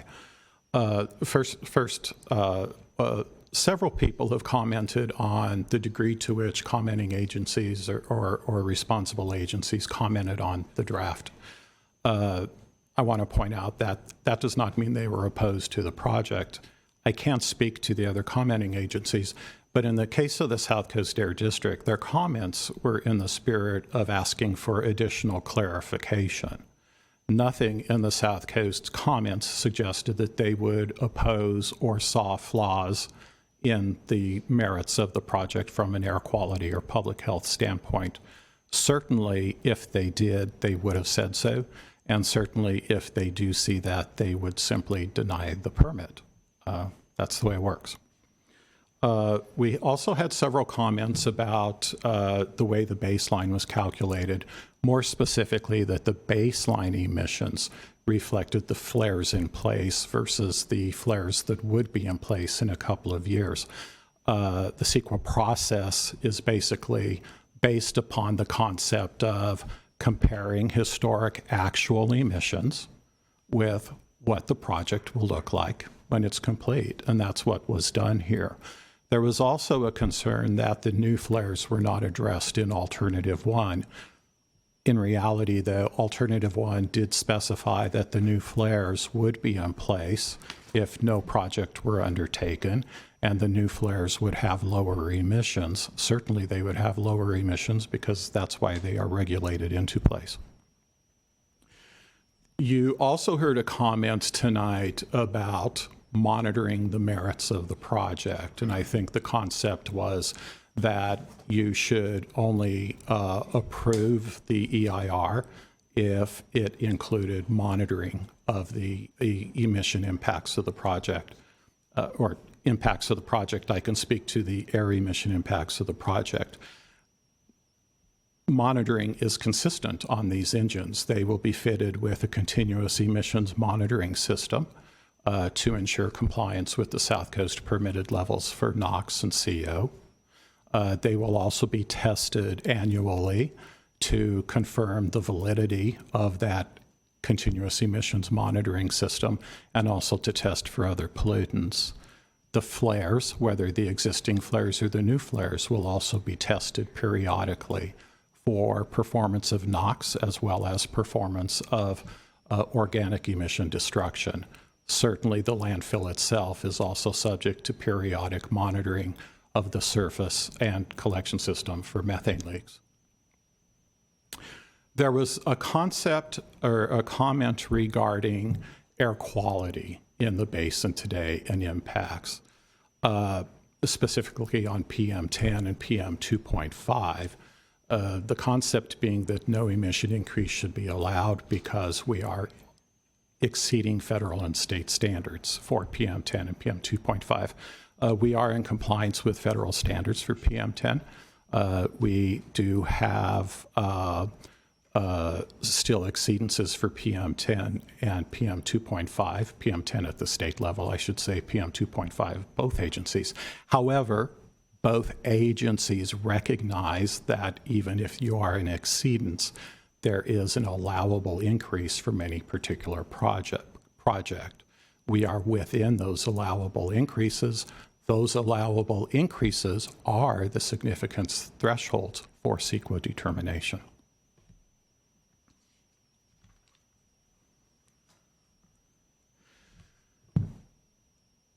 Going back and talking about the emission factors and the emission inventories for both existing operations and future operations, and as we compare various scenarios, the flares as they sit today, the flares as they sit tomorrow, and the engines as they sit tomorrow,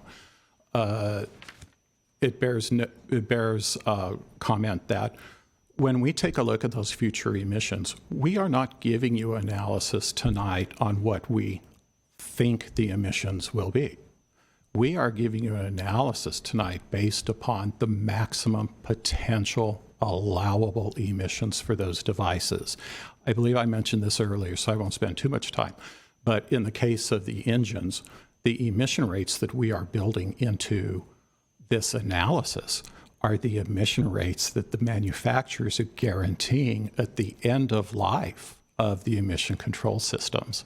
So if you take a look, in that respect, we are looking at the very worst case emission rates. Up front, when the gas flows are higher and the operations are higher, the emissions should be lower because, again, we're designing for performance several years down the road. Our experience in looking at internal combustion engines is that for several years, they will tend to be significantly below the permitted threshold, again, the permitted levels that are in the analysis that you've been reviewing. There have been many, many comments about the health risk assessment, the compounds included in the assessment, the consideration of the consideration of sensitive receptors in children. I'll speak to a couple of those concepts right now. First of all, reminding the Commission that there were comments about the absence of benzene, toluene, I believe ethylbenzene, and a couple other compounds. If you take a look at the inventory and the health risk assessment that was done, you will see that those compounds are indeed in that analysis.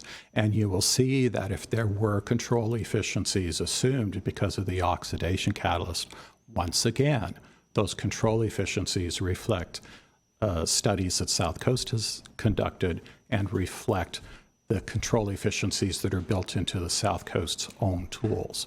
I will remind you once again, too, South Coast did review this risk assessment. The risk assessment that was presented to you in the final EIR had the cancer risk and health risk impacts at the point of maximum exposure, and assumed that that point of maximum exposure was indeed a sensitive receptor, like a house, like a hospital, like a school. The concerns that people have surrounding the facility are understandable. The concentrations and the health risks at those points where sensitive receptors actually exist are at or below the values that were presented to you tonight. And those values are significantly below the significance level.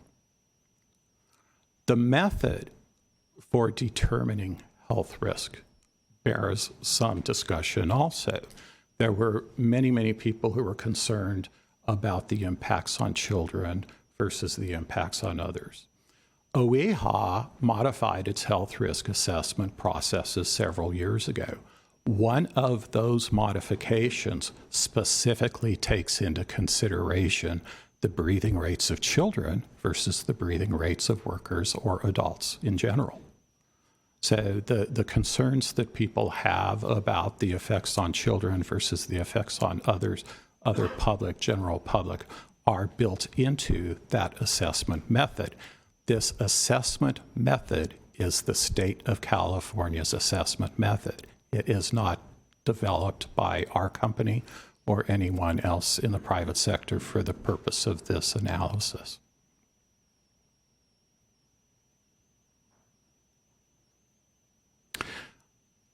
The 100-meter buffer came into conversation quite a bit tonight. And I think the concerns shared by several commenters was that the 100-meter buffer, it poses a risk or a danger to people in that buffer zone, including workers. The buffer zone was established based upon a worker receptor. The important difference between that assumption into that analysis and the concerns that people have is this. The concern appears to be that a worker might spend some time within the buffer zone, clearing land, doing maintenance, and what have you. Our analysis assumes that the worker is there full time for a career. And that's clearly not the type of exposure anyone would have within that buffer zone, whether it be worker or general public. The worker limits, the thresholds, health risk thresholds for workers are based upon an off-site worker, a worker who's not employed by the facility operator. And that's, again, that becomes a matter of control that the workers have and that the employer has. The city of Glendale could have for its employees processes and protocol that, if they were necessary, could be employed. But again, our assessment assumes a career exposure for a full-time worker. Once again, the health risk assessment is based upon state methodology, state protocol, and has been approved by the South Coast AQMD. There have been a lot of conversations tonight about the significance, and there are two things that come into play when in those conversations. The first of which is a discussion about mass emissions, daily increases in NOx, in CO, and VOC, and the fact that those daily emissions exceed what South Coast lists as a threshold. However, that is not the final determination of significance. In our cases, when we have the ability to conduct a refined air quality impact analysis, that analysis is what becomes the determination of significance. We conducted that analysis for NOx and CO, those two compounds that exceeded daily thresholds. That analysis showed that the increase in emissions, regardless of what the mass rates are, do not contribute to or cause an exceedance of state or federal ambient air quality standards. That is an acceptable significance determination and confirmed by South Coast and applied in projects elsewhere in the basin. We do not model VOC emissions, and VOC emissions do exceed on a daily mass basis the suggested threshold by South Coast. However, significance is determined after emission offsets are applied. And that's what happened in this case. Emission offsets will be applied to this facility regardless of where they come from, whether they come from the South Coast Priority Reserve or if they come from the other reserves that South Coast has for small sources, or if someone goes into the market to purchase them. The way of securing offsets is what differs. The validity of offsets does not differ. They reflect real, permanent, and quantifiable emission reductions. They are necessary in the South Coast, not just for this project. They're also necessary in the San Joaquin Valley for every single project that would be coming before you or any planning commission or any air district decision, because the Clean Air Act says you cannot have an emission increase in a basin of 35 million people or 17 million people at all. And the only way that EPA will allow those emission increases is if these real permanent and quantifiable emission reduction offsets, mitigation are applied. That is why for VOC, as well as for the other pollutants, a contributing factor for the other pollutants, that the project does not present significant impacts.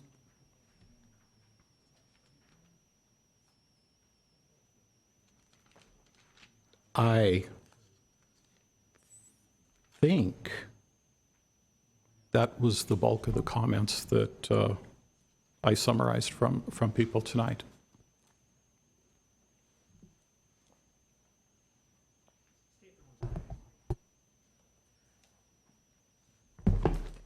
During public comment, I do recall hearing some statements that the proposed engines had higher emissions for all 6 criteria air pollutants compared to the existing flares and the replacement flares. And I just wanted to draw Commissioner's attention to that table that the commenter was referring to.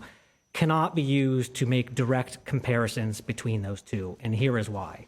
The emissions for the proposed engines in that table were estimated off of 6,200 standard cubic feet per minute of landfill gas being combusted.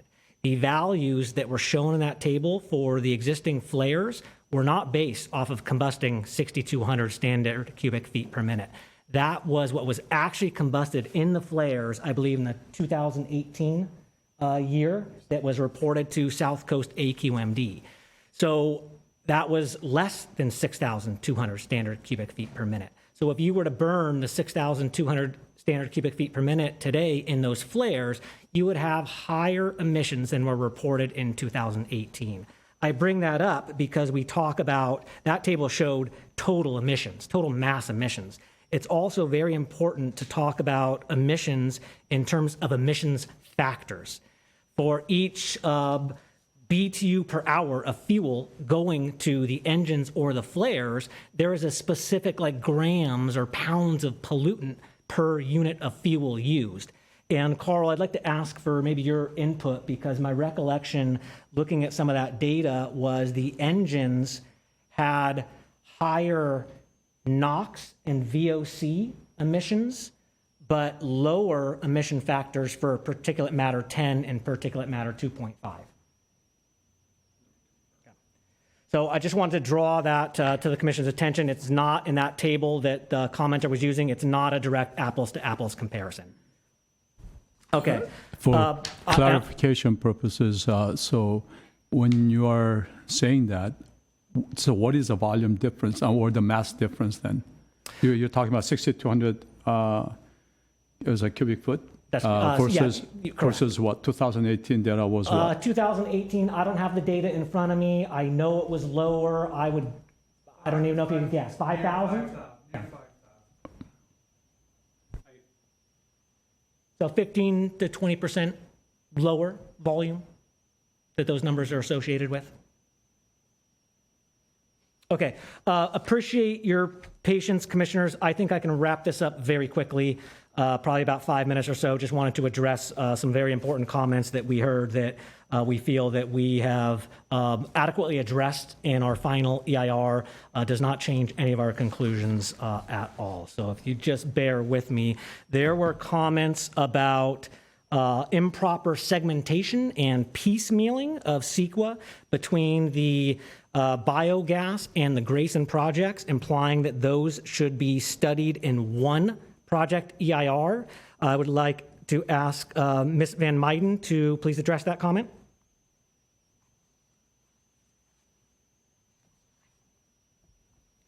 Jillian, I believe your microphone is off. I so apologize. Been sitting here quite a while, as all of you have. Okay, members of the commission chair, staff, members of the public. Topical response 2 in the final EIR does analyze the issue of project segmentation. This is not the first time that we have received comments concerning that. And in that topical response, essentially the issue there is if there is a related project, such as Grayson, for example, and it is similar to that, the proposed project, in that they're power facilities, but if the proposed project has what's called independent utility, and it is not necessary for the other project to proceed, it need not be included as part of the project description and may be reviewed in its own CEQA document as a separate project. This is supported by quite a long list of case law. And that is cited in topical response 2. And so accordingly, 2 projects may undergo separate environmental review when the projects serve different purposes or can be implemented independently. And that is the case between Grayson and the biogas project. The landfill gas can be flared, and the Grayson project can proceed with or without landfill gas. And the same goes for the proposed biogas project. It can proceed with or without whether or not Grayson proceeds. So they have clear independent utility, although they may be similar in terms of their power generation. The project as proposed is not dependent on the approval or the implementation of the Grayson project, and Grayson repowering is not dependent on the approval or implementation of the biogas project. The projects serve different purposes, operate independently from, and are implemented separately from each other. Landfill gases that is generated by the Shoal Canyon landfill is required to be captured and combusted. And that is one of its principal objectives. As stated, there is an existing permit for the flares. Is capable of combusting in all of the landfill gas generated by the landfill.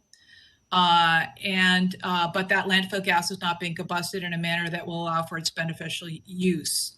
So that is the response to the segmentation question. Legally, they're permitted to be analyzed separately for the reasons stated. And I'll turn it back over to Michael Weber. Thank you, Jillian. Okay, there were some additional comments about the relationship of this project to the landfill itself and whether this is a lead-in to further industrialization or expansion of the landfill. Want to note that this concern or comment has been addressed in the final EIR as topical response 1.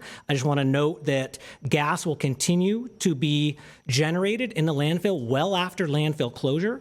This project does not require the landfill to be expanded to meet its objectives, nor is it a reasonable consequence of this project.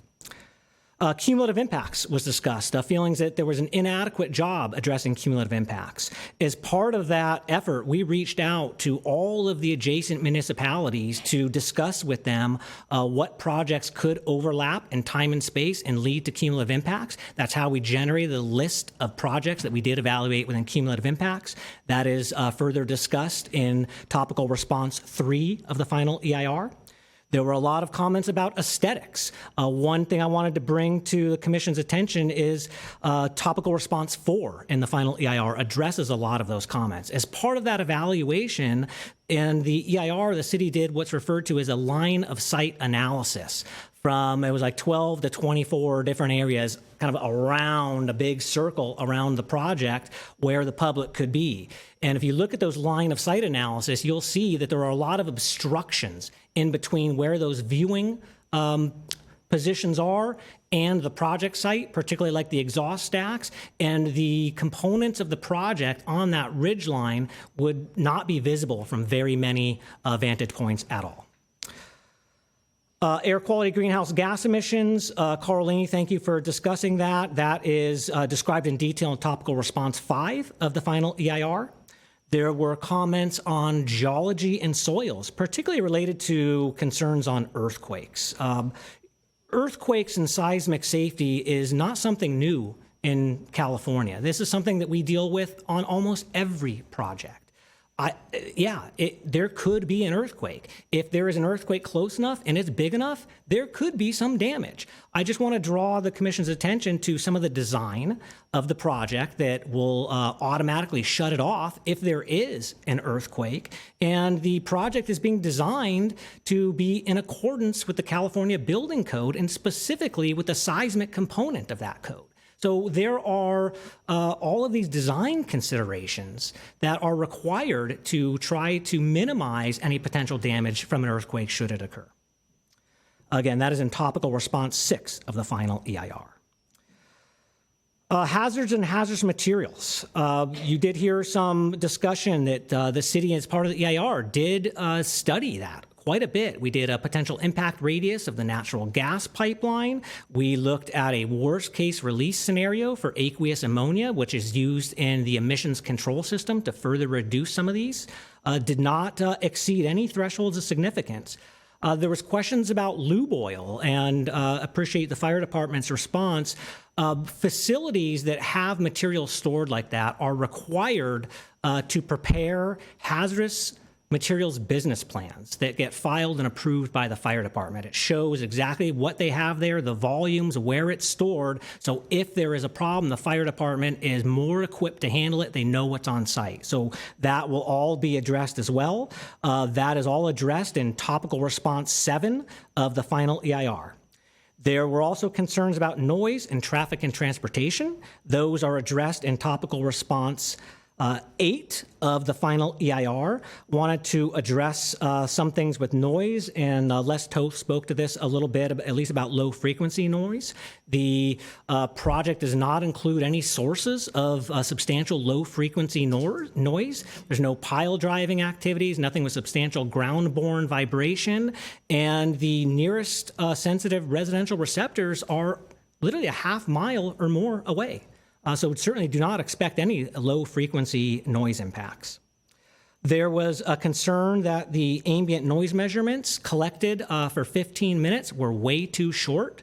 You can certainly do longer ones. That is a general industry standard. We felt comfortable with that, particularly in relation to City of Glendale's municipal code and the noise ordinance, and specifically section 8.36.030 that is titled measurement criteria, noise measurement criteria. And that specifies ambient noise measurement should be collected for a minimum of 5 minutes. So we exceeded 3 times what the Glendale Municipal Code suggests or requires for measuring ambient noise levels. That is all, again, discussed in topical response 8 of the final EIR. A lot of concern about wildfire. A lot of members of the public believe that the wildfire impact of the project would be much greater than existing conditions. The city and Stantec took a relatively conservative approach in the alternatives analysis, and if you look at our summary table, we suggested that there would be similar wildfire impacts between the proposed project and the no project or existing conditions. Certainly appreciate, I believe it's Chief Lanza, his expertise and credibility to giving his input on what the wildfire risk is, and he clearly believes that this project would result in a less wildfire risk compared to current conditions. So, that's pretty important in my mind. Alternatives, a lot of discussion about inadequate alternatives evaluations. That is discussed at length in topical response 10 of the final EIR. I did express to the Commission in the summary presentation that the city did hold public scoping meetings. We asked for input and suggestions on evaluating alternatives. We ended up on those 4 that we studied in a lot of detail, and there were a lot of other alternatives, fuel cells and other things that were considered, and they are addressed within that topical response 10 in the final EIR, but were determined not to be feasible or really meet the project objectives and weren't carried forward for a more detailed evaluation. But the reasonings and the logic of that are all included in the final EIR.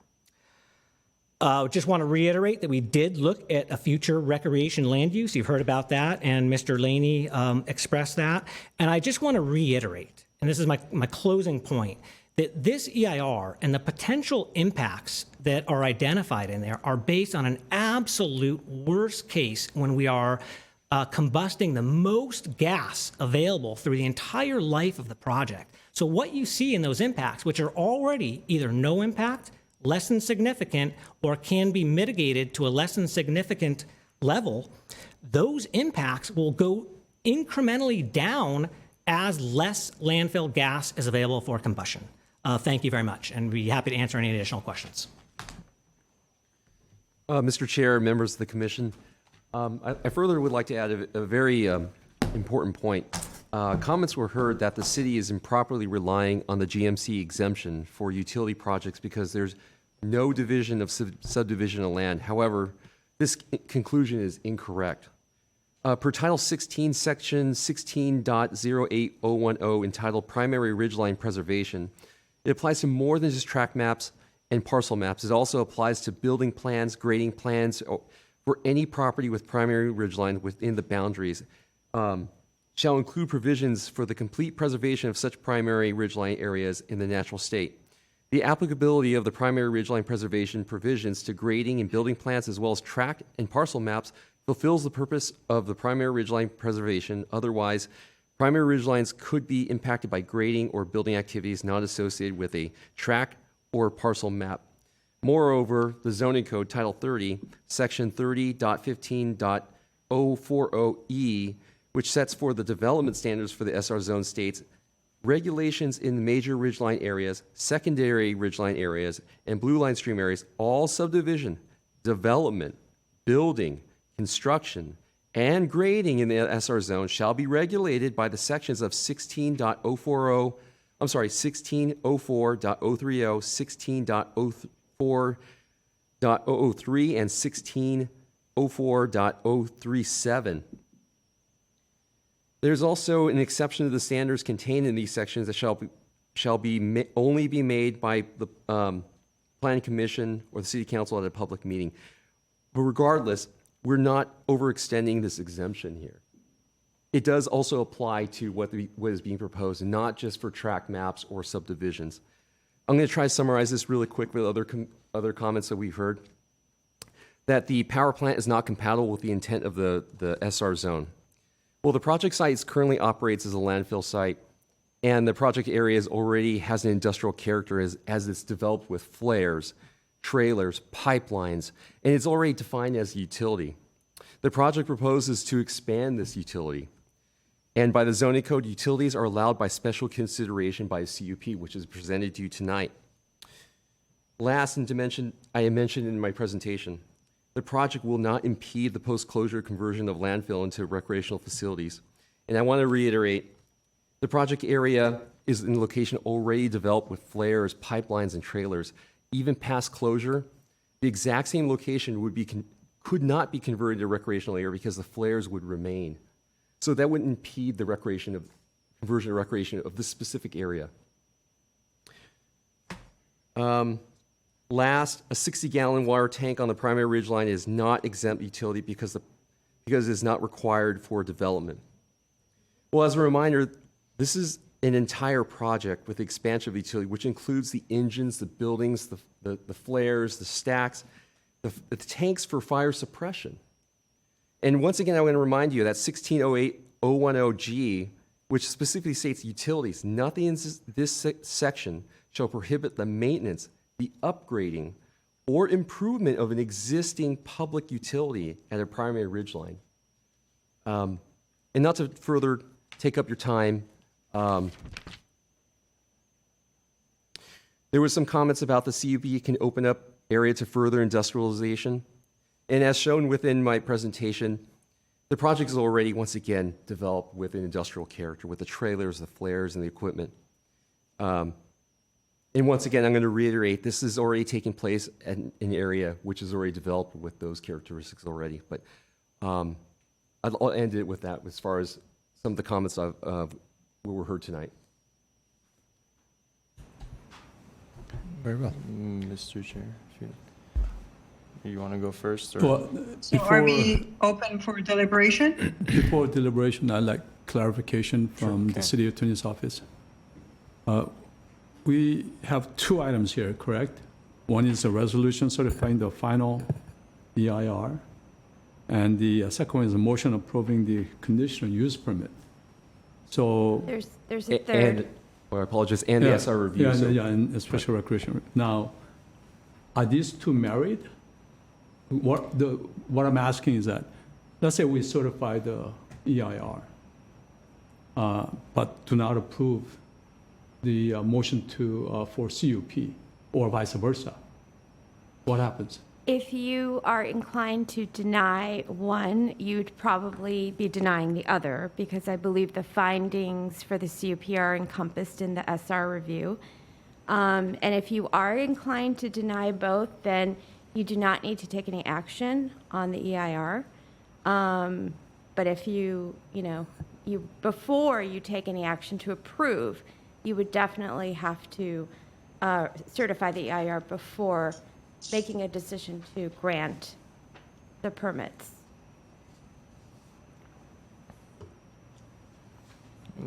Are we open then And for may deliberation? I also ask you a question for clarification? Yes. So in certifying the EIR, will we be able to suggest alternatives that we think might be most helpful to the city? I'm not exactly sure how we would be voting on that, so I want to make sure that we are doing our deliberation correctly. I'm not quite sure I understand your question, Commissioner. So- Maybe Ms. Van Muyden understood it. So let's say, and if you need, I can clarify it further. What I was trying to say is, for example, we agree on an alternative to go forward on the EIR. Is that what it would be, or we're completely just in a whole package, just approving or denying the EIR? That's what I'm trying to make sure I understand correctly. The alternatives, if you're selecting an alternative that was analyzed in the EIR, that enables you to move forward with that recommendation on that alternative. Thank you for the clarification. You're welcome. Okay, if all the commissioners are open to it, I'd like to start deliberation with some comments on my end. First and foremost, thank you to everyone for your time today and your effort in putting this together, and to all of the citizens that called from our city and local cities. We appreciate the care you have for our area. That being said, I have a few simple issues with what's being presented in front of us currently. If we look at the EIR, I understand the fact that alternatives outside of what's within the report were also considered, but I don't believe as commissioners we had a full representation of additional items. Maybe it was briefly touched on in section 10 of the final EIR as mentioned, but I didn't view anything as a full, thorough analysis for all options. And maybe when those are considered, this is the best scenario moving forward for the city. That could very well be the case over time. It's just at this point in time, given the information that's present, I have a hard time leaping to that conclusion just based on the alternatives present. And it's not something that's specific just to this EIR. It's a common complaint for EIRs in general, where the alternatives don't go into significant depth. And it's just, it's something I took a bit of issue to in this case.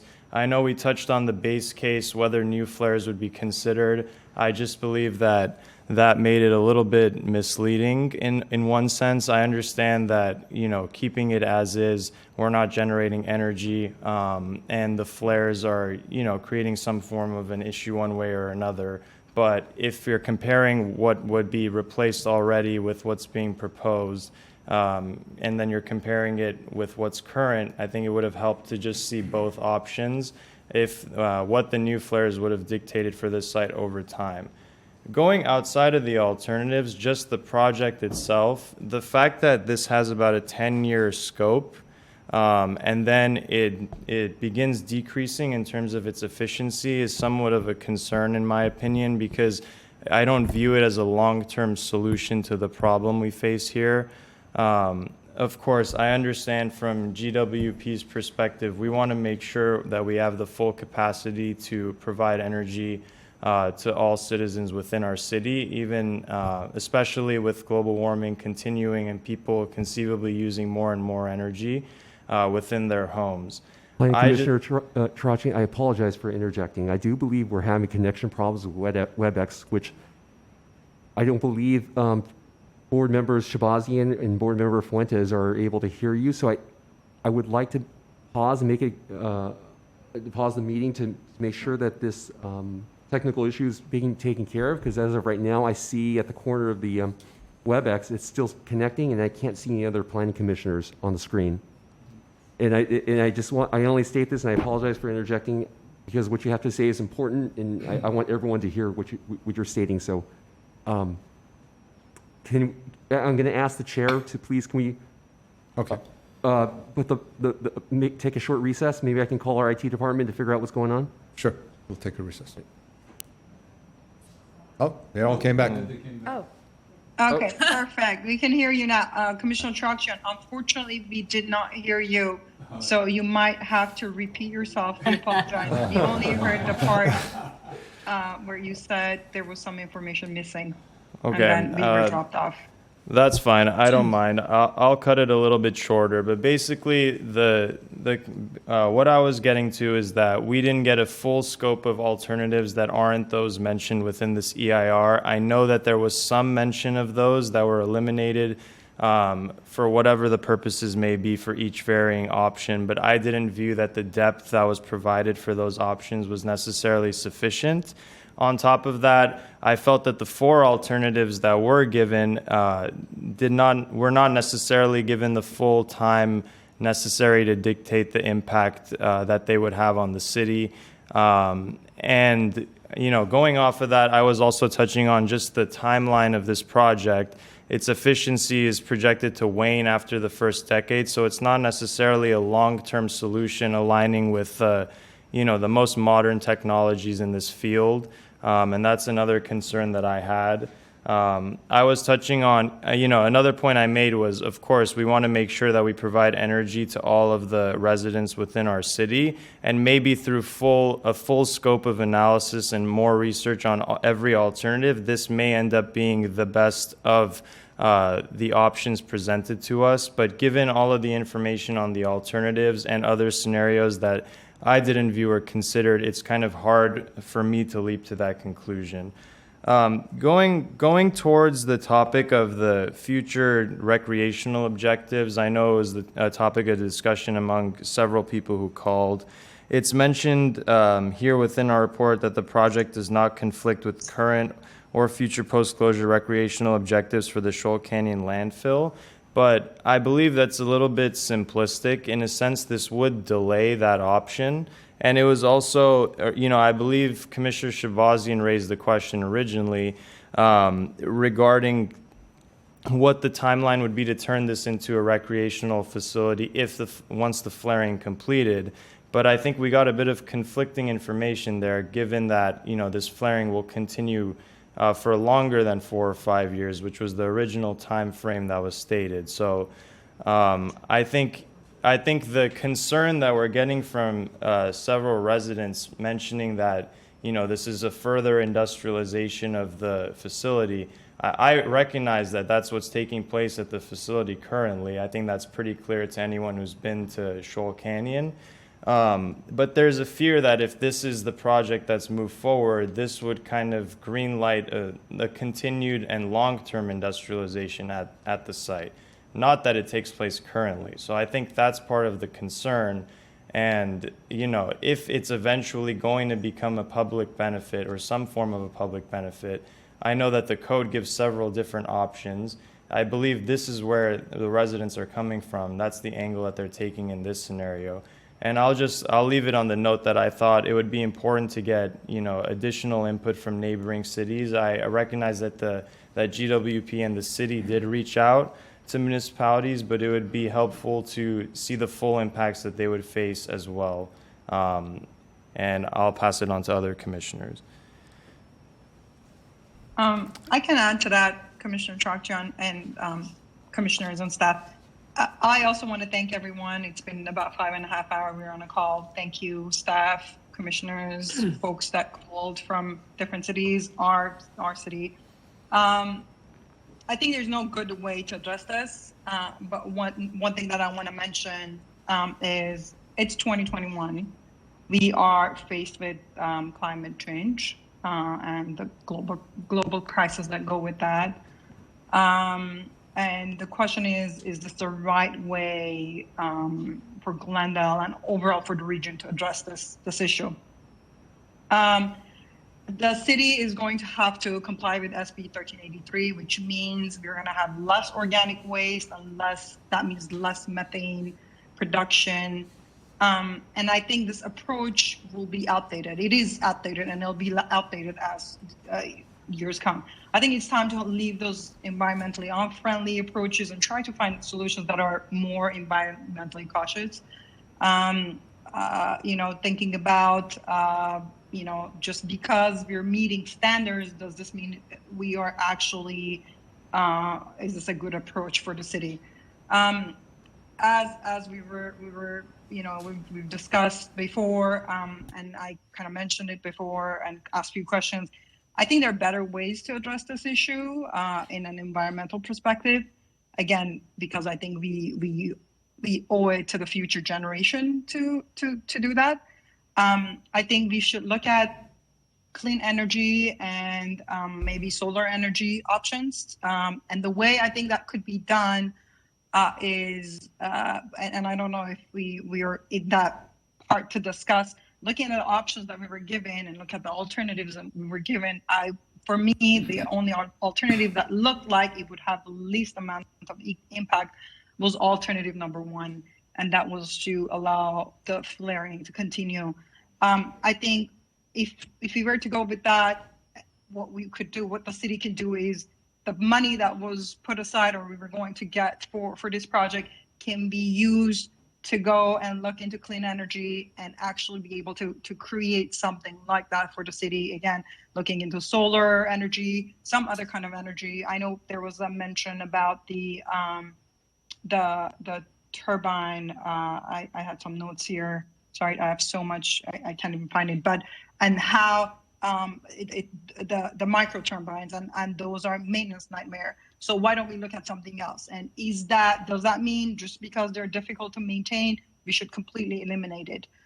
We didn't hear much about it, so I don't know what that issue is. All we heard was micro turbines are maintenance nightmares. So what does that mean? Does that mean we should still, consider this approach? Again,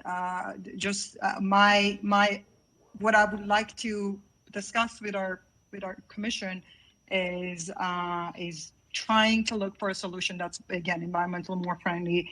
And if we were to pick an alternative from the 4 alternatives we have to go forward with alternative number 1 and proposal for the city to go forward and look into clean energy and possibly solar energy alternatives to the biogas. That's me for now. Okay, Mr. Chair, I'd like to go. Sorry, staff. I think Jillian's been waiting in the lobby, and you just have to click admit. And Chairman Fuentes, can you wait for Chairman Lee to finish? Yes. Okay. Well, looking back at the history of the property, back in 1958, the property was originally approved with a conditional use permit as landfill operations and to develop it as a parks and recreational facility. And since then, there's been so many amendments, changes, ordinances passed, use variance, other ordinances, and changes to the original conditional approval have been made, many times. In 2018, I also noticed that the Planning Commission rejected the mitigated neg deck and recommended that the EIR be made for this project. And then just lastly, September 2, 2021, in a joint special meeting with the Glendale Water and Power Commission and the Sustainability Commission, the two commissions went in two different directions. One approved the certification of the final EIR and the project, and the Sustainability Commission went the other direction and recommended to the City Council, that the final EIR not be certified and the project not be approved. That really raised some concerns with me. And again, I wanted to thank everyone who stayed with us tonight, who sent in letters. I learned a lot from the telephone calls, the information given. Maybe the project over the years have changed so much from its original concept and may have overstretched what can be done in there and what can be good for the community or the neighborhood. And the latest proposal may be a good project, but then may not be good for the location. And I already mentioned in the alternative one for the EIR. I also agree with Commissioner Shabazian that maybe that's one alternative that we all could agree.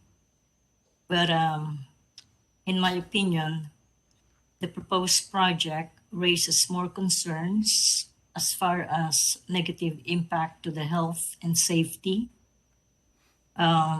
neighborhood concerns for the environment, air pollution, soil pollution, fire hazard, and others. And there seems to be more questions raised than answers given. So maybe we should look at other alternatives. I agree with you, Commissioner Shabazian. We are in 2021. There are more modern technologies, maybe other alternatives we can use, solar panels, fossil fuels, and some other things. And like I said, it is a good project, but maybe not at this location. So that's where I'm coming from. Thank you. Mr. Chair, and the city staff, GWP, who have spent long hours. Again, I'd like to also echo my other commissioners. Thank you for your service and for your efforts.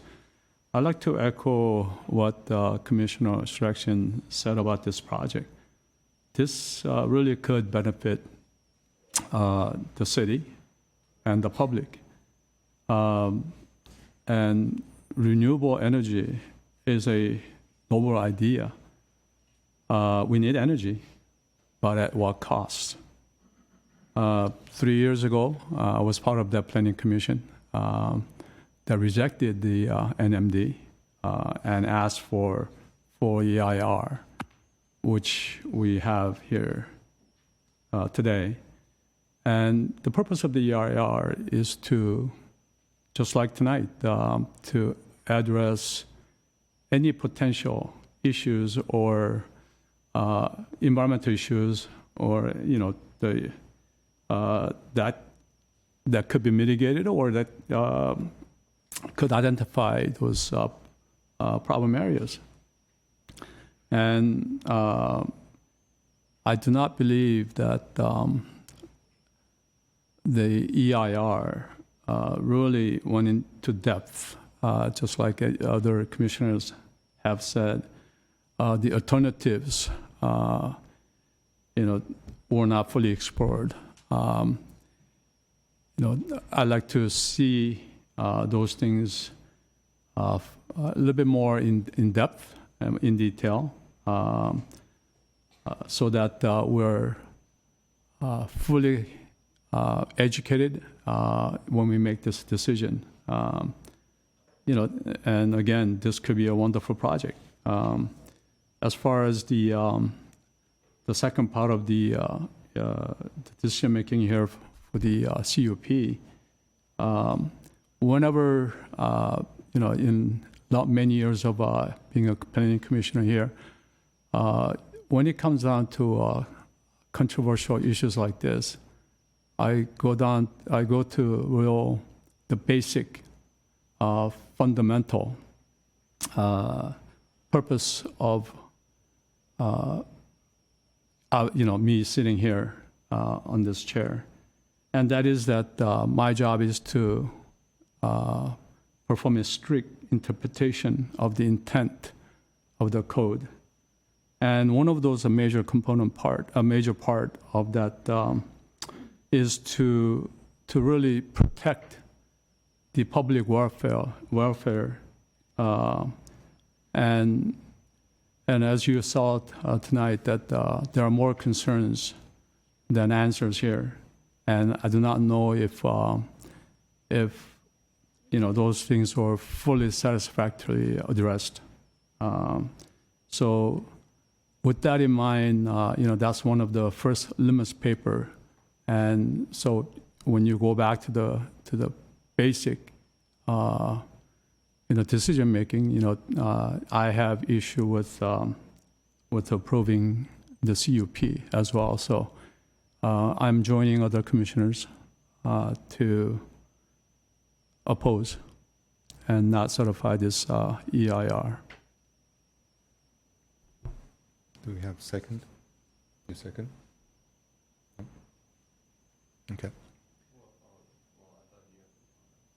Oh, my comments? Well, my comments are, I don't think this serves the public at this time.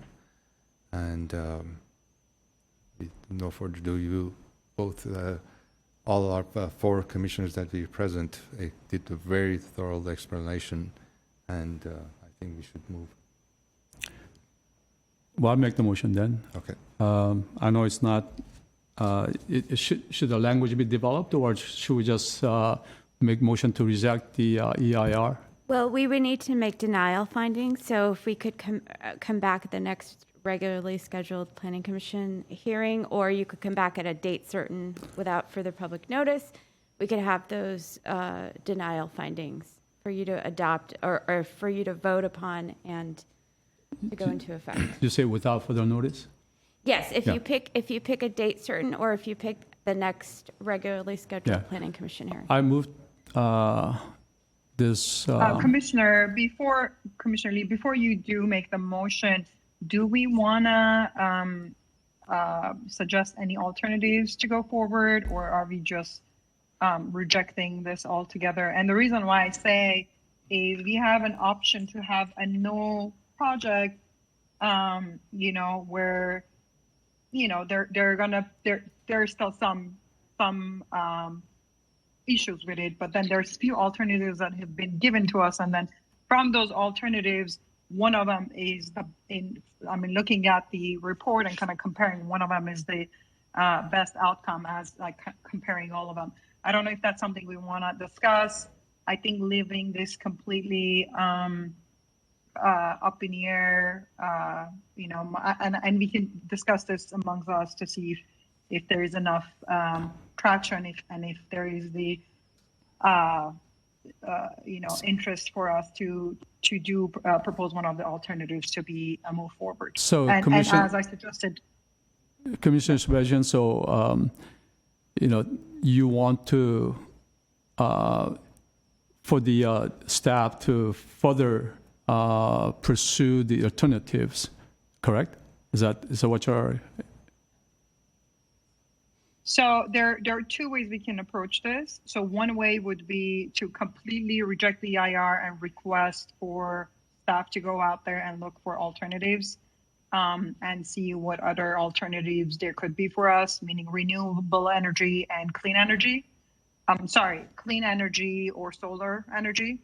And then the other would be to go ahead and reject the IR and take alternative one. So I think those could be the two that we can discuss now.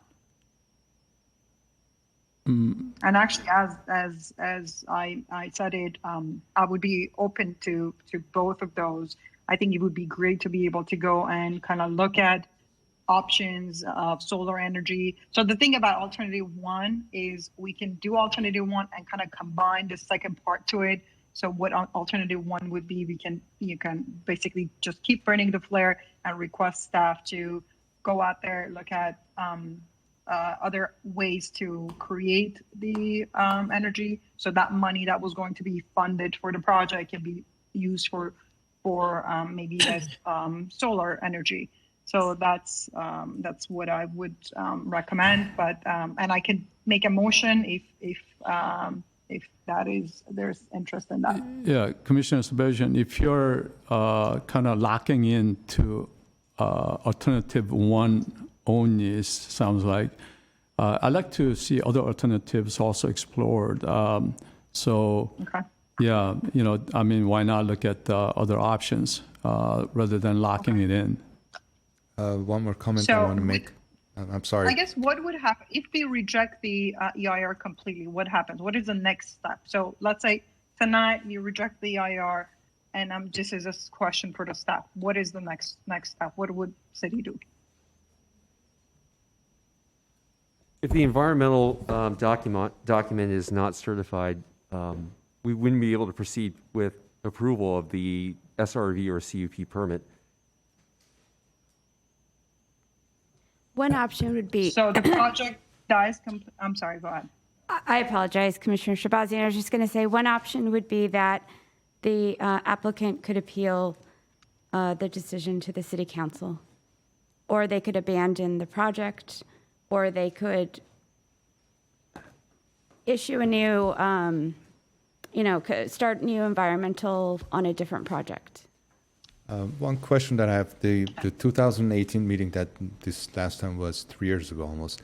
So during these 3 years, they did all these studies, and the 4 options is the only one that they came up or submitted to us. So at this point, Commissioner Shabazian is saying that we have other options. If my understanding is right, in the past 3 years, they came up with these 4 options, and that's about it for now, I guess. Yes, is that right? You would have to ask the applicant that. Okay. I don't know.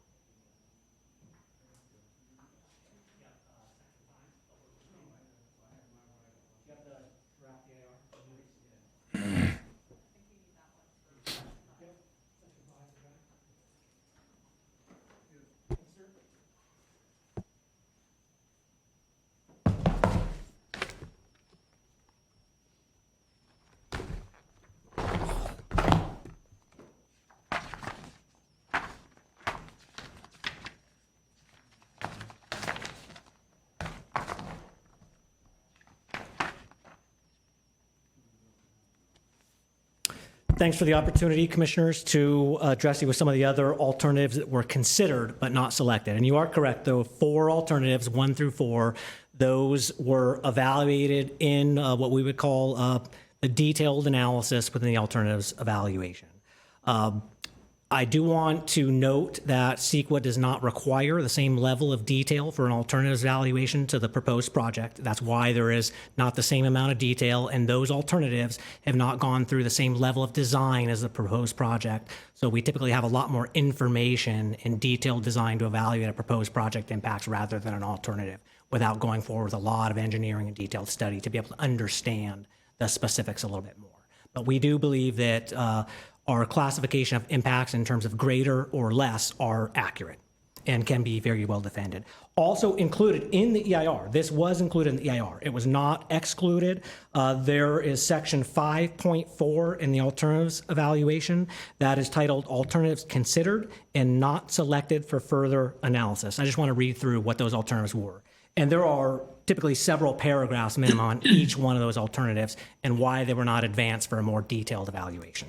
Those included generating electricity in microturbines, generating electricity in combustion turbines, reducing the number of internal combustion engines from 4 to 3, generating electricity with fuel cells, converting landfill gas to compressed natural gas. And that is it. So there were a number of other alternatives that were considered, but just were infeasible, clearly would result in greater environmental impacts, technically infeasible, or did not meet the project objectives. But they were certainly looked at. Thank you. Thank you. Can I add, from a technical perspective, a few words? As Mike said, we looked at these other alternatives. In California, based on the Energy Commission report, there are approximately 90 landfills that are in California, I'm only talking about California, that are converting the landfill gas to some useful energy. Out of those 90, 60 is actually using engines just like the project proposes. That's 2/3 of all projects in California are using engines. 10 projects are using turbines, not micro turbines. Well, there's a couple micro turbines, but they're not working anymore. But regular gas turbines, the kind that you have today at Grayson, but not quite that big, much smaller. There are no projects in California that are converting landfill gas to natural gas. There are a couple of projects that are converting landfill gas to compressed natural gas for vehicles. And that's the same thing, basically, that what the project proposes. Converting it to vehicles, you take the gas, you remove certain impurities, and you put it in vehicles. We do the same thing. The project does the same thing. Take the impurities, remove some of them, and put it in an engine. They're both engines, so they are very compatible. So there are some of those. But there is no project in California that are converting landfill gas to natural gas and putting it in a pipeline. Putting it in a pipeline like SoCal Gas that we would have, we analyzed that thoroughly. SoCal Gas has 70 pages of regulations of what you have to do, continuously monitor the gas, and the process is very expensive, very extensive, quite complicated, and there are no commercial operations in California. Now, they're doing it in other places, back east, but their requirements are different than what California has. That's what we have done the analysis that was required from or requested from us 3 years ago. Thank you.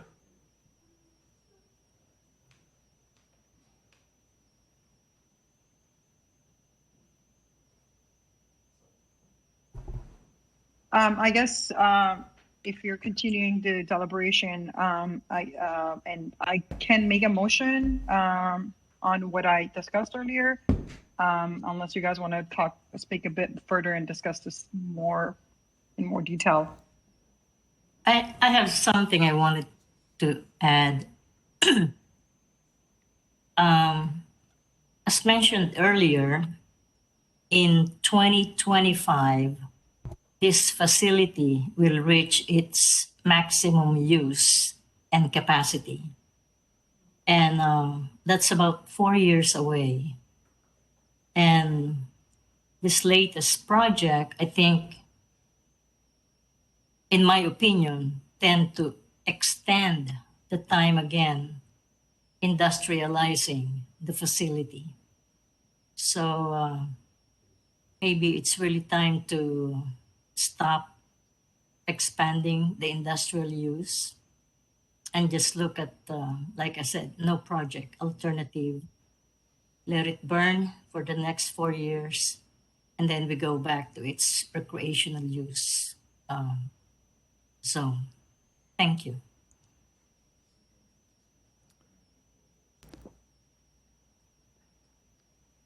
So Community Fuentes, what you're saying is that if we reject this EIR, I mean, it's status quo. They're going to go back to what they're doing now, right? Yeah, well, I kind of agree with you, Commissioner Lee, when you said, I can't find really the reason to keep expanding the use. And I cannot find it in my mind to certify the EIR at this point. What's the motion? Yeah. Can we once again just clarify with staff? So if we decide not to certify the EIR or move forward with the CUP or special recreation zone, does the appeal come back at the next planning commission meeting, or does it go directly to city council for deliberation with comments from staff and GWP? Appeals of the planning commission decision are directly taken to the city council with an analysis of what was heard at the planning commission. And also there's a rebuttal within the appeal application by the applicant. But in summary, it would go back to the city council. But I believe what you're asking, Commissioner Trakchian, is whether the findings would come back to you before they would. The denial findings would come back, you would vote on them, and then then the decision would become final. The appeal period would start to run, and then at that point, if it was appealed, at some point the city council would hear it when it was ready for them to hear it.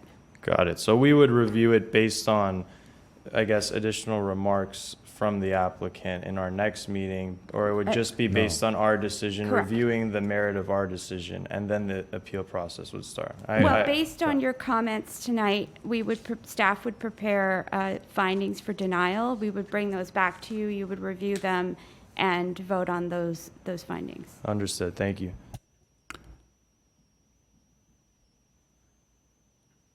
So, Commissioner Sebastian, should I continue to make the motion to, reject the EIR?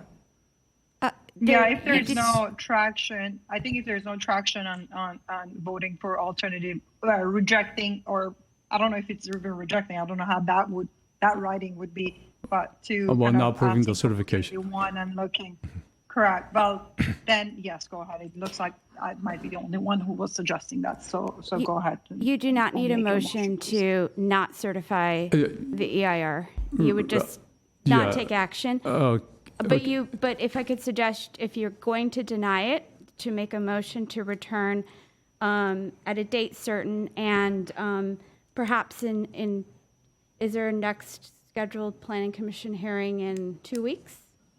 Mr. Joe? In general, yes, there is, but not knowing the holiday calendar, I don't think there is, but yes, it recurs every 2 weeks. Yeah, 2 weeks. Okay, so perhaps at the next regularly.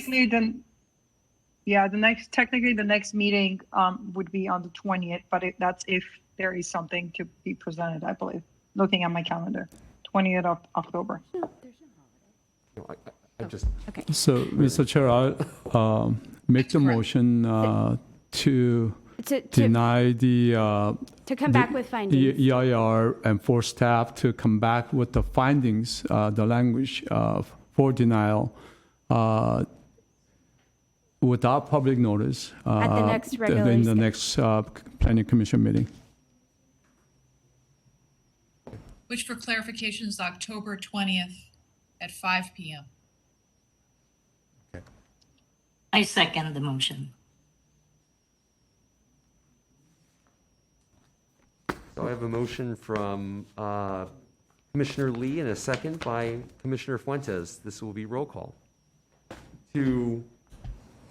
Are we using the wording to?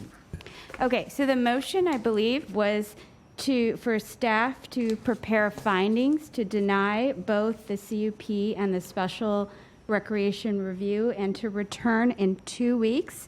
I'm sorry, strike that. To return at the next regularly scheduled planning commission meeting, which is October 20th, in order to consider and vote on those findings. Yes. Okay, this will be roll call. Without further notice, sorry. Okay, this will be roll call.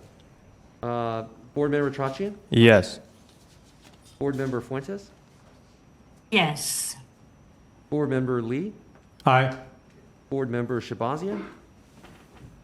Yes. Mr. Chair Manassian? Yes. Motion stands 5-0.